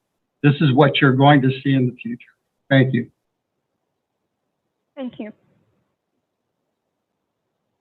Matt Schrapp, go ahead and unmute yourself, and then Francisco Castillo, you'll be next. Thank you, Commissioners. My name is Matt Schrapp. I am the CEO of the Harbor Trucking Association. We're before you again today to express our opposition to the removal of Howard Terminal from port priority use. What should be crystal clear to all the commissioners by now is that every single user of the port is opposed to removal of Howard Terminal from port priority use. This includes trucking companies, vessel operators, marine terminal operators, the ILWU, port tenants, rail operators, ag exporters, importers, forwarders, brokers, tug operators, bar pilots, the list goes on and on. The views of these port users are not based on political motivations, but are in fact driven by daily experiences at the Port of Oakland. We are literally the boots on the ground and frankly know better than anyone of the importance of keeping this designation to support productive maritime operations. Today, a quick trip down to the site would show that Howard is being utilized at 100% capacity since its USDA pop-up designation. It is disingenuous for the port to say that ancillary demand can be met with existing land that is currently occupied with other support or business activities within port boundaries, or rather that it can be put to quote unquote other locations in the Bay Area, which have yet to be identified. Unfortunately, the ultimate irony here is that the assumed productivity increase to meet demand by 2050 is wholly dependent on available ancillary support for port operations. Without meeting the needed productivity increase, the port would run out of space well in advance of 2050. We maritime stakeholders would be more than happy to provide the commissioners with a tour of the project site. And while you are not judging the merits of the project itself, suffice it to say you can't put 3,000 high-end residential units, hotels, and performing arts centers next to a port without negative impacts that may lead to the ultimate elimination of maritime, rail, and trucking operations. We appreciate the magnitude of the task ahead of you on June 30th. Nevertheless, there is no doubt that once Howard terminals are removed, it will be gone forever. We need this land to remain within the maritime sphere and implore you to oppose the removal of Howard Terminal from port priority use. Thank you. Thank you, sir. I'm going to remind everyone, if your hand is not raised the next 5 minutes, you will have to submit your comments in writing. I will also call a short break a few minutes after 3 o'clock. Okay. Francisco Castillo, you're next, and then Bernice Jimenez Krieger, you're after Francisco. Go ahead, sir, and state your name for the record. You have 2 minutes. Thank you, Commissioners. Francisco Castillo, Senior Director of Public Affairs with Union Pacific Railroad. I want to give you just a quick brief on operations and also some of our rail safety concerns that were discussed earlier today. We own 3 rail lines that operate through the center of Jack London Square. We have 2 key facilities in the area, both off of the UP Now subdivision. And as you all know, this is a busy corridor that serves not only the Port of Oakland, but also our regional freight rail for customers. We have several passenger partners that operate on these same UP tracks. So in total, about 100 freight and passenger trains move in front of Howard Terminal daily. It's important to note also that our operations are not static, nor are they predictable. We have approximately 12 trains that are switched and operated for local service. And when this occurs, both MLK Way and Market Street crossings are blocked anywhere between 10 to 45 minutes. And I know earlier today, staff briefly mentioned rail safety mitigation strategies that are being considered. And I'm here to tell you that they fall short of what is needed to protect pedestrians, bicyclists, and motorists.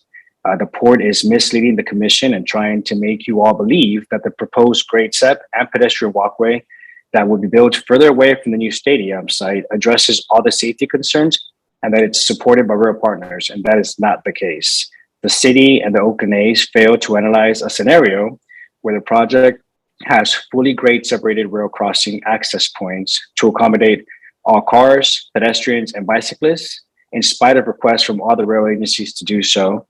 The A's in the city should not expose more people to potentially fatal safety hazards while traveling across these at-grade rail crossings. Baseball and railroads share a deep historical bond, and Union Pacific is proud of this history.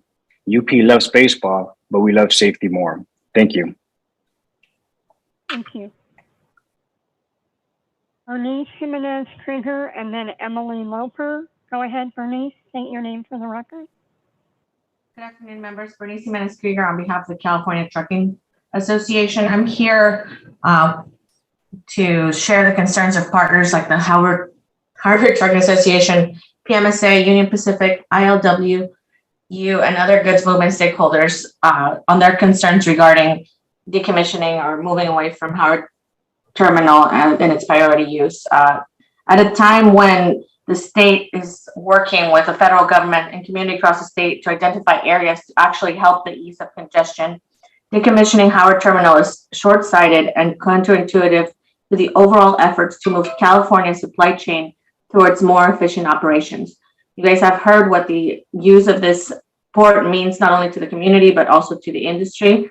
And as the largest port, 6th largest port in the United States, the Port of Oakland is a critical gateway for many California businesses, in particularly and most notably the agricultural sector out of the Central Valley, which relies heavily on this port as its main gateway for exports to Asia. Moving this to other nearby sites will put trucks on the road longer. Additionally, this port accounts for more than 99% of the containerized goods moving through Northern California and is the preferred export gateway for many of California's largest agricultural exporters and producers of refrigerated products. For these reasons, it is imperative for Howard Terminal to retain its PUA designation to continue to act as an auxiliary support for future growth in maritime operations at the Port of Oakland. Therefore, we respectively ask BCDC to oppose the proposed Bear Plan amendment. Thank you. Thank you. And then Emily Loper, go ahead. And Emily is finished. We're going to take our 5-minute break. Okay, go ahead, Emily.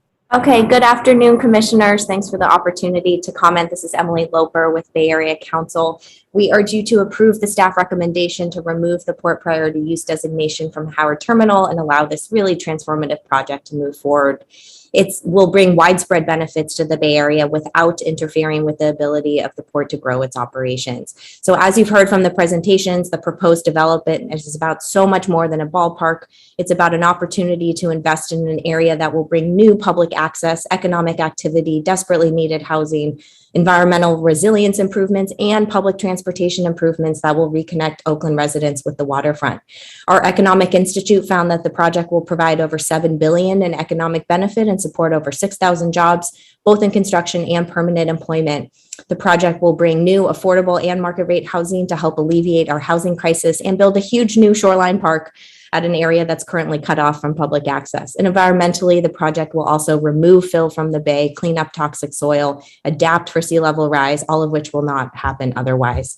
It's important to note, as the mayor did, that this project will also make Oakland very competitive for new federal infrastructure grants that will bring critical multimodal access improvements to the area and goods movement projects that will improve the safety and efficiency of operations into and out of the Port of Oakland. That money won't come to Oakland without this project. It's most importantly, all of this development will not interfere with the port's ability to grow its cargo operations in the future. And as we've heard, they prefer to grow elsewhere on the property. The port has extra capacity to handle growth in cargo volume on existing available land, as we heard, that is more accessible to warehousing and rail than this site. So essentially, this project is just a better use for this site, and we urge you to remove the port priority use designation and allow it to move forward. Thanks very much. Thank you. Chair, before you go, I just want to let the next 3 people know after the break. So Tim Frank, Evie Wang, and Chris Snyder. So that's Tim Frank, I hope I said it right, Evie Wang, and Chris Snyder. You will be first up when we resume. Thank you, Chair. Thank you, Peggy. Quick 5-minute break to stretch or whatever is appropriate. But please be back here at 3:07. Recording stopped.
I'm going to call us back into session momentarily.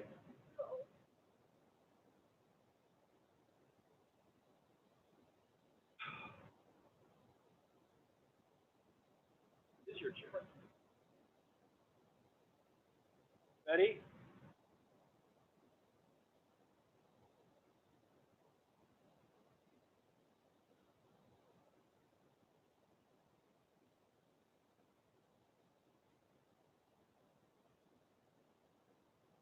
Okay, Chair. Recording in progress. All right, I'm going to call Tim Frank. Tim, go ahead and unmute yourself. You have 2 minutes. Just to be clear, we are back in session. We are, sorry, Chair. That's all right. Never mind. Go ahead, Tim. Yes, thank you. This is Tim Frank. I'm the Executive Director of the Center for Sustainable Neighborhoods. And I'm speaking to you today to support the staff recommendations. And before I proceed, I'd like to first embrace the arguments that have been put forward by both the Greenbelt Alliance and the Bay Area Council. And I'd like to build upon those comments. This is a tremendous opportunity for the city of Oakland to actually reinvigorate its connection to the waterfront and provide public access, which is a critical bay value. And this is something that was damaged many, many years ago when the freeway was put through with little consideration for what it would, the impact it would make to the bayfront and to West Oakland. And here we have an opportunity to right that historic wrong. Now, one of the things it'll do is it'll improve the connections. It will also provide a critical mass in terms of both housing and commercial development in the Jack London area to help make that the complete neighborhood that it really should be so that it can thrive economically.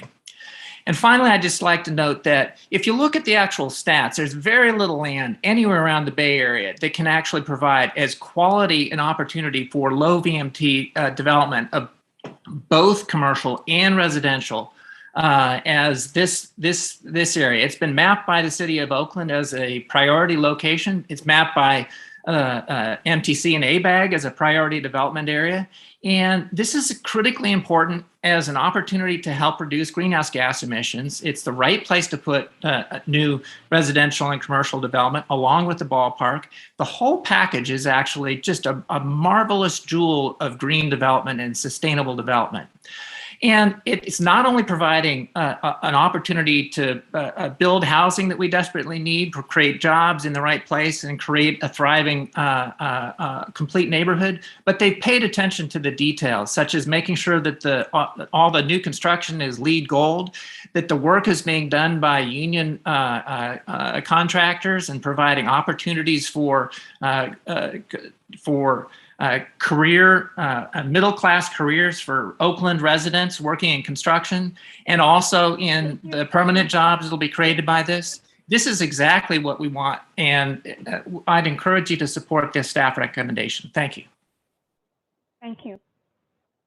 Evie Wang, go ahead and unmute yourself, and then Chris Snyder and Nick Danoff will be next. Go ahead.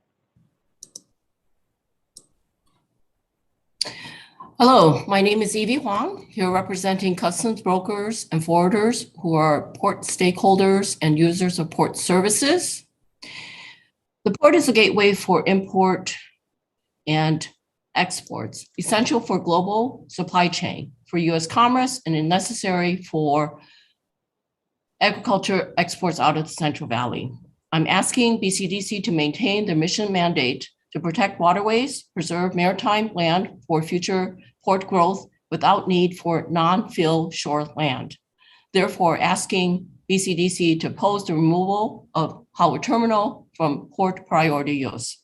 I'm disappointed that the Port of Oakland, who should be promoting maritime use and expansion, and the city of Oakland, letting a land developer overcome their responsibility to all Oakland taxpayers with promises of a grand waterfront SF China Basin 2.0.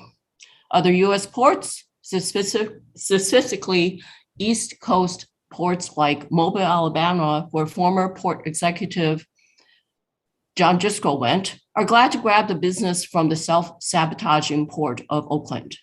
There are also port entry security and public concerns where placing a ballpark, retail, and residential interests is in conflict.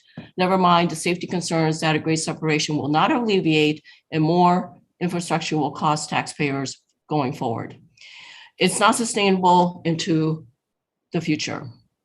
I'm saddened that Oakland A's grab has divided Oakland, the haves and have not. The falsehood that Oakland A's is coming to rescue the city. It's not the A's who can do the soil remediation. And how is it justified that Oakland will give over $278 million in infrastructure funds to protect the luxury condo residents that Oakland City could not? For current residents. Thank you. By the way, this grant money was meant for port infrastructure, whether or not the A's build the ballpark or not. To protect the sea level and other factors, please consider not resisting taking away this land. Thank you. Chris Snyder, go ahead and unmute yourself, and then Nick Danoff, and then Naomi Schiff. Go ahead, Chris. Good afternoon. You can hear me? Yep. Thank you. My name is Chris Snyder. I'm the political director for the Operating Engineers Local 3 Union. We have about 38,000 members in Northern California, and we also are a maritime union. We do all the dredge maintenance around the port. We do the port construction. Been an ally of all the maritime unions and our advocacy around the Jones Act and port development. And I think it's a false dichotomy to say it's going to be one or another. This is an amazing opportunity for the entire port, for the entire East Bay region, and I urge you to support the staff recommendation. It's going to open up jobs locally for folks for our apprenticeship programs. 20% of all the hours are going to be in the construction are going to be young men and women from the community of the East Bay, learning a new craft that'll take them throughout their career with good pensions, good health care, good retirement, and being able to retire with dignity.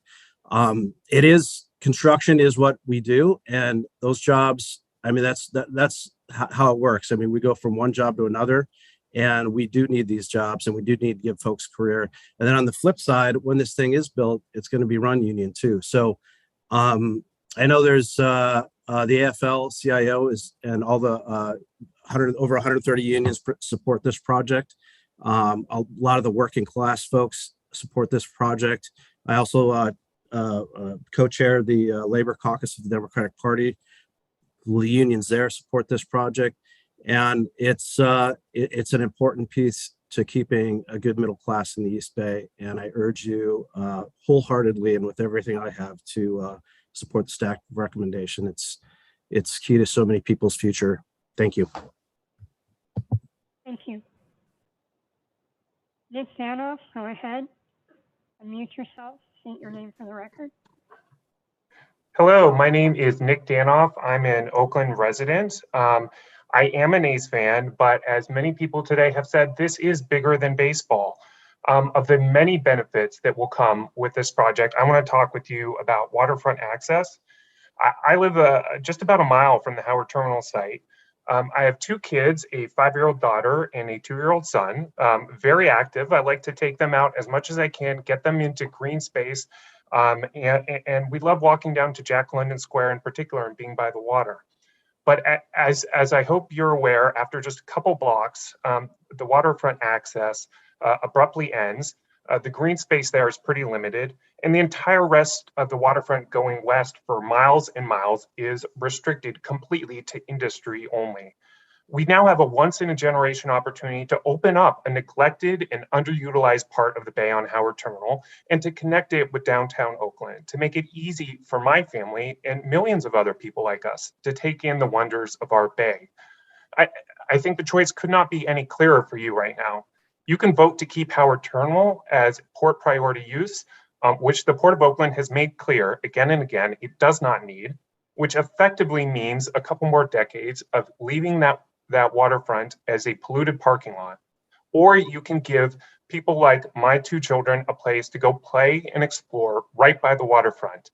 We're talking 18 acres of waterfront parkland, places to experience culture and performing arts, and yes, a place to bond over Oakland A's games. I simply cannot imagine a project that's a better fit for serving BCDC's mission of expanding waterfront access. please, I implore you, please vote to remove port priority use for Howard Terminal and give access to the bay back to the people. Thank you very much. Thank you. We have Naomi Schiff. After Naomi will be Margie Lewis and Randy Lloyd. Go ahead, Naomi. Hello. Today I heard the new A's slogan, bigger than baseball. Yes, this luxury real estate plan wants public acreage for private gain. The stadium is a shiny distraction. John Fisher is rooted in San Francisco and worth $2.3 billion. Yet they want public funding. They claim new property taxes would be great, but the EIFD would not benefit the whole city. The EIFD would only fund immediately local infrastructure to benefit the private development. Why build high-end housing in an inundation area in a liquefaction zone? In recent years, Oakland has built 174% of the RHNA housing goal for high-income housing, but only 25% of its low-income requirement. We don't need more luxury housing on the Bay Edge, where I fear we citizens will have to pay to protect it. Loss of this public land would be permanent, yet last I heard, the A's only committed to 20 years at the stadium. The ballpark would generate an intolerable traffic situation, both for port trucking and for commuters. Don't even ask about the island of Alameda. There is inferior transit access compared, for example, to the twice as large Coliseum site. The A's could improve the Coliseum area, or they like Las Vegas. Help us use our coastland more wisely.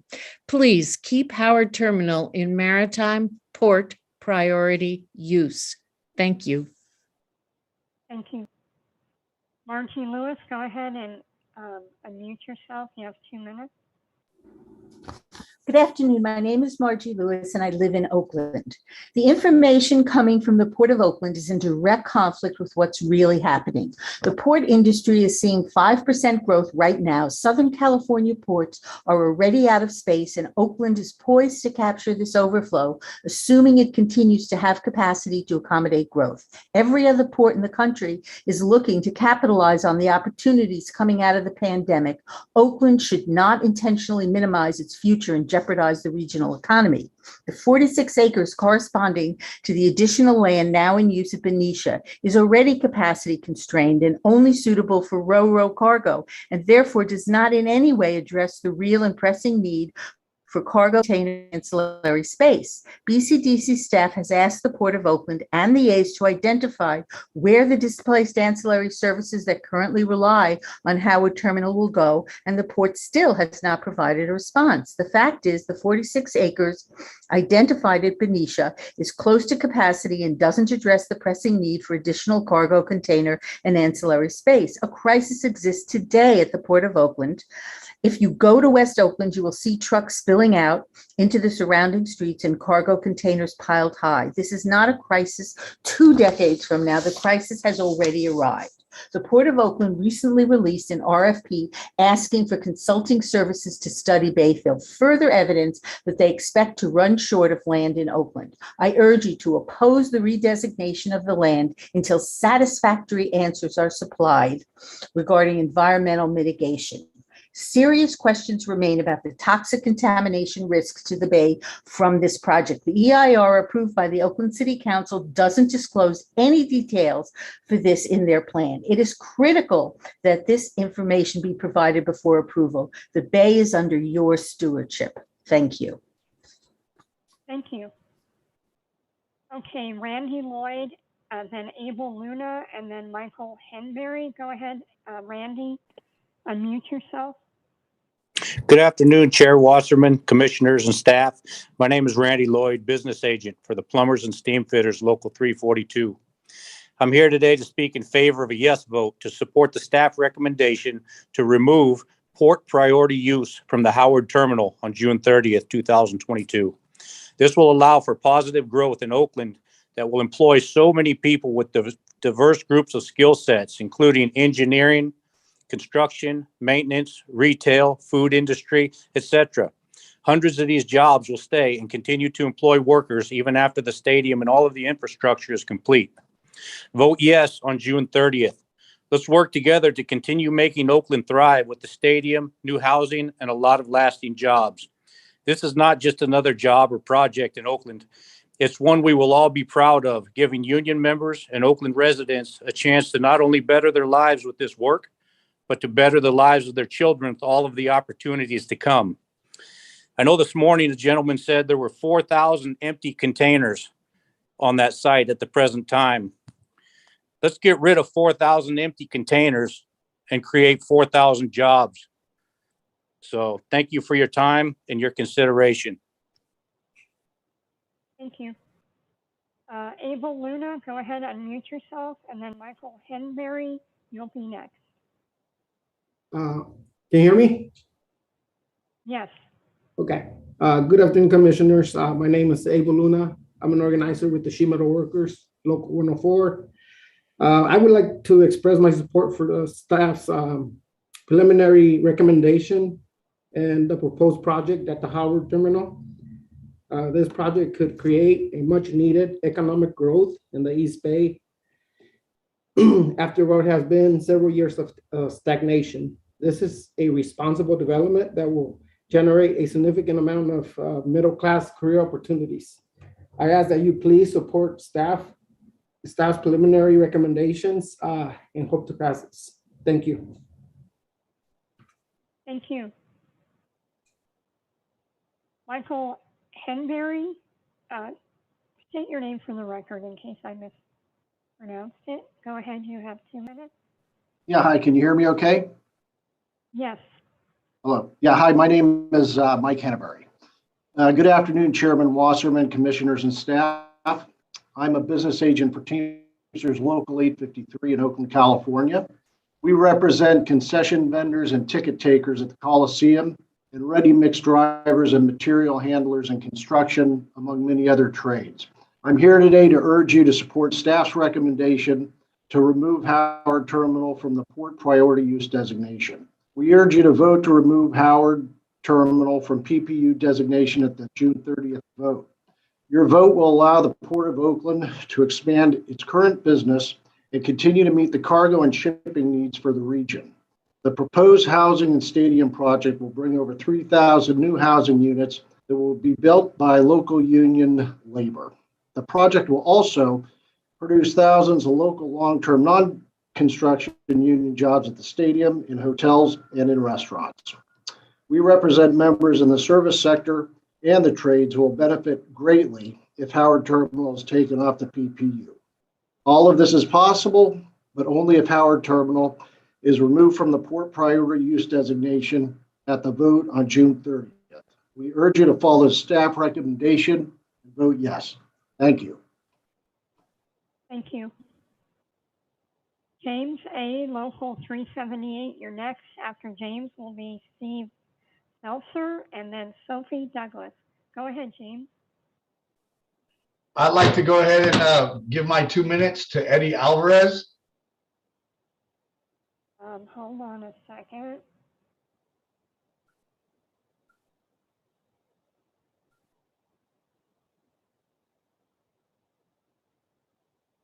I don't show Mr. Alvarez with his hand up. So would you like to say something, or would you like to pass? No, I'll say something. My name is James Ashcroft. I'm a business agent with Ironworkers Local 378. And I represent 2,100 men and women in the area that we're hoping that we recommend the support, that you vote to support the staff's recommendations and take out Howard Terminal from the Port Priority Use. A yes vote on the 30th will allow the Port of Oakland to thrive by expanding the port's portfolio and continue to meet the needs of the region.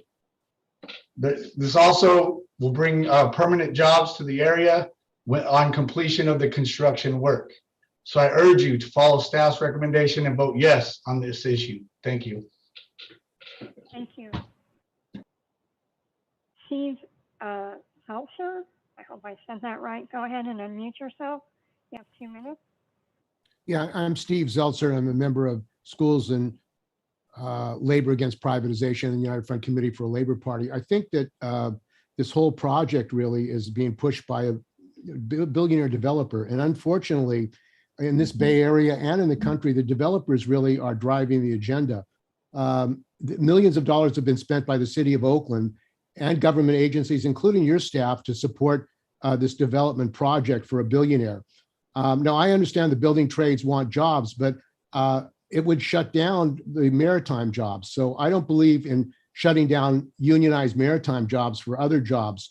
That's a dead end strategy for labor. In addition, you want to give, or the state politicians have voted to give $850 million in subsidies to a private stadium. This is privatization. What we're talking about in your responsibility is to defend the waterlands, to defend the port and maritime in California. This is a stadium versus the port, and I think the port has high priority. The other thing is the Democratic Party and the role of the Democratic Party. You have thousands and thousands of homeless in Oakland and in the Bay Area. The money, public money, should be going to build working class housing for these people. In Oakland, 50% of the workers in construction are unorganized. I suggest to the building trades, they have a mass organizing drive among the unorganized workers in Oakland. That's where we should be building our work and developing our work. The other thing is, if you want, he wants to build a stadium, John Fisher. How about building it in Pacific Heights, where he lives, where the billionaires live?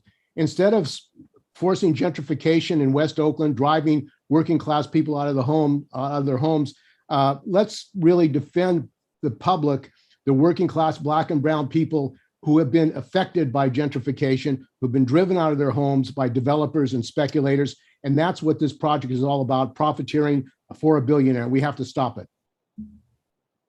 Thank you.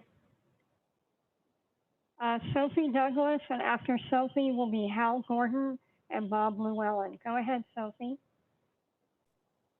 Hi, Chair Wasserman, members of the Commission. I'm Sophie Douglas with Bay Planning Coalition, and I'm here to express our support to remove Howard Terminal from port priority use. BPC has and continues to advocate for the economic growth and viability of the region. Efforts to make Howard Terminal or terminal use have not been fruitful, since it is unsuitable for ro-ro use and as a modern cargo terminal. It was last leased as a container terminal in 2013. If Howard was to return to maritime use, it would require an investment of more than $200 million with limited revenue potential. This would be a poor use of limited port funds. Without any significant investment, however, rising seas will impact the viability of Howard Terminal for any use by 2050, continue to limit the access of socially vulnerable communities to the shoreline.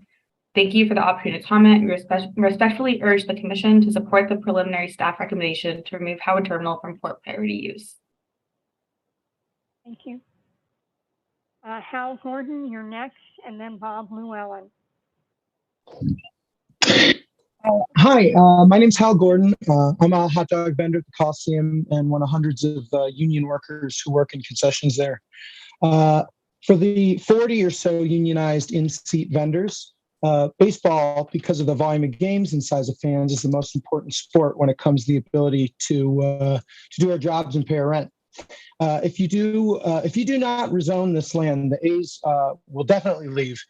And being a unionized in-seat vendor in the Bay Area may no longer be a viable job. The loss of these jobs is not hypothetically decades away. My job will disappear, and it will be because of this vote this month.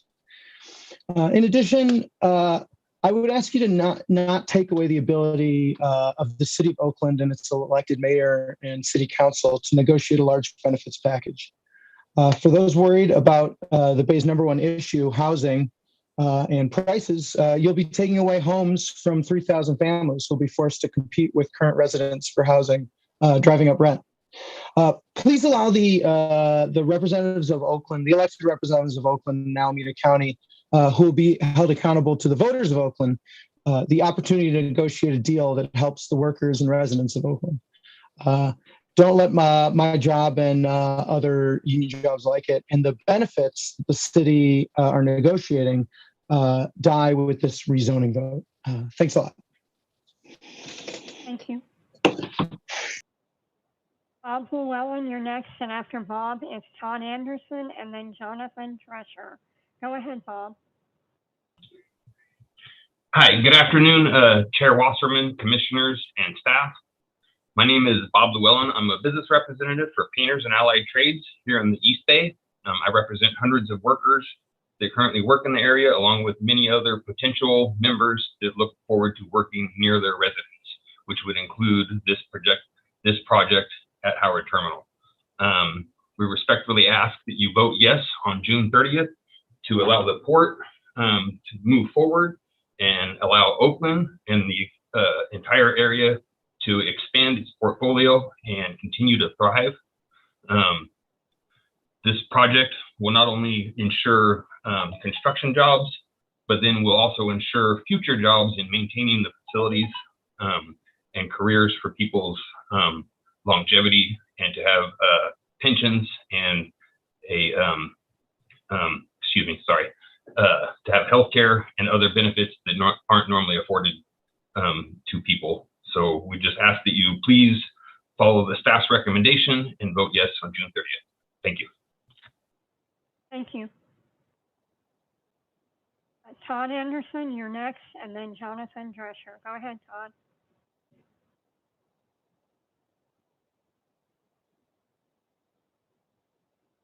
Todd, go ahead and unmute yourself.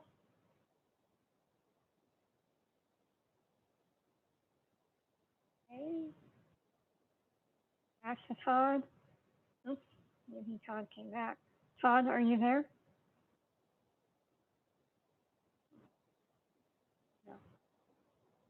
No. Jonathan Drescher, go ahead and unmute yourself. Good afternoon, commissioners and staff. My name is Jonathan Drescher. I'm a member of the Carpenters, and I'm also a union rep for the NorCal Carpenters Union, Local 713 here in Hayward. We represent over 4,000 members here in Alameda County, and I am speaking today to urge you to vote on the support of staff recommendation to take out Howard Terminal from the port priority use. Thank you. Thank you. Okay, I'm going to go Savlin Hauser, and then Rashisha Rinaj. So I'm sorry if I mispronounced your name. Savlin, go ahead, unmute yourself. Good afternoon, Savlin Hauser. Thank you, commissioners, for the opportunity to speak. We are fortunate for this forum. BCDC is uniquely tasked with considering the multifaceted potential benefit of our waterfronts, not just to maximize port operations, but to encourage responsible and productive use for ours and future generations. Therefore, we enthusiastically support the A's Stadium project proposed at Howard Terminal. It has the potential to be a tremendous environmental and infrastructure improvements for our waterfront neighborhoods and an economic development catalyst for all of Oakland. Jack London Improvement District represents property owners, hundreds of merchants, employers, residents, who are all eager to see the localized positive impact and welcome the growth and investment of the ambitious and regionally significant planned waterfront development.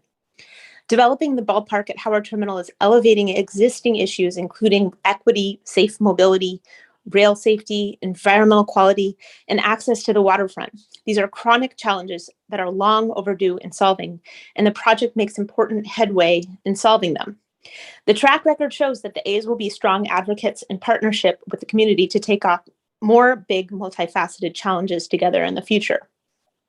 This once-in-a-generation project will accelerate solutions and investment to allow more people to access quality public spaces at the waterfront, and so warrants this change in designation and removal of port priority.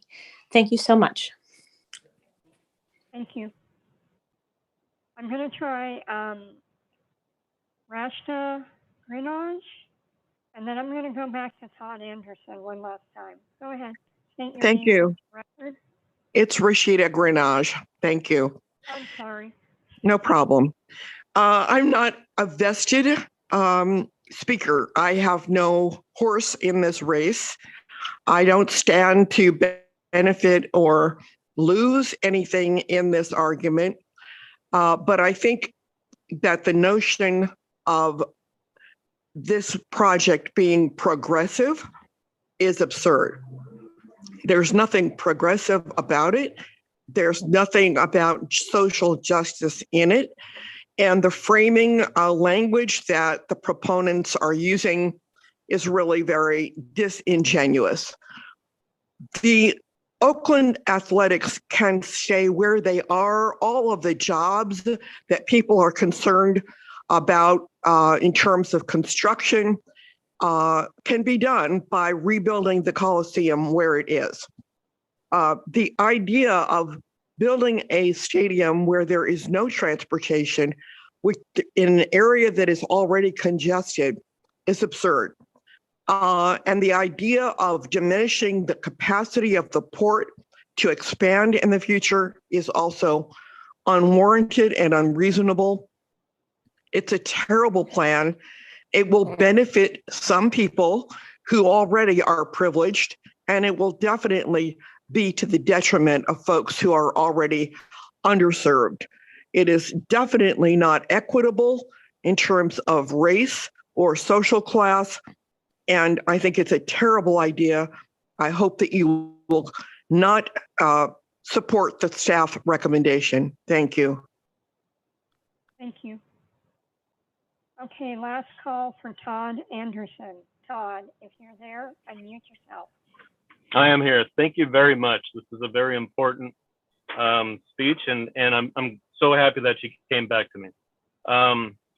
Good afternoon, Chair Wasserman, commissioners, and staff. My name is Todd Anderson, and I am a union representative of Operating Engineers Local Number 3. I am speaking with you today to urge you to vote in support of your staff recommendation and take out Howard Terminal from port priority use. Voting yes on June 30th will allow the port and Oakland to thrive by expanding the port's current portfolio on land use while still continuing to meet the needs of the region. The proposed housing and stadium project would deliver over 3,000 new housing units that will be built by the best trained local union workforce in the country. In addition to the robust construction opportunities afforded to the working middle class citizens of this area, the project will also produce thousands of local long-term non-construction union careers within the hotel and restaurant sector. Please don't let this incredible opportunity pass all of us by. And one thing I would like to add is that we keep coming back to the Coliseum. As I understand, the Major League Baseball has said that is not on the table. It is Howard Terminal or the Oakland A's are leaving. So with that in mind, please follow your staff recommendation and vote yes on June 30th. Thank you for your time. Thank you. Susan Hammer, you will be next, and after Susan will be Divya Faris. Go ahead, Susan, unmute yourself. You have 2 minutes. Hi, thank you for this opportunity. My name is Susan Hammer, and I've been an Oakland resident since 1983. And I would just like to emphasize a couple of points. And first of all, I think if the Oakland A's needed a new stadium, it certainly isn't because they're selling out games, because they have not sold out a home game since July 21st of 2018. So if in fact, this were about a stadium, I think there is adequate space at the current location that they could rebuild something that would be more usable or to their liking. The A's have focused essentially on this one location. That to me should set off alarm bells with this commission to all the commissioners. Why are they focusing on this one particular location? It's bottom line, it's a land grab. It really has very little to do with the stadium. Again, they could have had a new stadium. I don't think putting 3,000 units, which could represent 5,000 to 6,000 people in one location, is a viable alternative. I don't think that's a great idea. They built units near, say, MacArthur BART. They've been there for 3 years, and not even, I doubt if they're 50% rented. So again, the point I want to emphasize is I'm an Oakland resident. I think you should take our opinion into consideration first, because we live here and get stuck with the bill. please vote no on this proposal. No stadium and housing at Howard Terminal. Please vote no. Thank you. Thank you. Okay, Divya, you're next. Go ahead and unmute yourself. After Divya will be Bo Logo. Hi, my name is Divya Farias, and I'm a teacher in the Oakland Unified School District, a member of the Teachers Union, Oakland Education Association, and an Oakland resident. I'm currently the working people of color of Oakland, whose children are our students, are weathering the impact of recent decades of real estate development, privatization, gentrification, and displacement in Oakland. We are in a crisis of immense teacher, custodian, and school worker turnover and overfilled classrooms, while more and more of our public schools are getting closed and leased to charter schools or sold to billionaires such as John Fisher, the owner of the Oakland A's and a KIPP charter school executive. So let's be clear that this vote is not really about redesignating the port. It's about paving the way for a billionaire's boondoggle and plowing forward with a project of privatizing public land and charterizing public schools. It's about turning a profit on the backs of dock workers and working class people of the Bay Area and taking another giant step to squeeze people of color out of Oakland by gentrifying their neighborhoods. If the mayor were really concerned with the crisis of affordable housing, she would not be advocating for the construction of 3,000 luxury housing units. She would not be advocating for the designation of $855 million of taxpayer money to this luxury complex, while we have a failing school district that has schools with no nurses, second graders who have gone a full year with no permanent teacher. Oakland has a school district that doesn't pay its workers enough for them to live in a city where we work. So the contradictions here are stark. There's no reason to vote in favor of redesignating Howard Terminal unless you share Libby Schaaf and John Fisher's interest in privatizing public land, destroying good-paying union jobs, and continuing the war on public resources that the community depends on. For this reason, despite false information posted on the A's website, the Site Representative Council of the Oakland Education Association, which is the teachers union, voted to oppose the Howard Terminal A's stadium proposal and stands with the ILWU Local 10 in opposing the redesignation of the Howard Terminal and opposing this development. A vote against the redesignation of the port is a vote for quality union jobs and public resources for the people of Oakland. Thanks. Thank you. Bo Logo, and then after Bo will be Michael Shane, and then Robert Mandel. Go ahead, Bo. Good afternoon. My name is Bo Logo. I'm a third generation longshoreman at the Port of Oakland. I just wanted to state that as of now, Howard Terminal is being used by PCMC for their cargo handling, and berths 33 and 34 is already being used through the Everport Terminal Services for their cargo operation, as well as the Antioch is just being voiced as a smokescreen and should not be considered as it being a probable property, and at this time is being hypothetical. So I don't think it's fair to use these locations as available space when we're saying we have the space for the growth potential. We also need to reserve all available land, as we are seeing higher than expected growth. As somebody said before, we're seeing about 5% as of right now. The Howard Terminal is so dangerous environmentally. Why are the A's so willing to put up hotels and housing and put people in this dangerous space? My assumption is because they know that diesel is only a temporary impact environmentally as technology is developing alternative, greener equipment. But if we build a ballpark on the terminal, it will have lifetime effects on its local economy. Lastly, you cannot take away good union jobs for other temporary jobs, as well as there's already a site at the Coliseum where you can maintain these jobs. These jobs will not go away. They just have to be built there. But they are not being built there because the team's owner doesn't want it to be there. And that's the truth. I urge you to do the right thing and keep Howard Terminal as port priority use, and thank you for your time. Thank you. Okay, Michael Shane, you're next. After Michael will be Robert Mandel and S. Romero. Go ahead. Michael, I am going to promote you to a panelist because you're using an old version of Zoom. So hold on, Michael.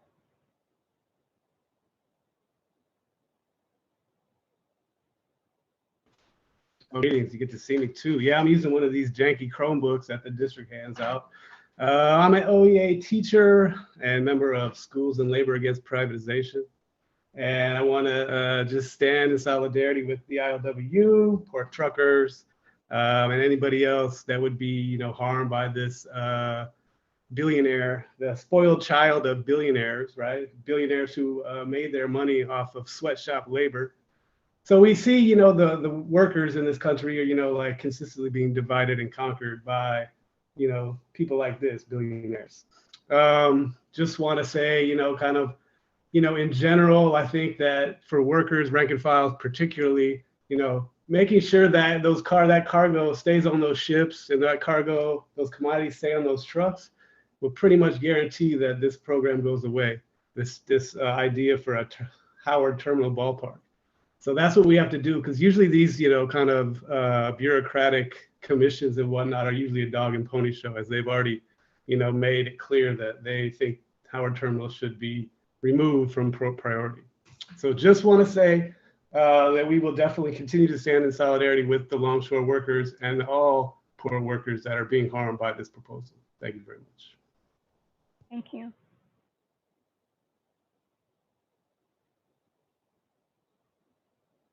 Okay. Robert, what's that? Robert Mendel, go ahead, unmute yourself. Can you hear me? Yes, I can hear you. Go ahead. Fine. Good afternoon. My name is Bob Mandel. I'm a teacher, used to teach in Oakland, teach in Richmond now. My first job as an adult 55 years ago was unloading coffee on the docks at 9th Street Terminal. I'm speaking to you in your capacity as charged with preserving the bay. So first, look at the global supply bottleneck. You know that there was so much pollution in the bay earlier this year from ships sitting in the bay with nowhere to go, that they had to be ordered offshore out of the bay. You know that Long Beach is completely backed up, and the same situation has existed for even longer down there. So that in terms of your responsibility to clean air, you don't want to take Howard Terminal out of commission. You want to leave it available for longshore work for stocking containers and moving them. Secondly, who will benefit from this program? Certainly not the 3,000 homeless people who sleep on the streets of Oakland. None of them will be able to afford any of the new luxury housing. Who will benefit? Certainly not the schools. $855 million to the family that owns the Gap, when the schools, many of them don't have libraries, they don't have nurses, there's still lead in the pipes. Money should be flowing from the Fisher family to the schools instead of the mayor and the commissioners who she appointed to the port sending money from the city to a billionaire. And finally, on this, okay, if that's my time, thank you. I urge you to vote against the ballpark. Thank you. S. Romero, and after S. Romero will be Caleb, organizer L66, and then Brandon Zuleta. Go ahead, S. Romero. State your name for the record, and you have 2 minutes. Hi, I'm S. Romero, former Bay Area resident, have family living in West Oakland.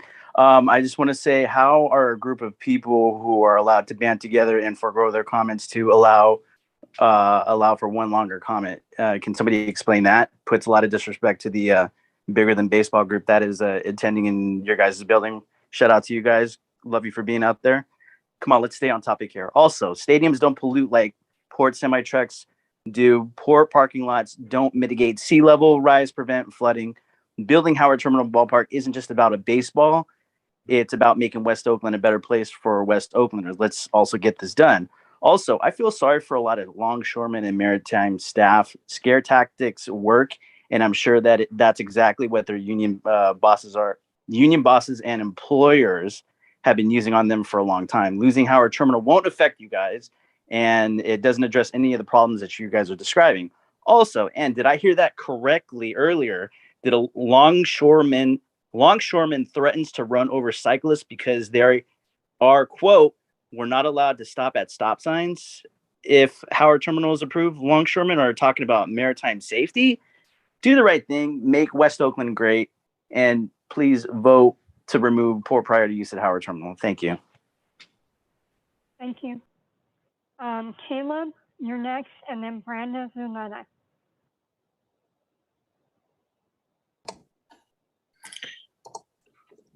Hello, everyone. I want to thank the staff and the commissioners for their time today. My name is Caleb Matheny. I'm an organizer for Plasters and Shop Hands Local 66. I lived in the Bay Area for over a decade now, and currently I live in District 3 of Oakland. I came here to speak today in support of the staff's recommendation to take the Howard Terminal from the port priority and use it, and urge you to vote in its favor. Passing the June 30th vote will utilize the land for the benefit of Oakland and its residents. Developing the land for use will give Oakland an upward economic lift that will benefit Oakland and Oaklanders.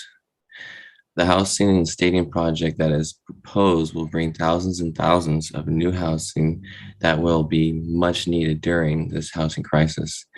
It will be built by local union workers and employ the city's youth into apprenticeship programs that will help them learn a skill and start a fulfilling career.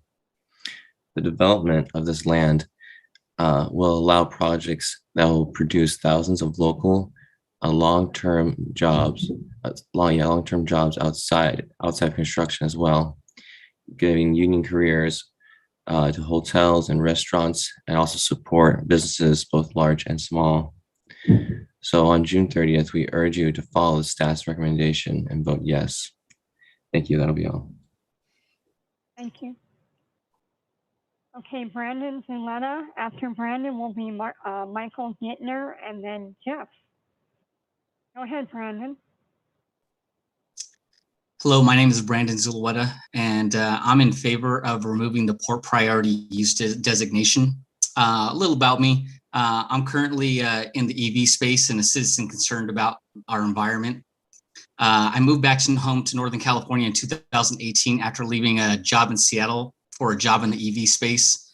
I changed jobs to have positive impact on the environment by going from making airplanes to standing up the EV market. I moved back to make a difference in the lives of my nieces and nephews and to create a legacy. I made a huge decision in my life for the betterment and for the greater of the community. Now the BCDC has a chance to do the same. With the vote in favor for removing the port priority use and allowing the stadium to be built at Howard Terminal, the commission has a chance to make a positive impact in the environment of the Port of Oakland. Look at the Green Sports Alliance started in Seattle. A chance to create legacy for this and future generations to come. My niece and nephew went with me to the game this past weekend, and they love the cotton candy, but we also created some great memories. A chance to positively impact not just Oakland, but all of Northern California. I'm from Stockton. Banner Island Ballpark has a great impact as a place to visit. Similarly, this will positively impact the greater community outside of the Bay Area, many of whom will love to come visit this new stadium. This is bigger than me or you. This is about the environment. This is about the kids and legacy. This is about our Northern California community. This is bigger than baseball. Thank you for my time. Thank you. Michael Gittner, go ahead and unmute yourself. You have 2 minutes. Yeah, hello, Chair Wasserman, commissioners, and staff. My name is Michael Ginter. I'm a union representative for Operating Engineers Local 3. I am speaking today to urge your support, your vote to support the staff recommendation and take out Howard Terminal from port priority use. A yes vote on June 30th will allow the port and Oakland to thrive by expanding the port's current portfolio and still continuing to meet the needs of the region. The proposed housing and stadium project would bring over 3,000 new housing units that will be built by the best trained local union workforce in the country.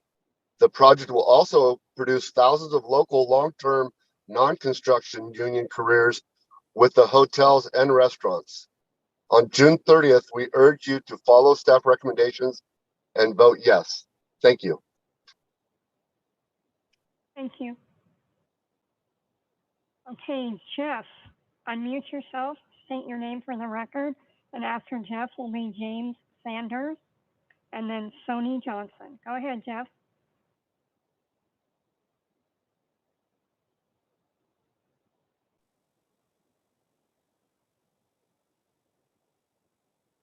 Go ahead, Jeff.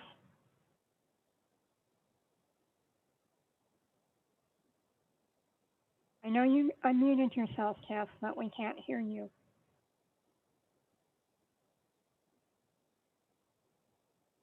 Hey, Jeff, I'm going to come back to you. James Sanders, go ahead. Unmute yourself. You have 2 minutes. Hello, can you hear me? Yes. Okay. Thank you for hearing me, to the commission. I hear a lot of speak of creating new jobs for people. So you want to create new jobs for people, but at the same time, take jobs away from workers that's currently there. That really doesn't make sense to me. You take jobs from one and give them to another.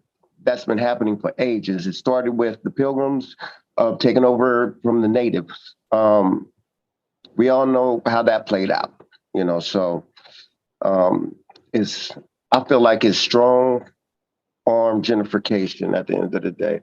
I am a ILWU Union B member, and this job has changed my family's life. And I'm a prime example of a San Francisco native.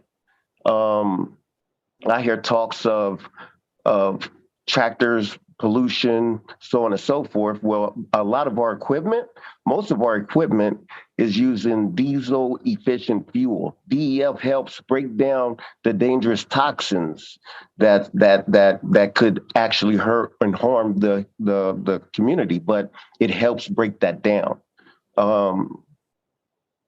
We're helping the world in multiple ways.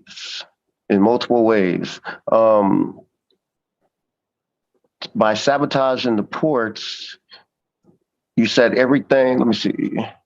By sabotaging the ports, you said everything from just thinking about the COVID. When COVID hit, we know how that happened. We don't want to repeat that. If we take away the ports, it may be a repeat of that. We do not want our supplies to be shortened. We need everything here. Thank you for your time. Thank you. Sony Johnson, go ahead, unmute yourself, and you have 2 minutes. Yes, hi, good afternoon, and thank you for this opportunity to talk. My name is Sony Johnson, and I stand in agreement with my brothers and sisters who have already spoken on behalf of the ILWU and SSA. I've been in the West Oakland community for over 23 years, and I really feel that you cannot talk about the neighborhood if you're not part of the community. Just like you can't talk about the current usage of Howard Terminal if you're not part of the waterfront labor. This is a perfect example of entitlement. The few who believe that they know what's best without really caring about what those who are directly involved say or what they want.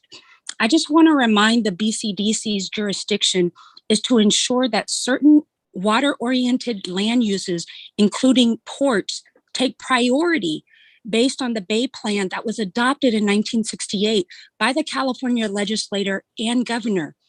It stated that permits for development with the PUA boundary areas should be granted or denied based on policies that prioritize first any water-related industries. Water-oriented recreation is further down the priority list. Water-related industries take precedence and priority based on Government Code 66602, period. Furthermore, the Bay Plan identified designated PUA areas along the shoreline to ensure that any proposed development does not significantly impair the efficient utilization of the port area. So I implore the Commission not to allow entitled billionaires to bypass over 50 years of legislation and shoreline protection for their own gain. Please stand tall while opposing this proposal, as they are more than capable of finding other areas to build their ballpark. Their elaborate plan can still be pursued in another area without jeopardizing the PUA and economic contributions that the longshore industry provides the region. Thank you very much. Thank you. Okay, Jeff, this is your last call. Go ahead and unmute yourself. You have 2 minutes. Jeff?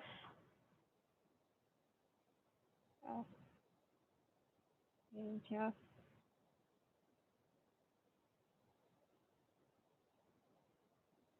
Okay, we have Sean Kyle from IBEW 595, and after Sean will be John Coleman. Go ahead, Kyle. Thank you. Good afternoon. My name is Sean Kyle. I'm a union representative with International Brotherhood of Electrical Workers, Local Union 595. I represent 2,600 electricians in Alameda County. We are in support of the Howard Terminal project. This project will be a bright future for all working people from Oakland and Alameda County. This project is supported by the Alameda County Labor Council and also the Alameda Building Trades. Please vote in favor of the waterfront project and remove from port priority. Thank you very much. Thank you. John Coleman, go ahead and mute yourself. And after John will be Frank E. And then I think it's Tiazon. Go ahead, John. Thank you. My name is John Coleman with the Bay Planning Coalition. I'll be very quick. Sophia Douglas already spoke on behalf of the BPC. I think we need to keep in mind a couple of points here. One of the charges of BCDC is to make sure we open up as much land along the bay to the public. Currently, that is not allowed with the Howard Terminal, whereas with the change of use of the Howard Terminal, much of that land will become available for public to use and utilize both along the shore and potentially in other activities as well. We support the staff recommendation, and I cannot imagine the city of Oakland nor the port of Oakland would do anything that would put in jeopardy their economic vitality and ability to grow into the future. And so with that, BPC supports the staff recommendation to remove the Howard Terminal from the port priority use. Thank you very much. Thank you. Frank E., go ahead, and then Tiazon, and after Tiazon is Cynthia Billings-Roan. Go ahead, Frank.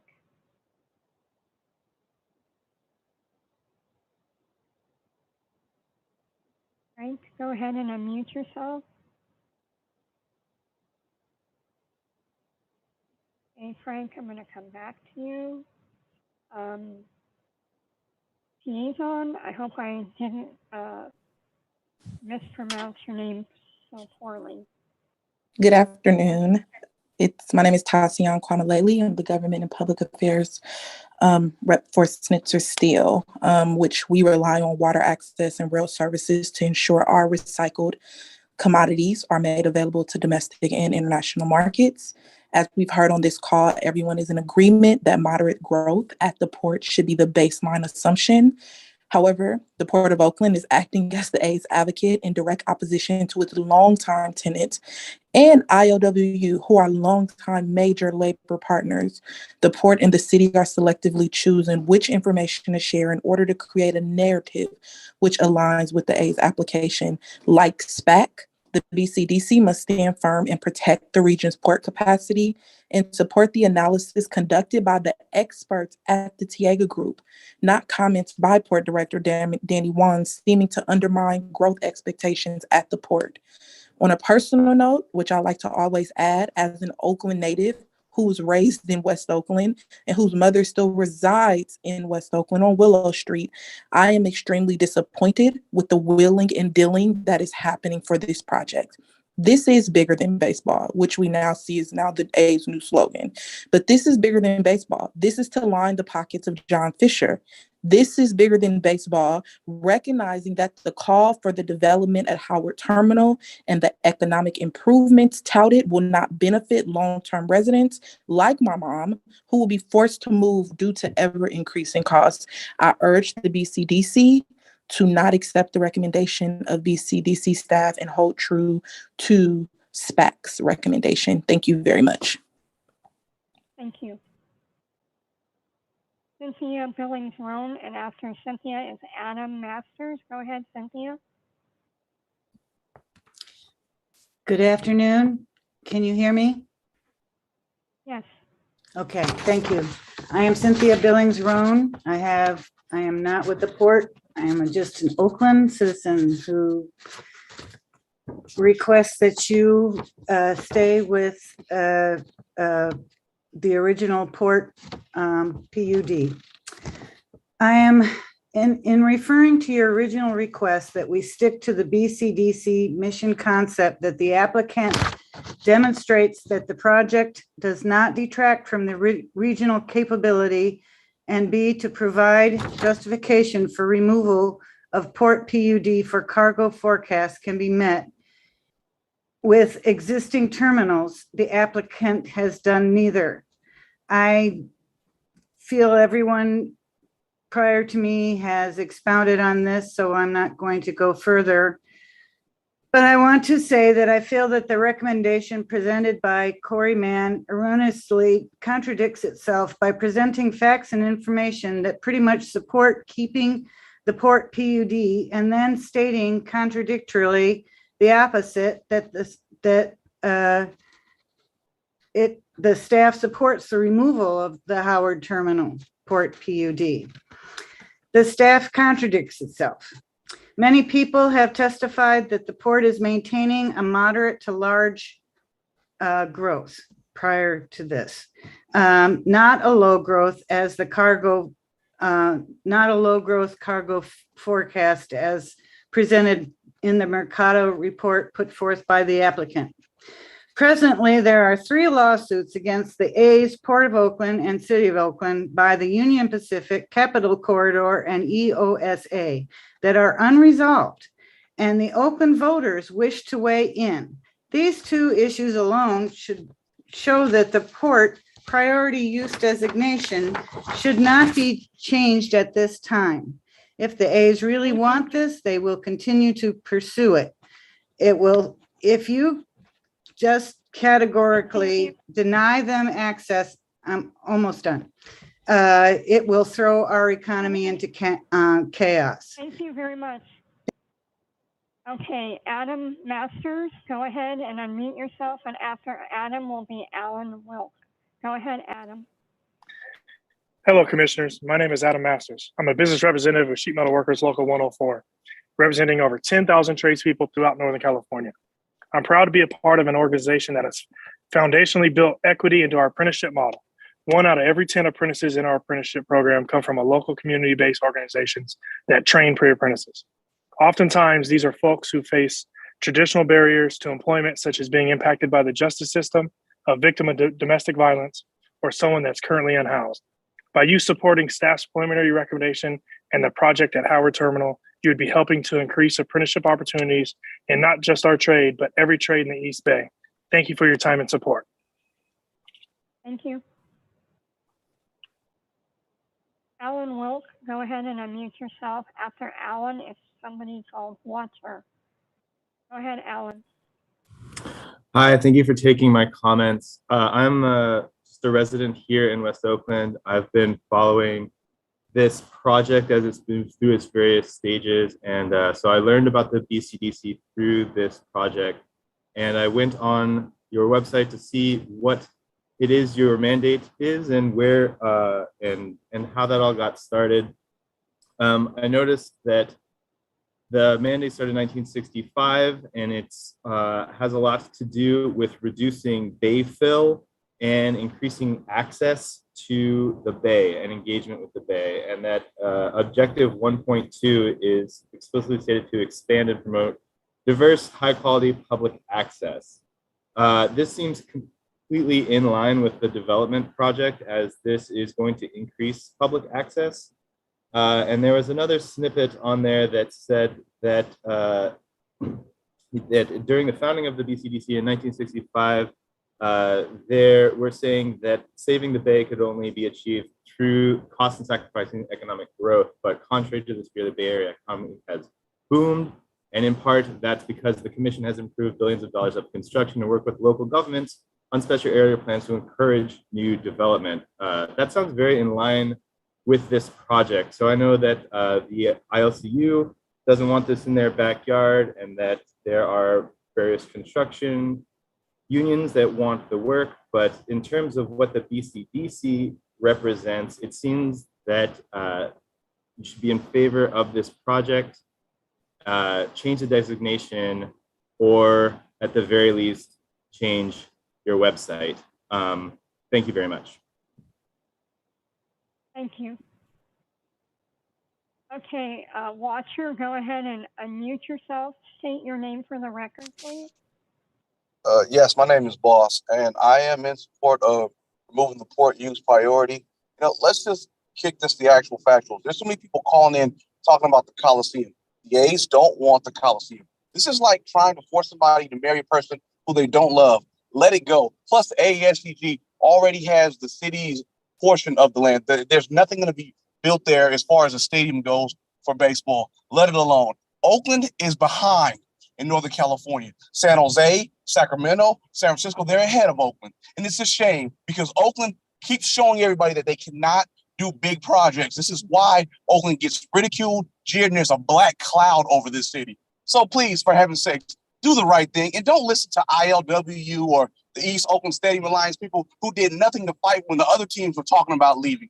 Do not listen to them. All they're doing is fear-mongering tactics that are running short because they're desperate, because they know June 30th, it's just about over. Anyhow, have a nice day and go Celtics.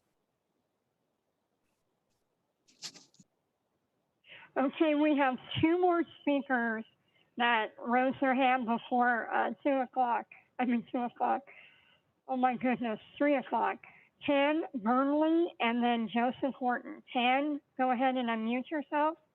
You have 2 minutes.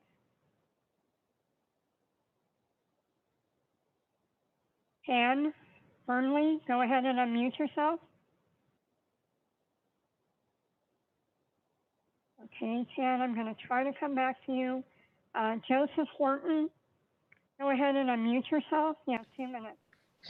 Thanks very much. I know you've all had a very long day. I strongly support following your own staff recommendation and removing the port designation from Howard Terminal to move forward with this project. My name is Joe Horton, and I teach at UC Berkeley and UC Davis. Apart from my own hope that I'll be able to share this development with my son, who is 1.5 years old, for decades to come, I hope we can take a holistic view here. The special election in San Francisco for Assembly and the recent actions of the Berkeley City Council, not to mention, of course, the votes taken by the Oakland City Council on this project, to only name a few of the elected bodies directly accountable to their constituents, show the progressivism and stewardship of this magical part of the world is changing in our community. We must build housing of all kinds, and we must address crucial questions of climate change and sea rise now. We are blessed to have this commission. Thank you again.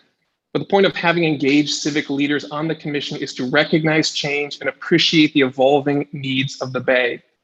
If nothing else, let Oakland self-determine and come to beneficial terms on this project through its representatives. It's not just me, it's not just the people who are speaking here today. Voters and communities have spoken. We don't want parking lots. We want to benefit from the beautiful place in which we live for decades to come. You've got a very hard job, and I appreciate you. Thank you, and I hope you all have a beverage of your choice after today. Thank you. Okay, our last public speaker will be Tan Burnley. Tan, go ahead and mute yourself. You are the last person. I'm going to give you a couple of seconds. Go ahead and unmute. Going, gone. Okay, those were the last speakers who had their hands raised, Chair, by 3 o'clock. Thank you, Peggy, for a sterling job. Thank you to all the speakers. We will now entertain commissioners' questions and discussion. Just to set it forth, and I am confident the commissioners all understand this. We are not here today to debate, or frankly, even to probe the pros or cons of the proposed A's development. If we vote to remove and there is a permit application, that will be part of our discussion. We are, of course, here to discuss the issue of forecast and the effect of taking Howard Terminal out of the Seaport plan and whether that would increase in whatever standard we want to apply the possibility of additional fill in the bay, which is, of course, our primary goal and mission. So I'm going to recognize Commissioner McGrath, who has indicated he has a number of comments to make, and I believe some slides. Alex, can you share the slides? Thank you. I have asked him to be as concise as possible, as I will ask all of the speakers from the commission. Thank you, Chair Wasserman. I met with nobody, and I understood that my role as the head of the SPAC, former port employee and a commissioner, and actually someone who did some of the last Bay Plan amendments for port use, might have some influence, and I wanted everybody to hear it at the same time. So go to the next slide. I want to start up at the top level. BCDC is the oldest coastal program in the country, and it did something that was later anticipated in the Coastal Zone Management Act, but it's very relevant to where we are here. They designated areas for uses that aren't really all that good neighbors. They're sometimes called LULUs. And the Coastal Zone Management Act basically cut a deal with the states. It said, if you make sure that there is provision for things like ports and power plants, we will give you limited authority over federal actions. And that's why we are here today, because the designation of the certification of that program gave BCDC authority over the closure of the Oakland Army Base. So what you see here in Outer Harbor is a configuration with three areas of fill that was in the Seaport plan prior to the closure of the Oakland Army Base. And it involved about 140 acres of fill, which was thought to be necessary to meet the cargo requirements at the time. The port asked for all that land when the base closed, and the city asked for all that land, and I got to be yelled at by the mayor, and I got to be yelled at by Robert Bobb, the city manager, and Travis and I sat down over lunch and tried to figure out something that would make a more efficient configuration of the port, and we did. And show the second one, which was this was the actual Bay Plan amendment, which we convinced the Board of Port Commissioners, the City of Oakland, and the BCDC Commission, which eliminated 127 acres and set out a very efficient configuration.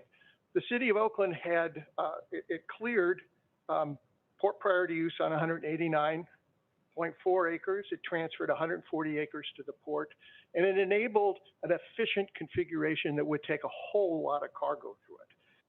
Moreover, I don't know how to cycle this forward, but it also enabled the development of a new public recreational area at the base of the Bay Bridge. So instead of seeing whatever that is, 127 acres of fill, there's now a park and a fishing pier. Can staff advance the pictures? I can't. Well, you missed, can you go back to one? Go back two. So that's the current configuration, and you can see in that a park area and a gateway development area. So without the Coastal Zone Management Act and Consistency Authority, that would not exist. Now go forward to the other Bay Plan amendment, and I didn't do this one, but I was around for the thinking, and that's the clearing of port prior use over 9th Avenue Terminal. Please go forward 2 pictures. And I promise not to have any other pictures than this. That's what was 9th Avenue Terminal. It was a port priority use. It was cleared. It's now Brooklyn Basin, which if you haven't been there is a rather spectacular public use area. So in my tenure at the Port of Oakland, there was the addition of 3 public recreational spaces, Brooklyn Basin, Middle Harbor Park, and the park at the base of the Bay Bridge. And that was all done as part of a strategy to provide port use without fill. I would like to think that our efforts made adjustments to land use that provided for future increases in cargo capacity with only minimal fill. I mean, we took out 127 acres of projected fill, but I'm not yet convinced that that can be done without Howard Terminal. To me, the analysis is neither complete nor compelling. I'm going to turn to the statutory provisions. BCDC's authority comes from section 66602. It also comes with a direction to not change without a 2/3 vote. That threshold requirement of a 2/3 vote is extraordinarily rare in governance, and it means it shouldn't be a close call. It should be very clear. It should be compelling. The language in 66602 doesn't have a date in it. It says merely make provision for adequate location of port uses. Now I'm coming to the meat of the questions and where I am not decided to support this yet. The draft staff recommendation rests primarily on the assumption that throughput at the Port of Oakland can be increased from the current throughput of 4,279 TEUs per acre to 7,112 TEUs per acre. However, even with that assumption, the record is confusing. It's not clear, and we had some clarification today from the staff about the use of the STE site. Is there really a 22-acre surplus? What does that site really add in terms of capacity? Even if there is a 22-acre surplus site, I would point out that that's a fairly small, under 3% cushion. So having this work really depends on a picture of a future of the Oakland port that is very much more efficient than it is now. And how are we doing in progressing to that? Here's where I find the existing analysis incomplete. There's no compelling information in the record that shows that such an increase in efficiency is proceeding apace or even at all. On the contrary, on page 66 of the preliminary recommendation, it's revealed that 80% of the vessels calling at the port in 2017 had a draft of under 42.2 feet and thus could be accommodated at Howard Terminal. It's been about 2 decades since the port embarked on the Vision 2000 program to expand the port. They keep record of every single vessel that's called.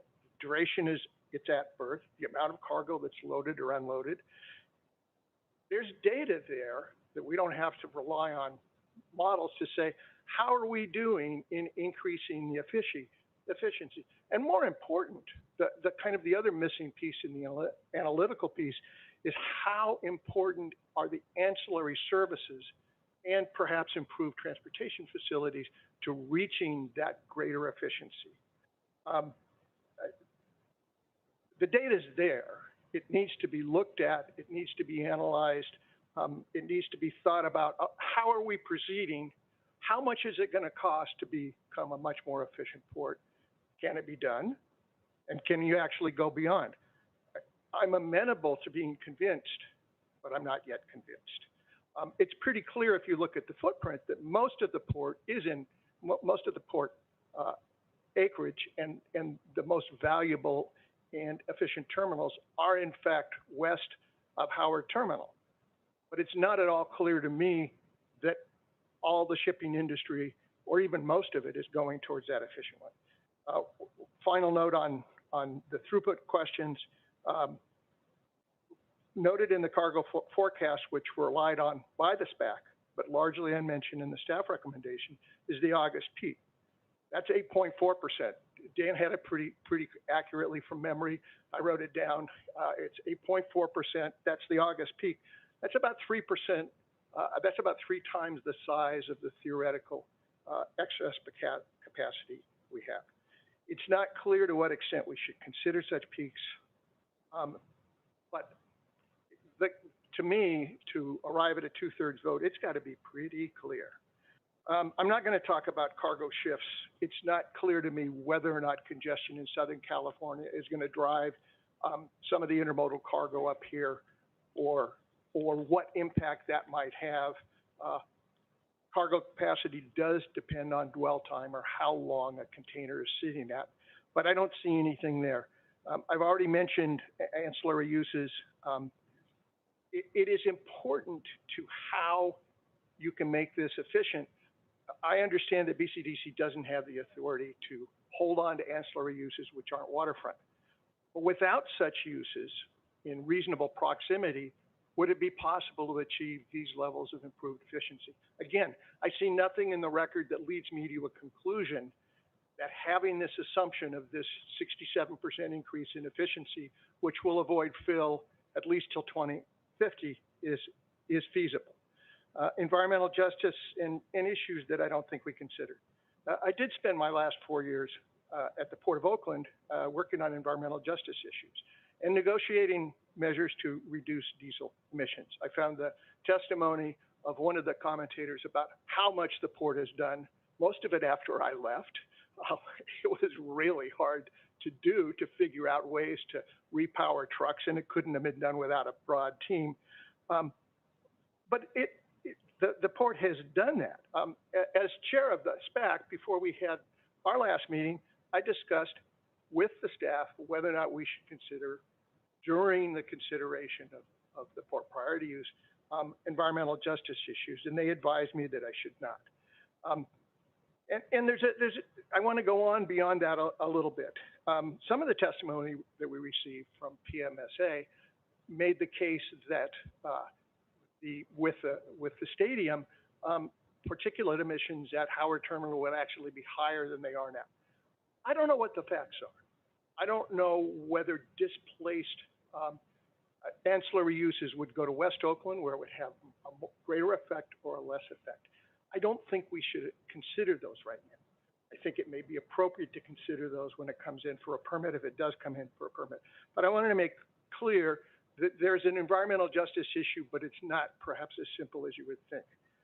I want to put one other issue to bed, which is the safety issue, but this one stings a little bit.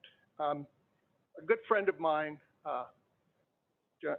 John Eric Bookbinder, mother, Lucy Bookbinder, was killed by a train in 2007 in front of the port building.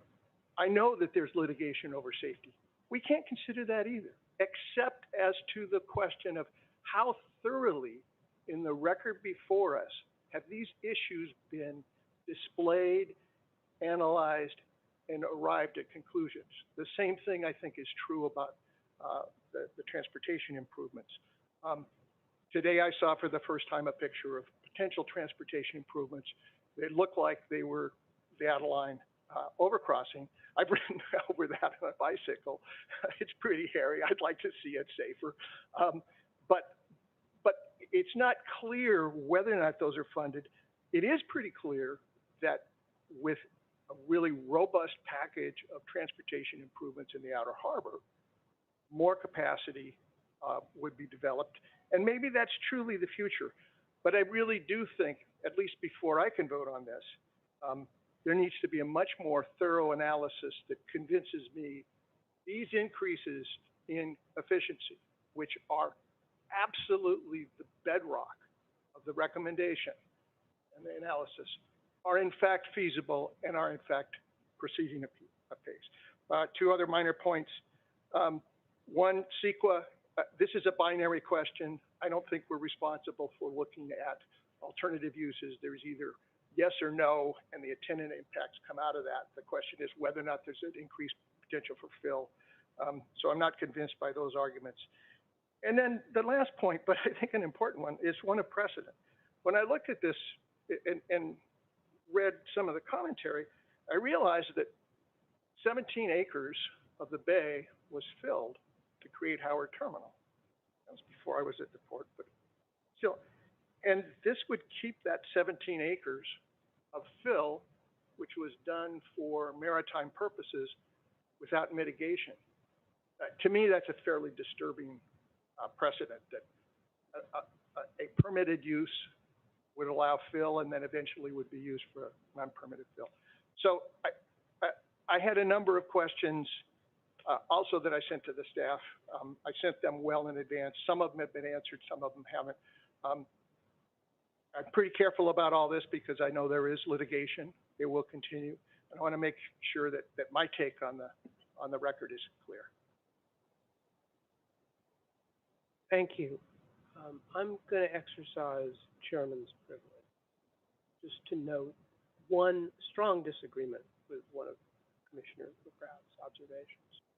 The fact that it requires a 2/3 vote makes it a significant vote. There is no question. The fact that it requires a 2/3 vote does not mean it needs to be compelling.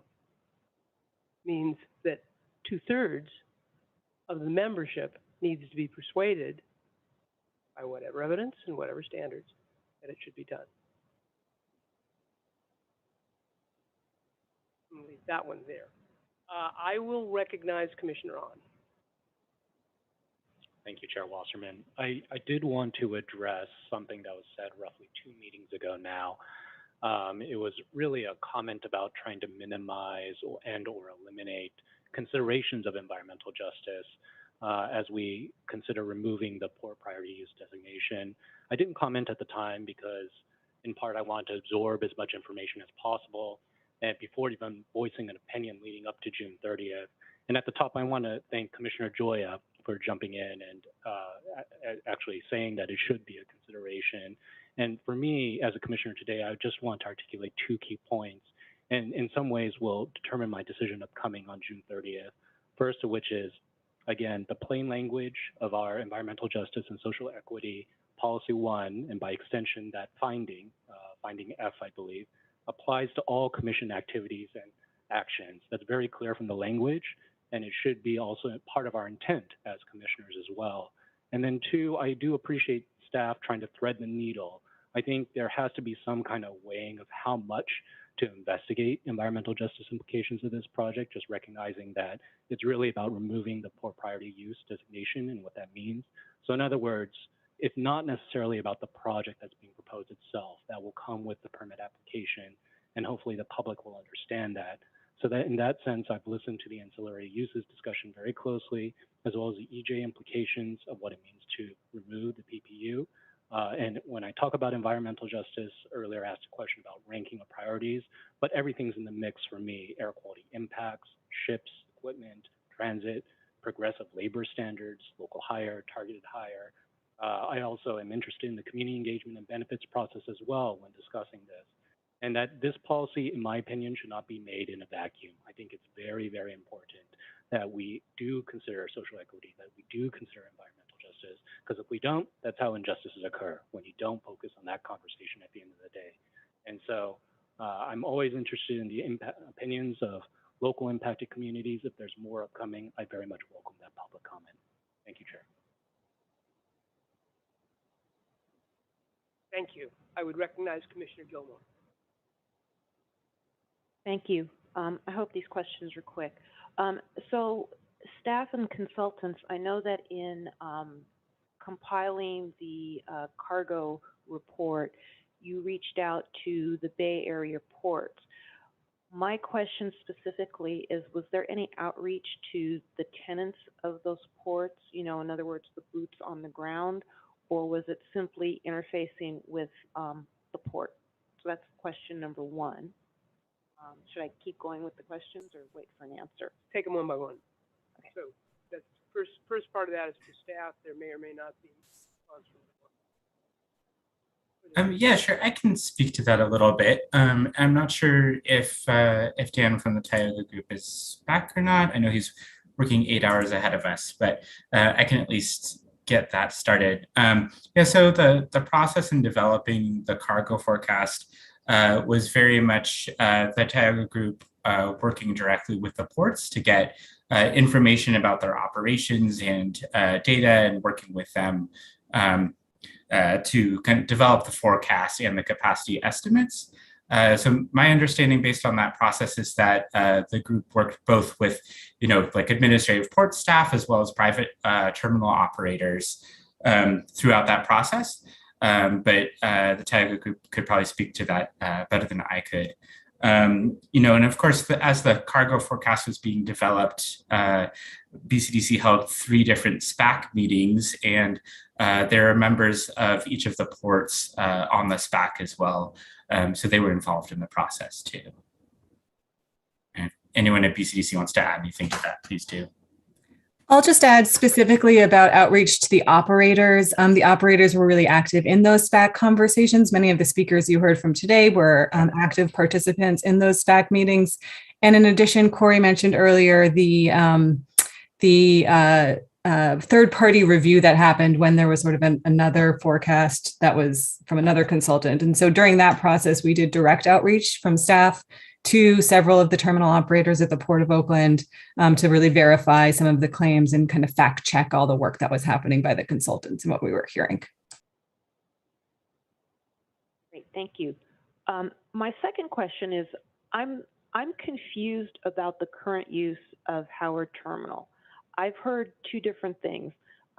1, it's not being used, and 2, it's being used to capacity. And I'm trying to listen very carefully, and it sounds like it might be a terminology thing. Capacity is one definition, and ancillary uses is another definition. So it sounds like when you're talking about the capacity of the port, you're talking about how much space is left. And when you're talking about ancillary uses, that does not go into counting capacity. And so both things could be true. It could be true that the Howard Terminal is not being used because it's not being used to unload cargo, but it is being used as an ancillary use. And I want to know if I got that correct and how those 2 things work together, because I think staff said earlier that under the McAteer-Petras Act, preserving ancillary uses is not a priority. So can staff speak to that, please? Sure. So thanks for your question, Commissioner. And you're absolutely on the right track. The kind of summary slide that I presented earlier today had those identified sites that were considered dormant or underutilized. But really just what we mean by that is that those are the sites that are not being used for cargo handling, like to their full capacity. So Howard Terminal was last used for cargo handling up until about 2013 for a domestic container service that was operated by Matson. So that's how we kind of differentiate, and that's why it was named that way, which is, I guess, trying to think about how to answer the like the ancillary use part of that.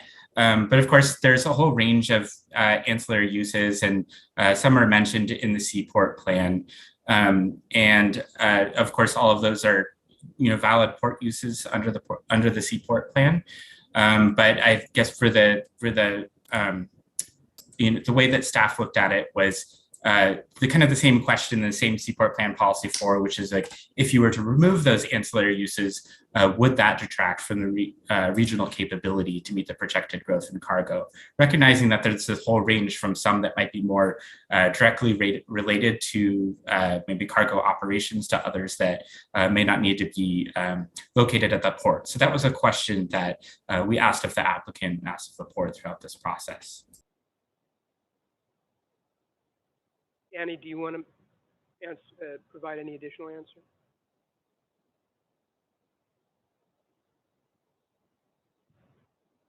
Thank you, Commissioner. There's really two answers to that question.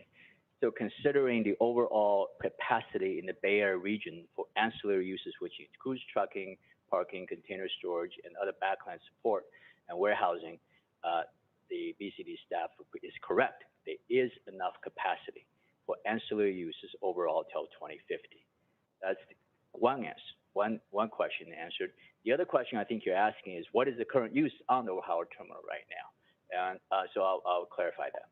So prior to the pandemic happening, when people started buying all sorts of stuff on Amazon, the Howard Terminal basically used, we had a picture there on the top of the screen, basically used for three purposes. Most of it was used for parking of single containers, one level on wheel chassis. And that was the storage, basically accurately portrayed as parking for containers on wheels. And then there's also a training center for the IOWU. And that is also, we have, is it a border control thing? Yeah. Okay. So those are two basic uses there. So, and again, that was viewed upon by many, and including the port, as a non-priority use for waterfront.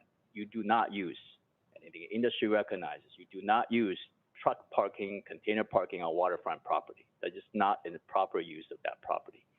Now, since the pandemic happened, what happened is, because of the, and this is temporary effect of the pandemic, we have heard about congestion, and many speakers referenced, why are we trying to not deprioritize Howard Terminal when there's all this congestion happening? So there's a weird phenomenon happening to the Port of Oakland. We are experiencing congestion on a temporary basis, yes. On the other hand, our volume is going down. We're not getting more volume at the port.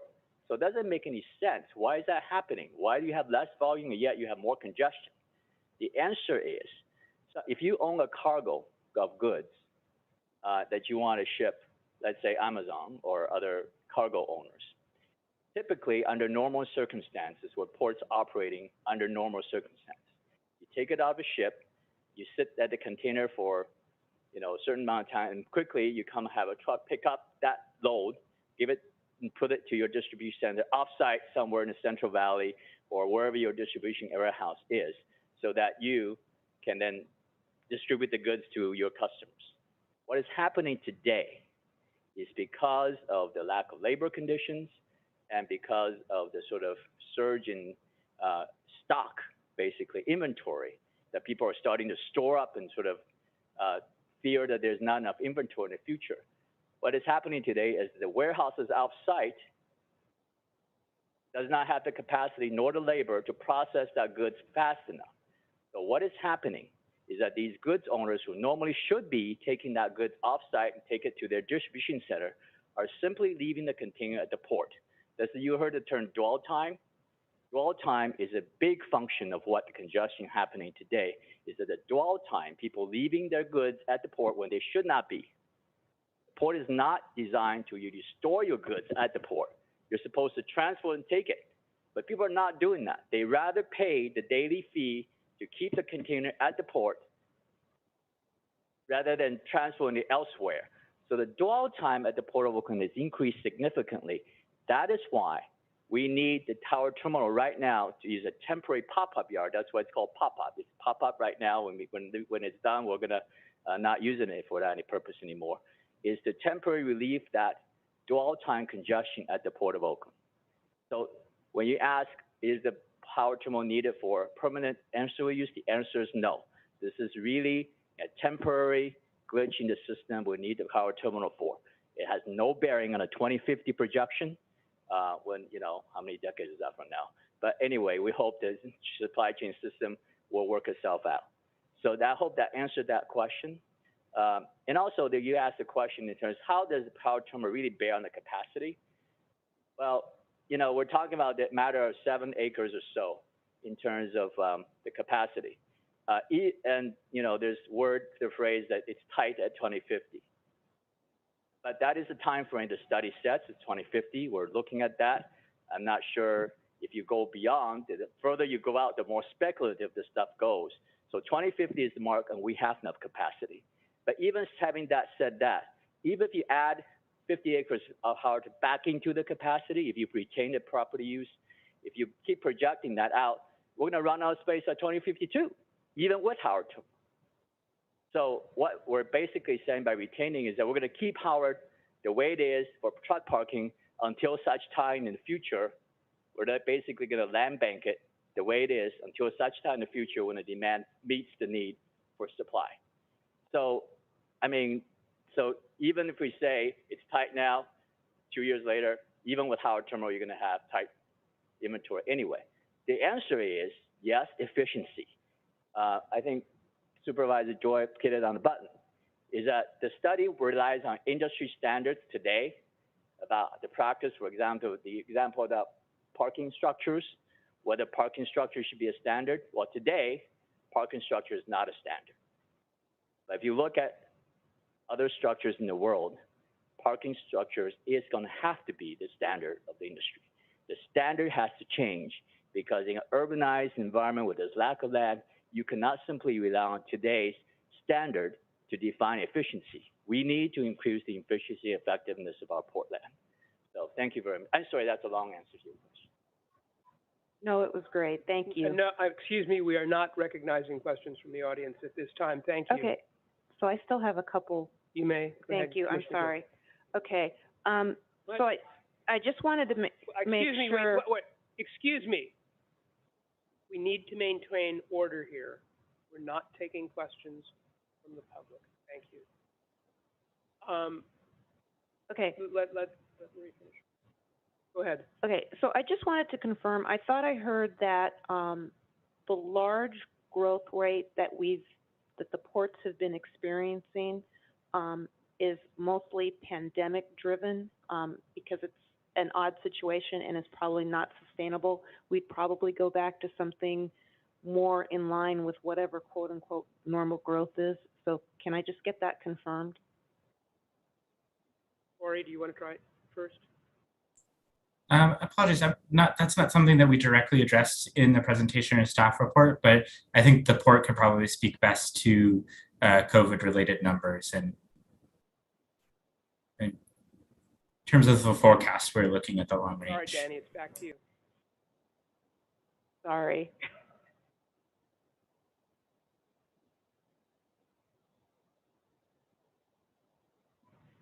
We have an anomalous situation where LA and Long Beach is experiencing a big surge in volume. Their volume is increasing, and part of their congestion problem is that.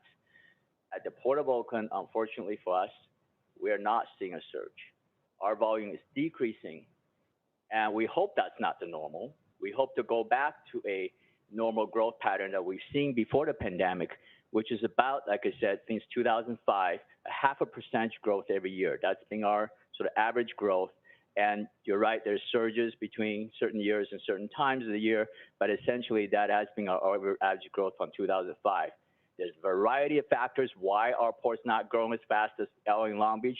And even, for example, we used to be the fourth most voluminous port in the country about 10 years ago. We've dropped from the fourth to about 9th and 10th today. There's various factors why that's happening, including the Panama Canal and all these macro level issues that's happening. So to your question, we expect, yes, to go back to our normal where our volume will not, instead of decreasing, start going up again, but we don't expect that volume to go up drastically, deviating from our normal pattern about 5 to 2% growth every year. Thank you. Before I go to the next commissioner, I want to take care of an important procedural detail.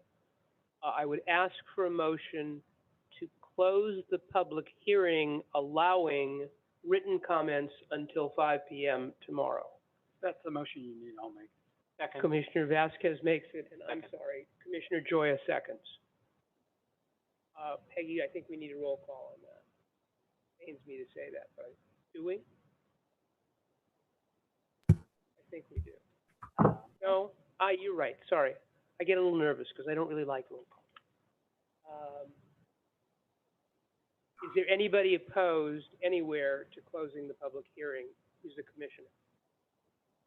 Unmute yourself, please. And I see no hands and no unmuting. The public hearing is closed except to accept written comments until 5 p.m. tomorrow. Thank you very much. I will now recognize Commissioner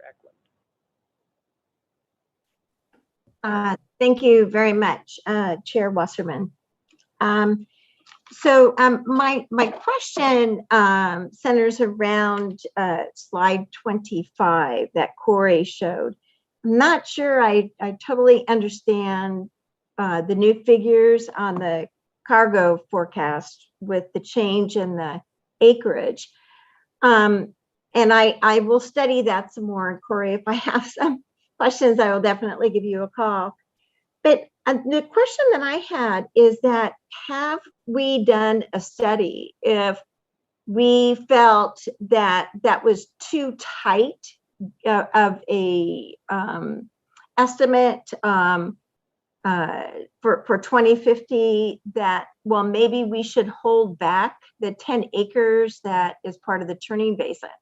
So have we done a analysis of the cargo forecast if we held back the 10 acres that were proposed to be part of the turning basin, thinking that that additional acreage would give more of a cushion for the cargo forecast? Thanks for your question, and apologies. I know the SDE site thing is a bit confusing, but do feel free to follow up with me. I'd be happy to answer questions. So in regards to the turning basin, because that was already on the radar as the cargo forecast was being developed, the forecast was developed basically operating under the assumption that those 10 acres would be used for the turning basin. And so Howard Terminal as a site is about 50 acres, but you'll see in the cargo forecast it's generally referenced as 40 acres or sometimes 38 acres. And that would depend on what type of cargo Howard Terminal might be handling. Because there's a couple of minor variations on things like electrification for a container port. But that was basically accounted for in the forecast. Am I gathering your question? So Yes. If it was accounted for in the forecast, then does the commission have the authority to say, okay, we can take out 45 acres, minus the 10, assuming it's 55. I've heard different acreage, 50, 55 or whatever. So we pull out the 10 acres that is associated with the turning basin. That is in the reserve in the Oakland Athletics contract between the Port of Oakland and the Oakland Athletics, and only redesignate 40 of the acres, not the 50. Is that an option for the commission? Commissioner Eklund, I think we're a little confused by your question, because the application from the Oakland Athletics is to remove the port priority use area, I'm going to make this wrong, but the 50 acres for the port priority use area. And so the Oakland Athletics application is not to remove it for the turning basin, and it doesn't incorporate the turning basin in at all. That's a separate project that will come to the commission in the future, most likely. So I'm not quite sure. But the Port of Oakland, apparently in the contract with the Oakland A's, has the 10 acres that's reserved that they can pull back if they're going to proceed with the turning basin. So are you assuming that then the port priority use area has to be retained in order to facilitate the turning basin? Yes. I see. Okay. So removing the turning basin can proceed with or without the port priority use area. Okay. So the port priority use area doesn't need to be retained or protected in order to facilitate the turning basin. In fact, port priority use areas are there to protect shoreline area and not necessarily bay. And so removing the port priority use area cleans up the site to allow bay to sort of come into there so they can, open up the bay. Does that answer your question? I hope I'm understanding. Yeah, you've answered it. Thank you. And I'll follow up with Corey on the other things that were on page 25 of the slideshow. Thank you. Please do. Recognize Commissioner Joya. Thank you. And I do want to thank everybody involved, all the public that spoke. These are important issues, and to the staff. And I appreciate it. I think, you know, folks have said, well, there's different information before us than the Seaport Advisory Committee. And that's because I think we're always open to have a full record. We're always open to get complete information. And I know the information that was presented to the Seaport Advisory Committee didn't have all the information that's been presented to us. And I don't know how that would have affected the vote. Maybe it would have, maybe it wouldn't, but it was a very close vote, 5 to 4 to 1. So, which really gets to the issue though of our role, because our role is even broader. The staff report says, and I want to just have staff explain this so we're familiar, makes reference to the fact that the Commission's role is broader than that of the Seaport Advisory Committee and looks at the totality of evidence before it in determining whether the deletion would detract from the regional capability to meet the projected growth in cargo. So can the staff just further explain that? So our role is to consider all the evidence, including the recommendation from the Seaport Advisory Committee, which again was based on a different set of information than what we're getting, but it's broader than that. So can you explain that for a bit? Somebody. I think that's going to be a question for Michael or Greg. Well, I guess I'll take it, John, then Commissioner Joya. Yeah, I mean, I think the commission's role in this is to look at all the information you're getting, information from the public, information from, the staff, information from the Seaport Planning Advisory Committee, but be guided by, Seaport Plan Policy 4 and guided by the fact that at the ultimate we're looking to see on the throughput of the cargo forecast. What you should not really consider is the project itself. This is about removing the port priority use. And, I don't know if that's helpful or not. And if I'm answering your question, and the reason I think you did. Yeah. And I think it's pretty clear. I think we all understand that our role is not to look at the project, but this issue about future port land for given future cargo needs. Correct. And I think you need to ask yourself the fundamental question as well, which is, will this lead to bay fill? I mean, I think that's part of it, and that's a big reason we have these rules. So, you get all of the information, you look at it, you weigh it, and you make a decision as a commissioner. Right. That last point you made, I think, is very important, because when the whole purpose of the formation of BCDC in the 1960s was to protect the bay from bay fill to the maximum extent possible, and there were standards for that. And clearly, protecting port land for future use is important to minimize the risk for additional bay fill. That's right. So the other point I just wanted to ask staff. John, I apologize for interrupting. One thing I would add is that I think in that looking to guidance, AB 1911, the Bonta bill, is also relevant. Yeah, I understand. So the second question, just for staff to clarify once and for all, I think they have. And in the staff report, it says, section 11003, subdivision B of BCDC regulations specifies the requirements of the staff planning report for a bay planning amendment.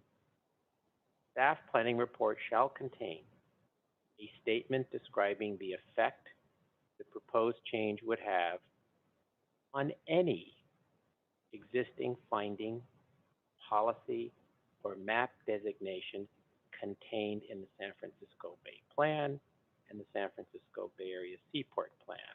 And then, of course, in the staff report, it also goes into the issue about environmental justice and Bay Plan Policy 1 on environmental justice and equity states, the Commission's guiding principles on environmental justice and social equity should shape all of its actions and activities.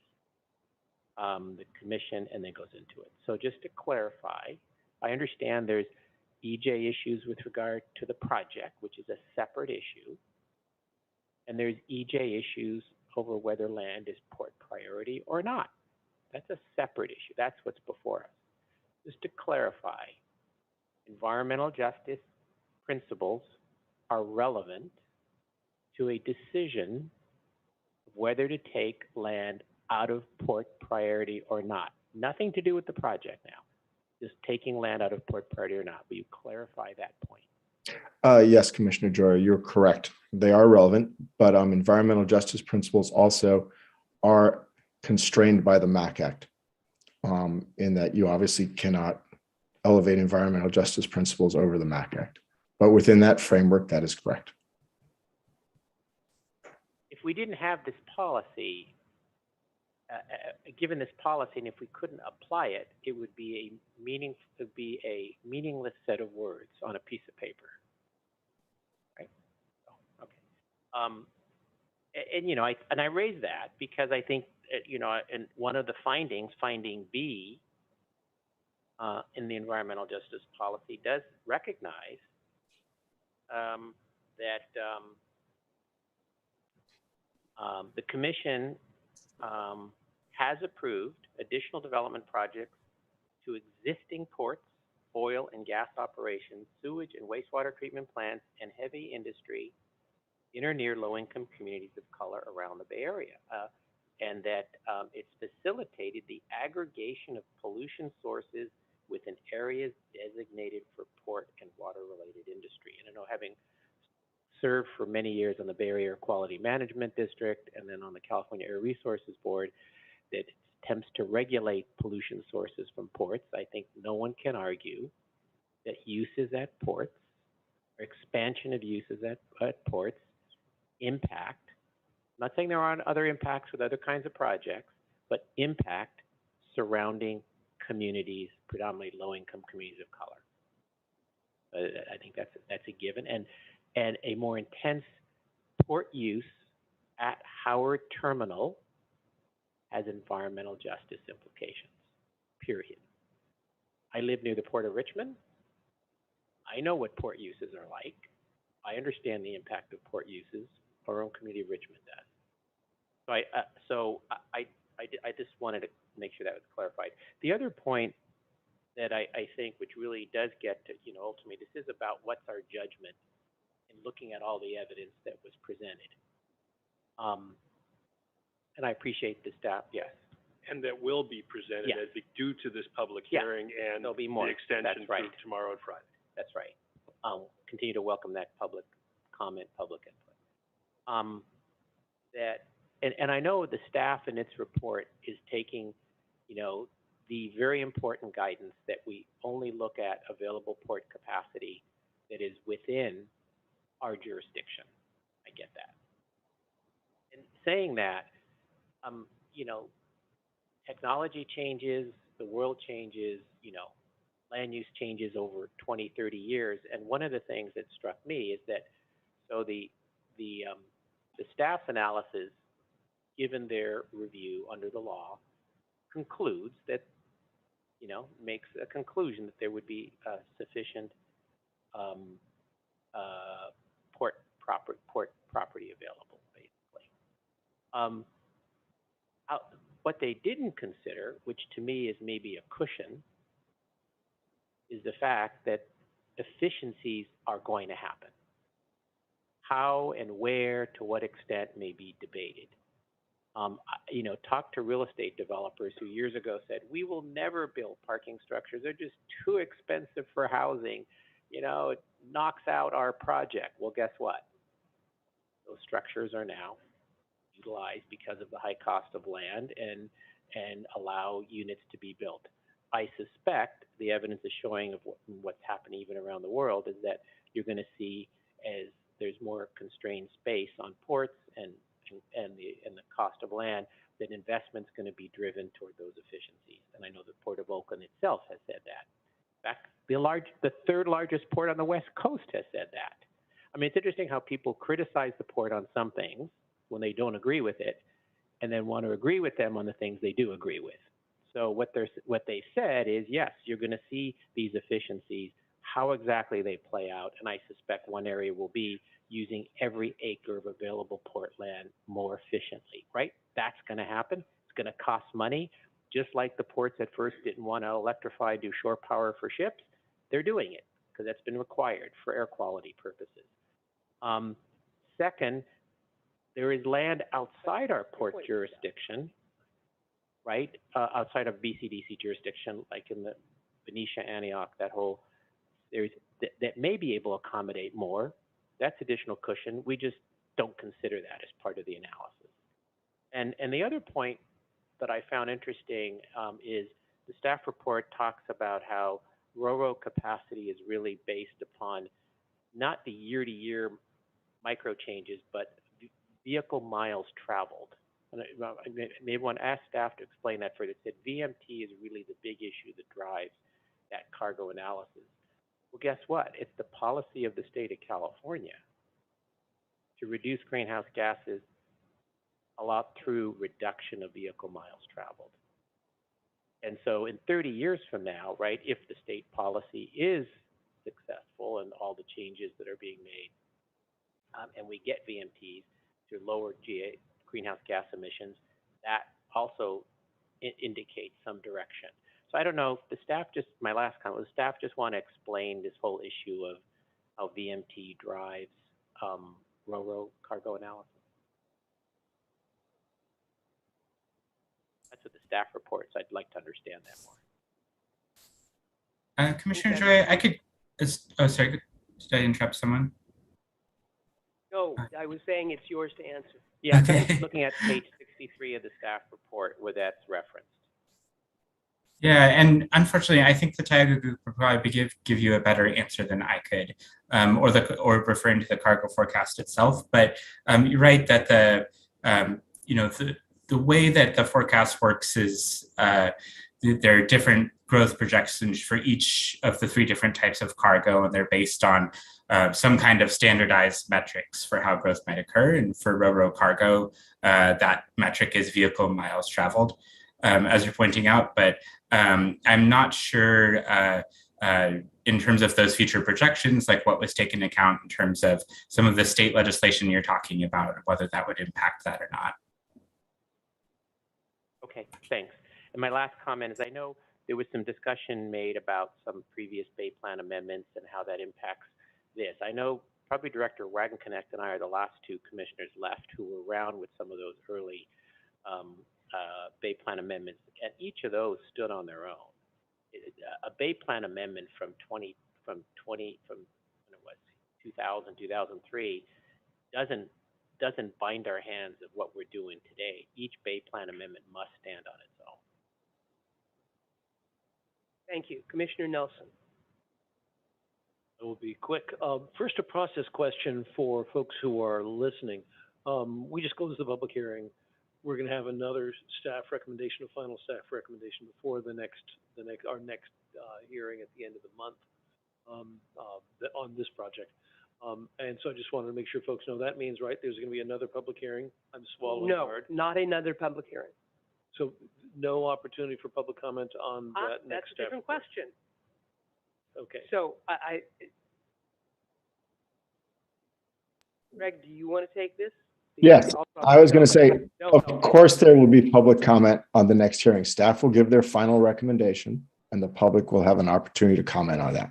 It's 100% there's going to be public comment on at the next meeting, but it's different than this public comment in that staff will not be responding to that public comment because obviously we will be voting at that meeting.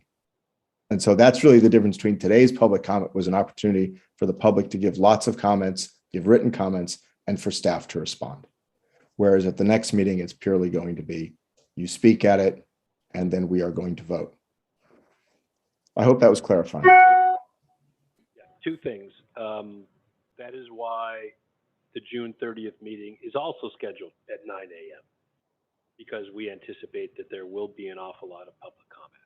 And second, you and the public will get the final staff recommendation at some point, not next week, but right around the week after in some way, shape, or form. I'm glad I asked. I thought that it would be helpful to the public listening. One more comment and then a couple of questions for staff. We are moving fast in this process because of the requirement in AB 1191. I simply wanted to note that I see that bill as a real disservice. Imposing that deadline means the staff has been under real pressure to get a draft recommendation out before they had complete information. Puts them in a very difficult position if new information suggests that perhaps they should modify that. It also means the public is commenting before we have information. It also, I think, does a disservice to the applicant because, as Commissioner McGrath pointed out, there's a requirement for a 2/3 vote here. I just wanted to note here that I think that legislation, nothing we can do about that here, but I think that that bill does a disservice to all of us at this point. 3 questions for staff, not to respond to now, but things that I hope staff can consider as they're writing a final recommendation. First, I agree with a couple of other folks, Commissioner Hahn and Joya, about making sure that we understand the environmental justice implications of the decision we're going to make at that meeting. That decision is, do we delete the port priority use designation, which necessarily means, almost certainly means, that the ancillary interim uses at the Howard terminal will end. Those are not, if that means those ancillary uses were going to be pushed off of that site, that means they'll push somewhere else. I don't know where else they would go. Don't know the impacts of that decision. Those are the impacts of deleting the port priority use designation, not the impacts of the ballpark or the other facilities developed there. So I think it's really important that we understand those issues. And when we have limited authority to consider those impacts, limited, not none, but limited. But we have the same limit on environmental justice implications on many of the projects that come before us. There are limits on our ability to consider those implications. So I just wanted to make sure I supported my fellow commissioners on that. Second, Commissioner McGrath pointed out that he's concerned about assumptions with regard to efficiency and projections in future efficiency. It struck me looking at the staff report that the Port of Oakland is already the 4th most efficient port on that list. And a number of people said that other ports are looking to pick up land. I don't know if it's possible for staff to get this information by the time that the staff report is final. But if it is true that other ports are looking to pick up land rather than to invest in efficiency, some of those ports are 15, 30% or even more less efficient than the Port of Oakland today. If other ports are looking to invest in land rather than efficiency, I think that would be information that would be useful to have. And then finally, one of the longshoremen speaking today talked about potential conflicts between container facilities, container operations, and this potential new development. But it struck me that the next site to this is not to Howard Terminal, is not a container facility, it's Schnitzer Steel. And I've been by Schnitzer Steel a number of times on the water when it's in operation. And that facility can be loud. So one of the other things that would be helpful to see is the potential for conflicts between whatever the ultimate use, the non-port use on Howard Terminal might be, and Schnitzer Steel, given that it is different from the other container uses on that site. But isn't that issue, is an interesting issue, one that would come up when and if a permit came before us as opposed to this? That's certainly, yes, that is certainly true. It's clearly an implication of deleting, I mean, right now, Schnitzer Steel is buffered by port land on all sides. That would not be the case if we delete that. So we're potentially setting up a conflict if we delete that port priority use designation and we decide that is a real conflict down the road, we will have crossed the Rubicon on that issue. No, I'm not sure I agree with that. I would note that My good friend Tassian Kwamalele, who spoke to us this afternoon, will partly appreciate and partly not appreciate what I'm about to say.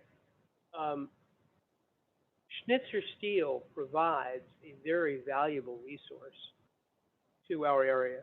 The recycling that it does is tremendously beneficial in getting rid of what would otherwise be accumulated waste all over the place. Absolutely.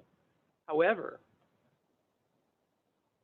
I do not believe that it is within our mission at BCDC to consider effects on Schnitzer Steel unless it somehow affected capacity and the potential for fill, which I believe it does not. So you're right. That's the job of the Oakland City Council, potentially the port. I don't think that's our job. But I could be wrong. It wouldn't be the first time in my life. Other questions? For staff to opine, that's it for me. Thank you. I don't see any other. Oh, I see Commissioner Eisen. I'm sorry. She would have kicked me. I really don't want to keep anybody from getting to the Warriors game. I just want to But, catch the 6 o'clock ferry back to Richmond. That's what I care about. Okay. I think you'll be able to do brief. that. I am sort of compelled to speak now, even though I know we'll have a lot of discussion on the 30th, in response to Commissioner On's concern about the kind of odd box we're in terms of what we can consider in terms of environmental justice at this stage versus at the permitting stage if we get to that stage. And it occurred to me, because of what Commissioner Joya said about our purpose being to limit fill, that our dual purpose, based on the Next Year Petrus Act, is to also promote public access to the maximum extent possible. And particularly, the staff has recognized in a number of reports that I've reviewed that the lack of public access is itself an environmental justice issue. So when we make our decision, we're comparing two scenarios, leaving it as it is or opening it up to this development. We know that we're opening it up to this development because if that development doesn't occur, it goes back to being port use, right? And that's the deal. So those are the two options we're considering, and even though all the details of public access that the A's may propose, the 18 acres, et cetera, we wouldn't consider at this time. The fact that there would be no additional public access versus that there would be additional public access, that little fact, which is actually a big fact, is something I think we can consider at this point in time, because I think that is an environmental.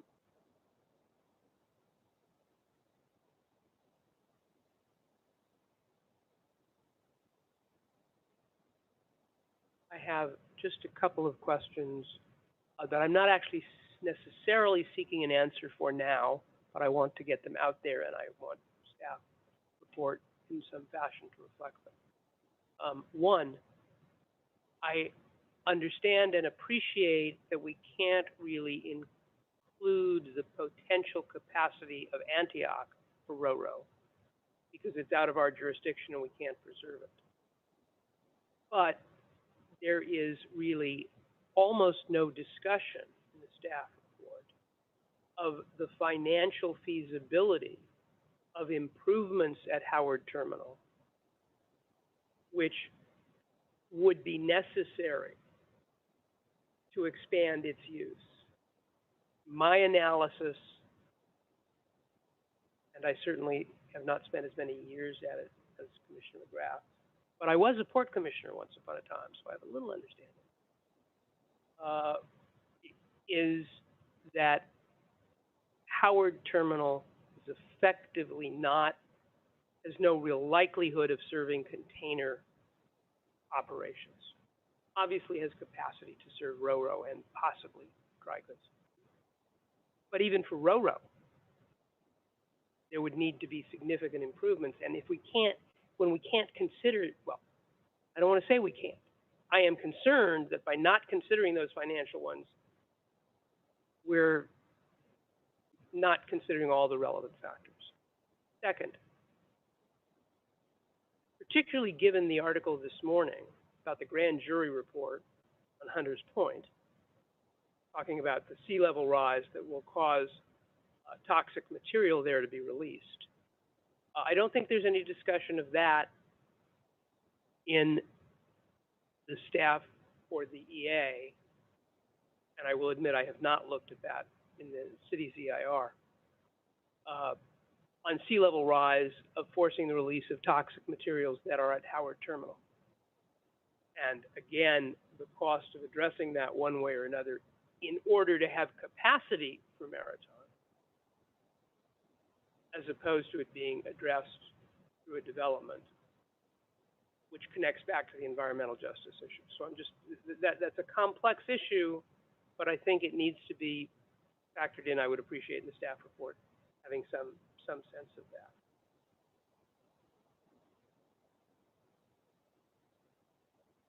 I want to remind everybody that you have until 5 o'clock tomorrow to submit any further evidence, including if you people in the audience wish to respond, or even who were in the audience and may be listening now, to respond to anything that you heard in public hearings. You have to 5 o'clock. And for purposes of the public record, that applies to the applicant and the port as well. Obviously, we will hear public comment on the 30th, although you will probably hear me talk about the repetition issue on the 30th as well. Before we adjourn, I would like to very happily make an announcement of 2 appointments that affect our commission, which Governor Newsom made this afternoon. The first is that he has appointed Commissioner Eisen as vice chair of this commission. Position she's essentially been fulfilling, and I thank her for that. But we welcome you as our vice chair. Second, the commissioner appointed Lenny Mendoza as the alternate for Sean Randolph. Many of you may know him. He was longtime chair of McKinsey locally, but also served on the Rail Authority, served as the head of GoBiz for Governor Brown, and as I'm told, I've not really tasted it, an excellent brewer of beer. With that good news, I would entertain a motion to adjourn. Commissioner Nelson slightly beat you, and you get the second. Commissioner Gilmore seconds. All right. All those, anybody opposed to adjourning? I see nobody opposed, and I don't care whether you abstain. We are adjourned. Thank you all. I want to thank all of the public and all of the commissioners for spending this time. Thank you very much. Recording stopped. Be safe. Enjoy the Warriors game.